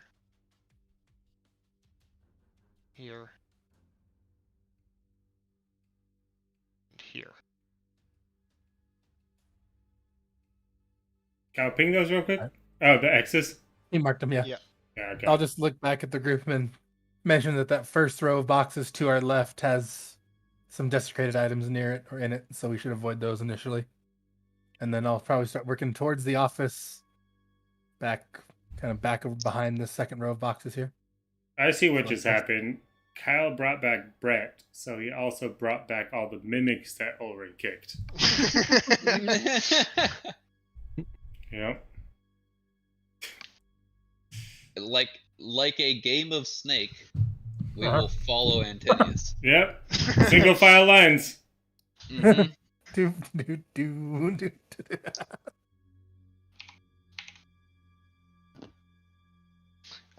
Okay. Everybody make stealth checks. We still have the cloak, right? I've not rolled like shit multiple times in a row, Kyle. Why are you cursing me? We still have the cloak, right? Pass without trace. Yes, pass without trace. That's what I meant. 18. I got a 20. 18, 20. I got a 20 Bill. not natural. I Bill rolled gets a 20 non-natural. And then Harrow. Ooh.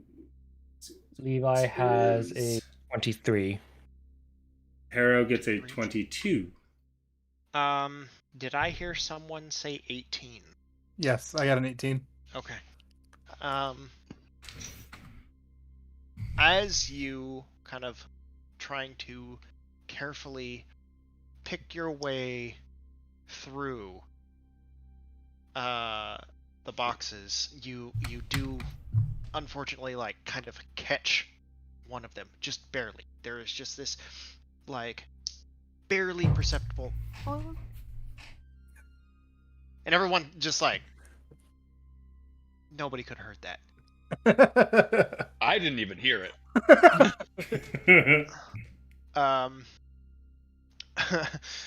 Yeah, like, was that a toot or who knows? 18's way above my passive perception. He's the king of hell. Seriously, Sure. the king of hell can't see it. Who the hell else is gonna know? The corner, and you make your way down farther. Oops. Poor gang. Where everybody gets in your single file. Snake line. Like tiptoeing. You can hear voices. You hear kind of a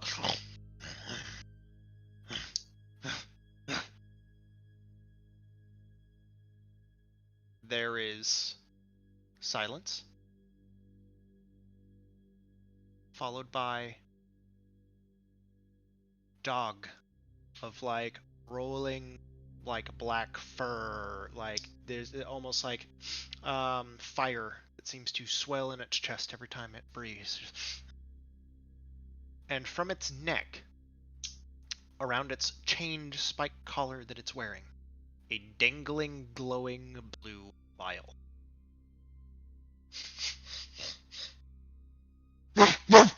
Just starts barking, looking in your direction. I need everyone to roll for initiative, please. Motherfuck! Talk about a bloodhound. Oh shit! I rolled great for both me and Hera. This is like the first time ever I've rolled good. So Levi 18, but it was a 13. Levi rolled great. Bill rolled terribly. I got the natural 20. Bill got nat 1. Hera did. Oh, she like I forget that she has a million. Grab some water. 25.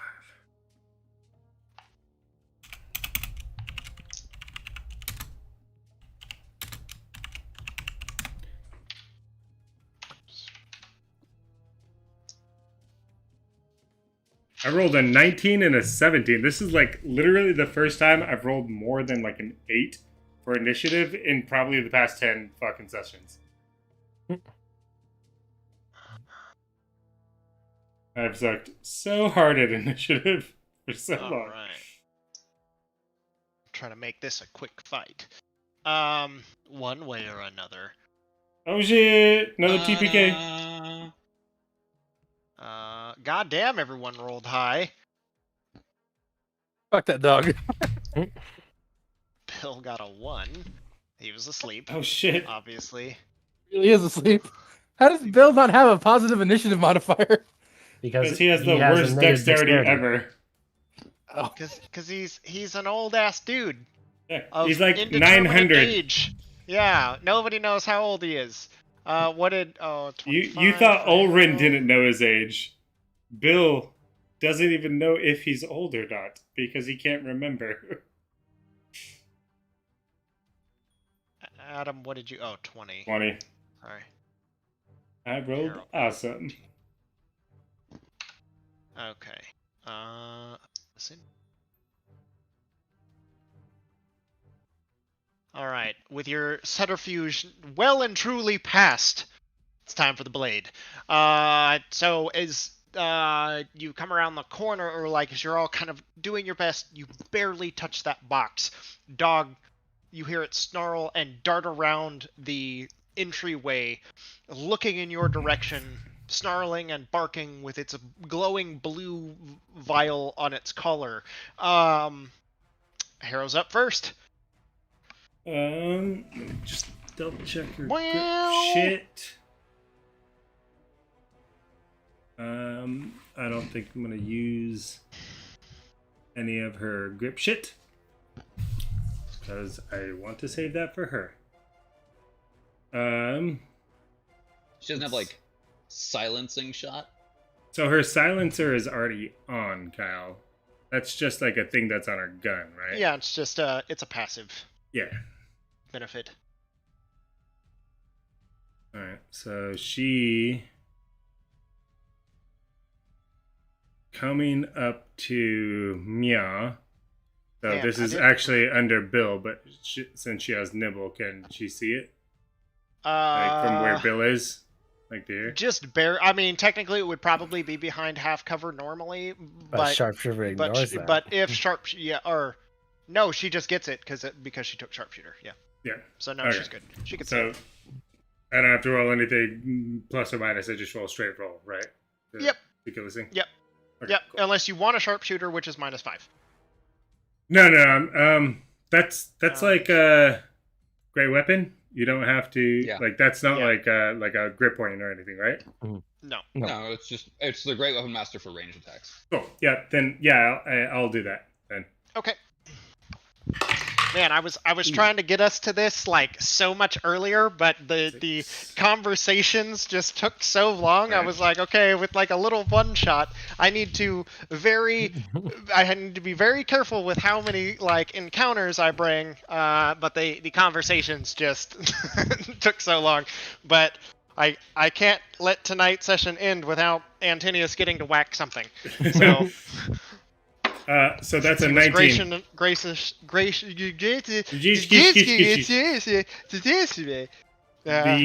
enough to.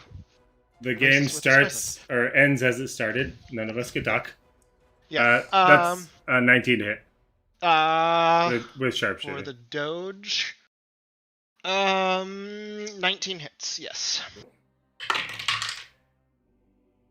Fuck me. Oh, she can roll ones? No? Nimbleness or something like that? Oh, that's just hit. Just hits, yes. Yeah. Alright. So, well, she or saving throw, like, just on her D20, just on the D20. She can reroll a 1 once per time. So that's a 7 plus 10, 17 for the first. For damage? Yep. Okay. And then, again, doing things. Ooh. That's good. That's a 23 to hit. Okay. Yeah, that definitely hits. Yup. Not extremely better. That is a 10 damage. Oop. Okay, so 27 points total. No, that's 20. Sorry, because I did the plus 10. So 10 plus 20. Yeah, she did sharpshooter. So how much damage total are you doing there? How much did she do the last round?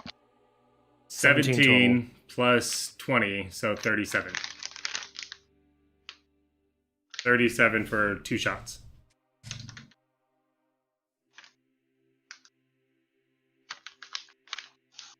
And then what? She still has 1 shot in her pistol? Because it's 3, or how many shots does she have in her pistol? Okay. Is it 4? Yeah, I think it's 4. I want to say it's 4. Yeah, it's 4. So yeah, first 2 shots, she did 37 damage. Okay. Sorry, I had to pee. Okay. Yeah, that's how I was like, is it? I was like, was it the plus 10 or what? So, Yeah. I forgot that. Sorry. It was. I was just trying to calculate it all up at once. Yeah, it was a 4 plus 6, so that's why it was. Nice hit. 10. So 37 total, and then that's her. Okay. I think she would probably come here and use this as like cover for anything else that's coming out of the room. Okay. And that would be the end of her turn. Okay, so that brings us to Levi's turn.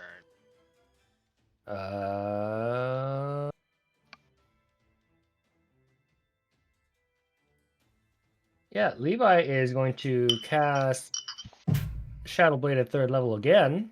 Okay. He didn't get to use it last time.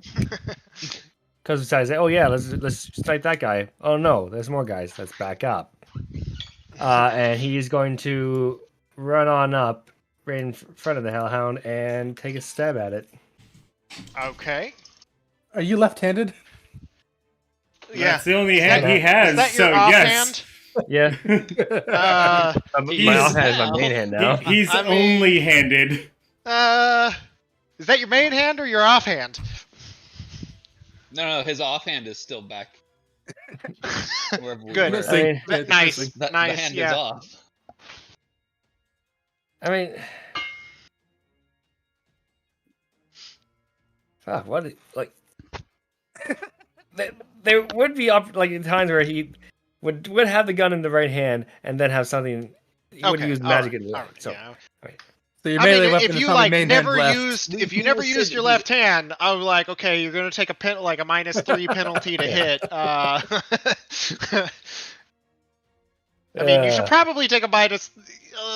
I'm not going to force disadvantage, but it's, when you have like 2 arms to balance yourself and now you only have 1, it's a little different. Yeah. It's not terrible, but go ahead. No penalties. That's not fair. He's also using like a condensed energy saber. That doesn't exactly have a lot of weight behind it, so. This is true. He's not wielding an actual weapon. I mean, it is, but, not in the traditional sense. Yeah, it's not like a great sword where he has to. There's inertia involved. Yeah. How does the 10 sound for taking a stab at this thing? It just kind of dodges to the side, kind of recoils as the blade just kind of passes through the stone, kind of dragging. Does not do any damage other than just kind of carve up the wall. I feel like with an energy weapon, you would have 0 penalty to strength, but a penalty to dexterity if you're using it offhand. Just because it doesn't weigh anything. And I'm not saying anything, I'm just saying, like, it. Yeah. In my brain, that's how it works. No, Obi was nice enough to give himself a disfigurement for the massive damage that he took, so I'm not going to punish him for that, because I rule the cool. So. We don't disparage disabilities at the table. And yeah, that's my go. Okay, just a swing and a miss. Okay. Yeah, swing and a miss. Also, right. for canon reasons, he was a cop. They probably had to train in a lot of different things. Yeah. Levi, since you're right there, you do get to see face to face with the Overseer, who is standing there over a table of some of these vials that he's like tinkering with, and there is this massive devil that is sitting there just kind of scooted up. The chair is like in the process of tipping over as he's standing up, like unsheathing the sword and this massive whip. And like as he's pulling the sword, you can already see it alighting in flame. Yeah, I think the Overseer's in, guys. And just like that demon that you murdered, pincushioned, this room is definitely, like, this area is definitely colder. You did ask that earlier, and I forgot that was a thing because I was rushing. But yes, this area is slightly more chilly. And actually, with that, the sword is not alight and fire. It is actually like currently like frosting over with icicles as he's drawing it. So he's the Lich King. Gotcha. It's frosty, and someone's gonna be mourning their recently deceased. Personally, I was gonna say he should let it go, but Levi. Okay. Also, you can see like flanking off. To the side, there is a second Hellhound that is in there. Oh, fuck. So just so you can see, it's like his pet dogs. He's in there tinkering with his pet dogs, trying to make Gary finders. He's try to find my Gary. He's in here working, slaving day and night on his app. So Antonius, what you doing? All right, we're going here. Where I measured the distance to already. And this thing is about to have a terrible day. Find my eye, Gary. I'm gonna take a swing at I'm gonna workshop it. keep it rolling. Yeah. Okay, sure. So flank it and try to smash. With greater weapon fighting. Okay.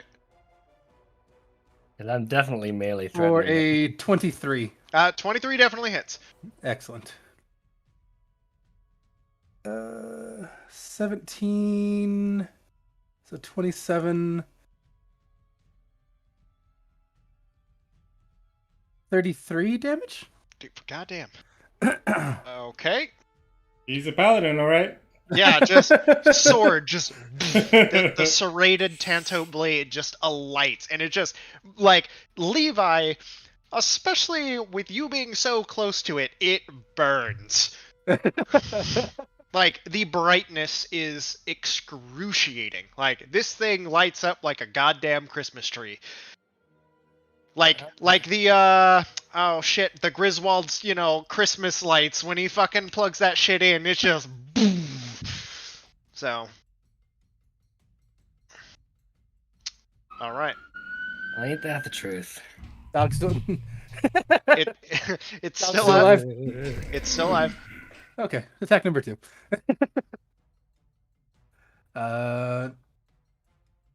No greater weapon fighting this time.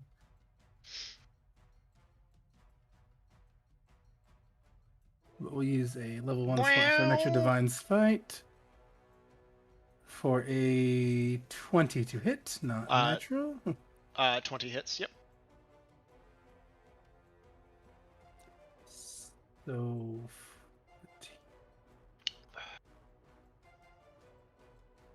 15.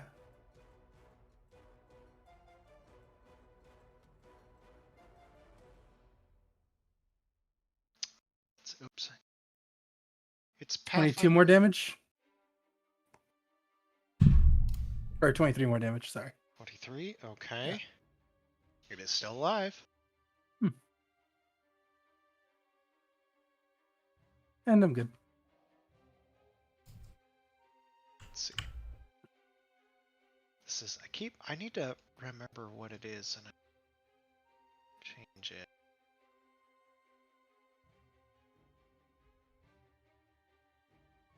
I don't remember. I think my squares are all off. It's supposed to be 5. Oh, shit. Oh, hang on. Oh, wait, no, that's correct. Yeah. Is this thing 5, undead or a fiend? 15, 20. It is definitely a fiend. Okay. So 2 more damage. So what was it? It's a 25 hellhound. total. You know what this is, so it is. That was 25, not 23. Sorry, I forgot to get an extra dice on the spell slotted Divine Smite. Okay, it is still up, just barely. This thing's looking fucked up, but it's up. It is fucked in the up direction. Yeah, it's pretty fucked up. That was some really big hits. All right. And your turn. Yep. Before yet, go ahead and bonus action a hunter's mark onto it. Okay. That brings us to Lance. Real quick, just so everybody knows, I gave Harrow the median health for being level 9. I just gave her a +5 because it's D10 plus her con bonus. Oh shit! I put it in her thing so she can re-roll that. It's just she got a +8. Was it +8? What was it, con? I just did it. +7. +7. So I just gave her a +7. So when she comes back next session, she has +7, and if she wants to roll, she can roll whatever. I'm just saying I gave her that. For what? Because it's a median D10, so I gave her 5 + 2, so I gave her 7 to her health. I don't know how she deals with it. I always roll, but whatever she does, I just gave her the median. She got 7 temporary health points. No. I just for her level of health. To her max HP because she hadn't leveled up to 9. Because she's level 9, but I didn't want to fuck with her shit. So she has 7 extra health and what? Yeah. Gotcha. Just so you're aware, during at the Devil Encampment, it's part of the supplies other than basic shit that you would have, like basic adventuring supplies, anything that you would have needed. Within reason, limited supply, you would have been given 3 standard health potions as well. Or just given? Given. Oh, so we all have 3 health potions? No. 3, 2. Oh, amongst all of us. Yes. Yeah. All right. So real quick, can I get Lance, 1? Levi, and Hera. Perfect. That's Levi and Hera.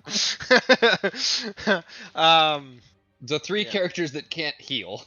Yeah. Pretty much. Yeah. Anything for his unholiness. We're gonna work on that. Okay. So. All right. Is it my turn now? Right. Yes. Yes, it is now your turn. Sorry. All right. So I'm going to move. Meow. That's my 30 feet, and then I'm going to try to lightning lure this guy too. Okay. So it's a DC Strength 13. Okay. Natural 18. Passes. Surprisingly strong.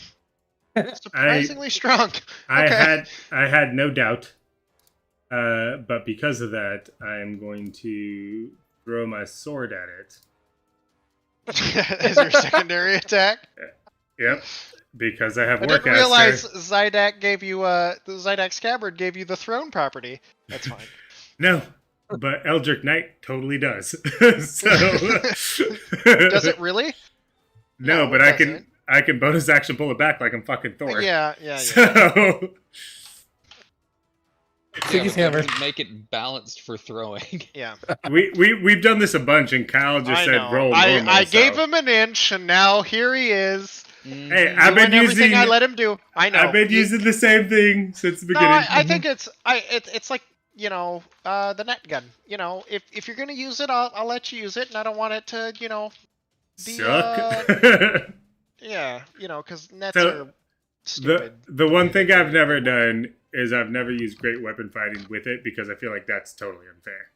Like being able to fucking throw and get great weapon. I feel like that's bullshit. So I've always just used straight rolls. The fact that you can throw a sword over and over again to do more damage than a rifle is also bullshit.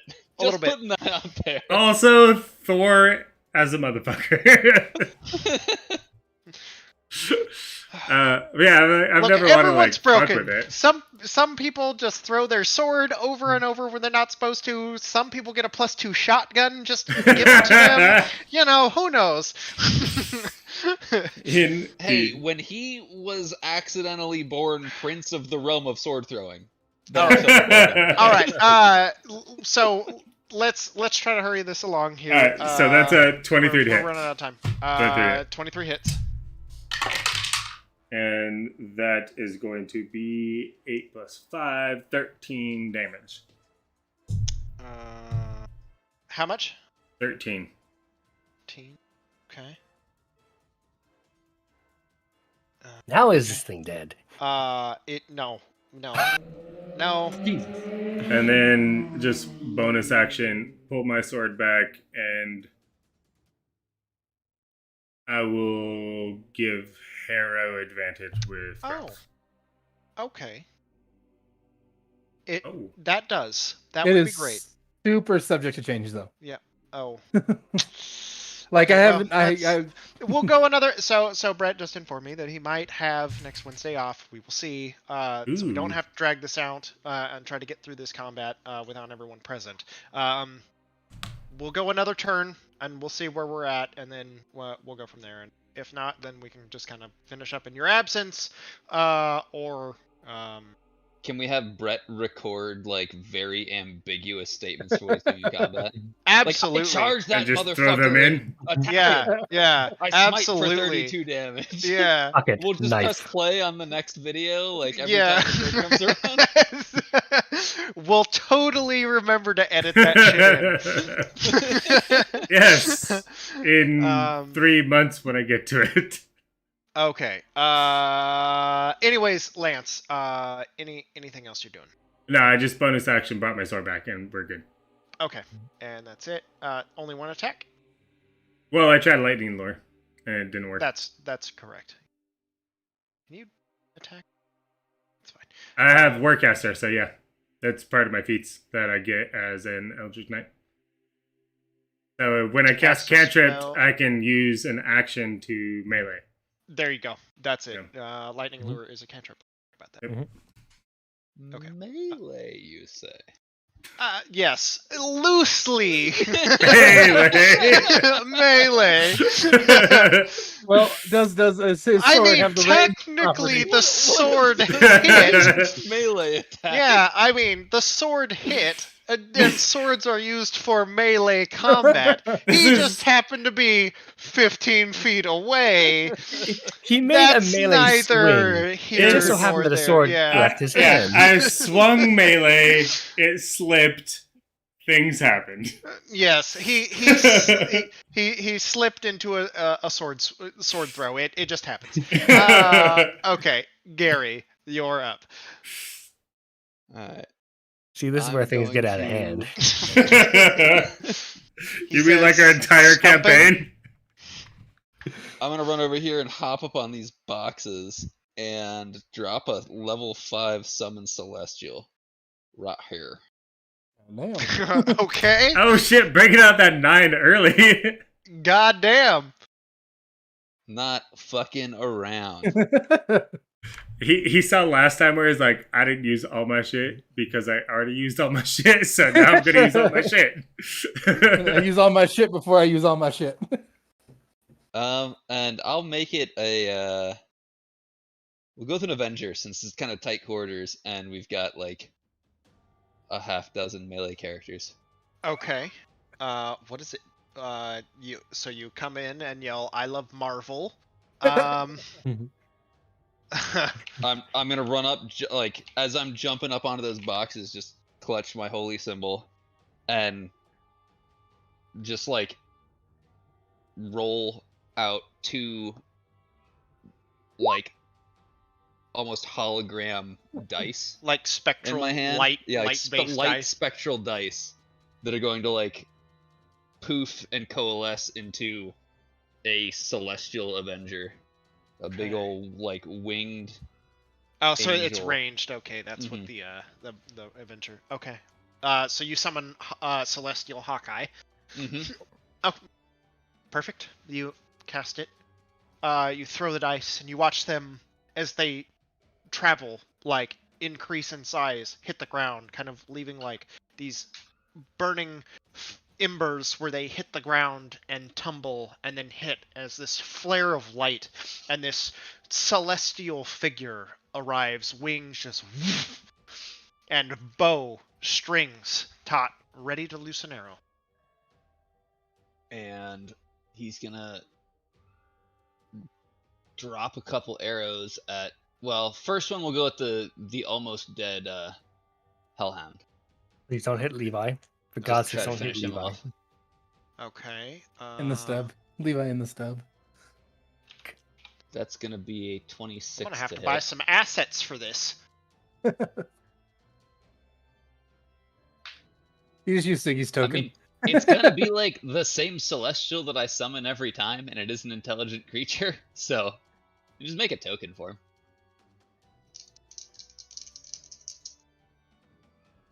There, I got a thing that I can kind of use. So it's gonna be 15 damage on the first shot. And where did you put him? That's like up 1 from that. Right here? Yeah, that's okay. fine.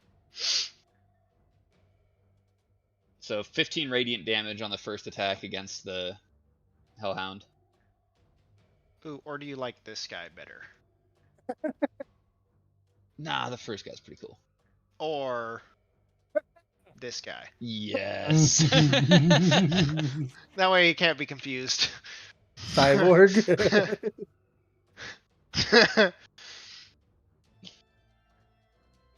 Techno Angel. Sounds like Cyborg from Teen Titans. Yeah. Does that kill the Hellhound? Sorry, what was the damage? I was totally distracted. Yeah, just dead. Okay. Does an 18 hit the big demon? You watch it just dodge. An 18 does not hit. Oh. Fair enough. Thick boy. Very thick. And that is my turn. For now. Get up. Come on, get down with the thickness. Okay. Bringing us to Big Overseer Daddy. Enoch's turn.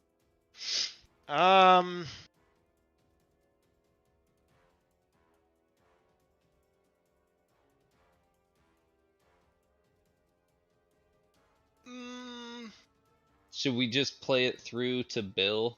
So we got Bill and Harrow back to back, and neither one of them are here. Okay. Call it there. I can do some damage on you guys. Oh Lord, he can. Lord, he coming. Tell me, Amberwood, how does Tyr look upon that's vampires? Right. Okay. You watch as the demon or actually, I take that back. It's not a demon. Keep using that term interchangeably, and we need to be very confusing for me, celestially correct. It is they are all fiends, but not fiends. All fiends are created equal. This devil, you watch it like suck in on itself in this kind of spray of frost, and it appears right back here. Neat. It is then going to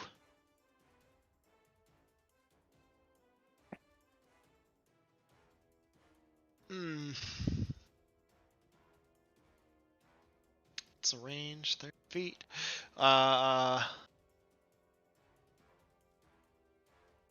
Let's see, huh? Nope, doesn't know.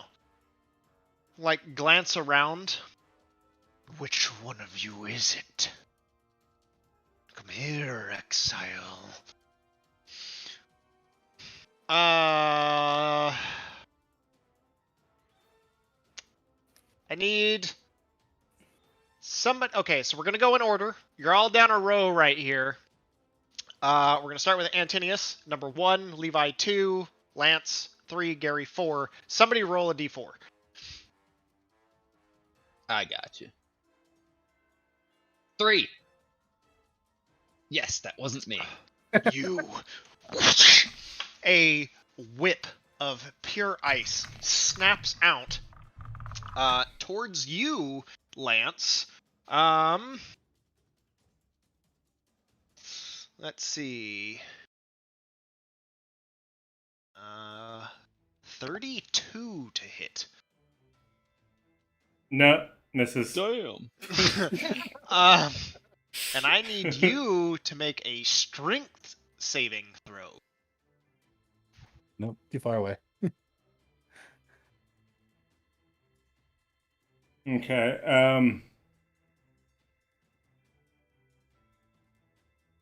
Yeah, just do normal, I guess. 16 plus 8, 24. Just out of curiosity, my gift doesn't have a use on it, so can I use it for like this sort of thing? I'm not going to use it this time. I'm just wondering, like, because it doesn't have like reaction use. It would be a reaction. It would be a reaction to activate your Draconic Fury. Okay. So 24. 24, you feel the ice like whip and lash and pull around you, but you manage to like yank back and stumble into the boxes as it doesn't like fully like intertwine and entangle itself. So you do manage to kind of like stumble backwards out of the way and not get dragged forward. But the power behind this is immense. Like, the fact that you succeeded, you realize just how truly lucky you were. However, sorry,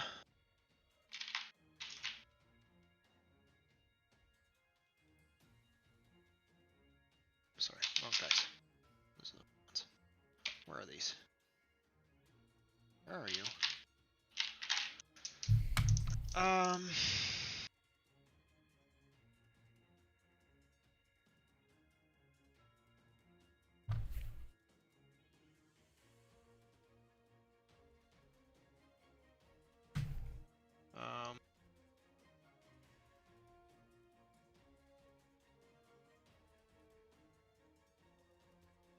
You take 23 points of slashing damage as the ice barbs dig in, plus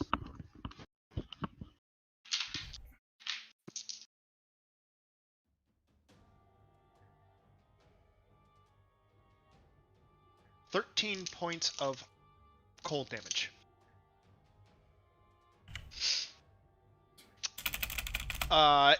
Like yanks the whip back, and you just leave like these like frost-bitten like tears across your flesh. And like you can't help but think about like, oh my god, oh my god, oh my god, oh my god, like I just barely survived from the last time that something like this happened. And there is like that momentary panic that tries to threaten. To which its fury turns towards Antinius as the sword, like coming unsheathed, just swipes down towards Antinius. Let's see. That is going to be 29 to hit. That hits.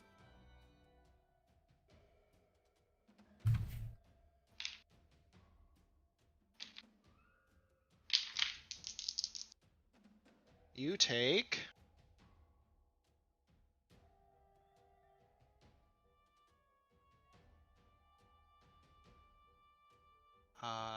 19 points of slashing damage. Followed by 16 points of cold damage. So 19 and 16? 19 and 16, yes. 35.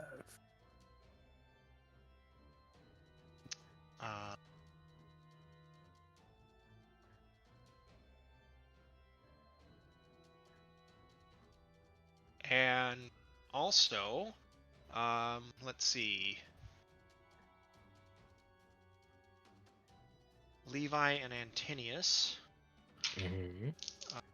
because of your proximity to how frigid this individual is, you both take an additional 13 points of cold damage. Yikes.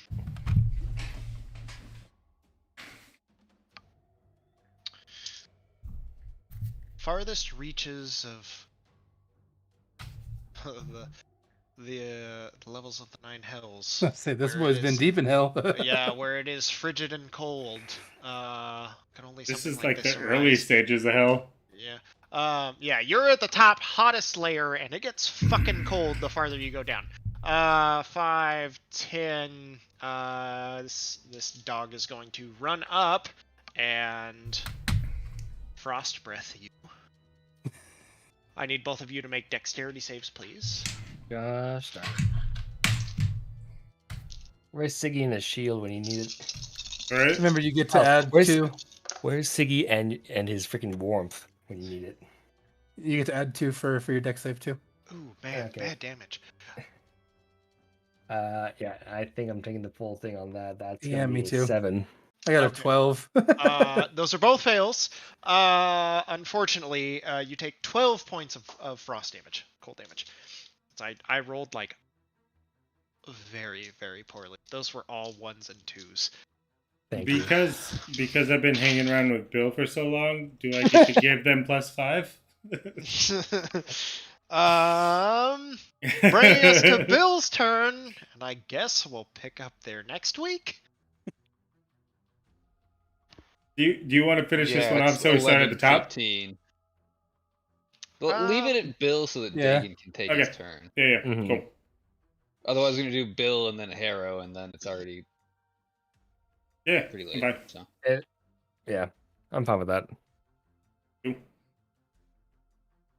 Hey. Well, fuck. to anyone who tuned in, I don't know. I didn't watch the stream.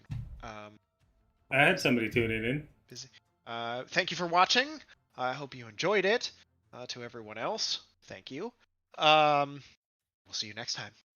Bye-bye. Bye-bye.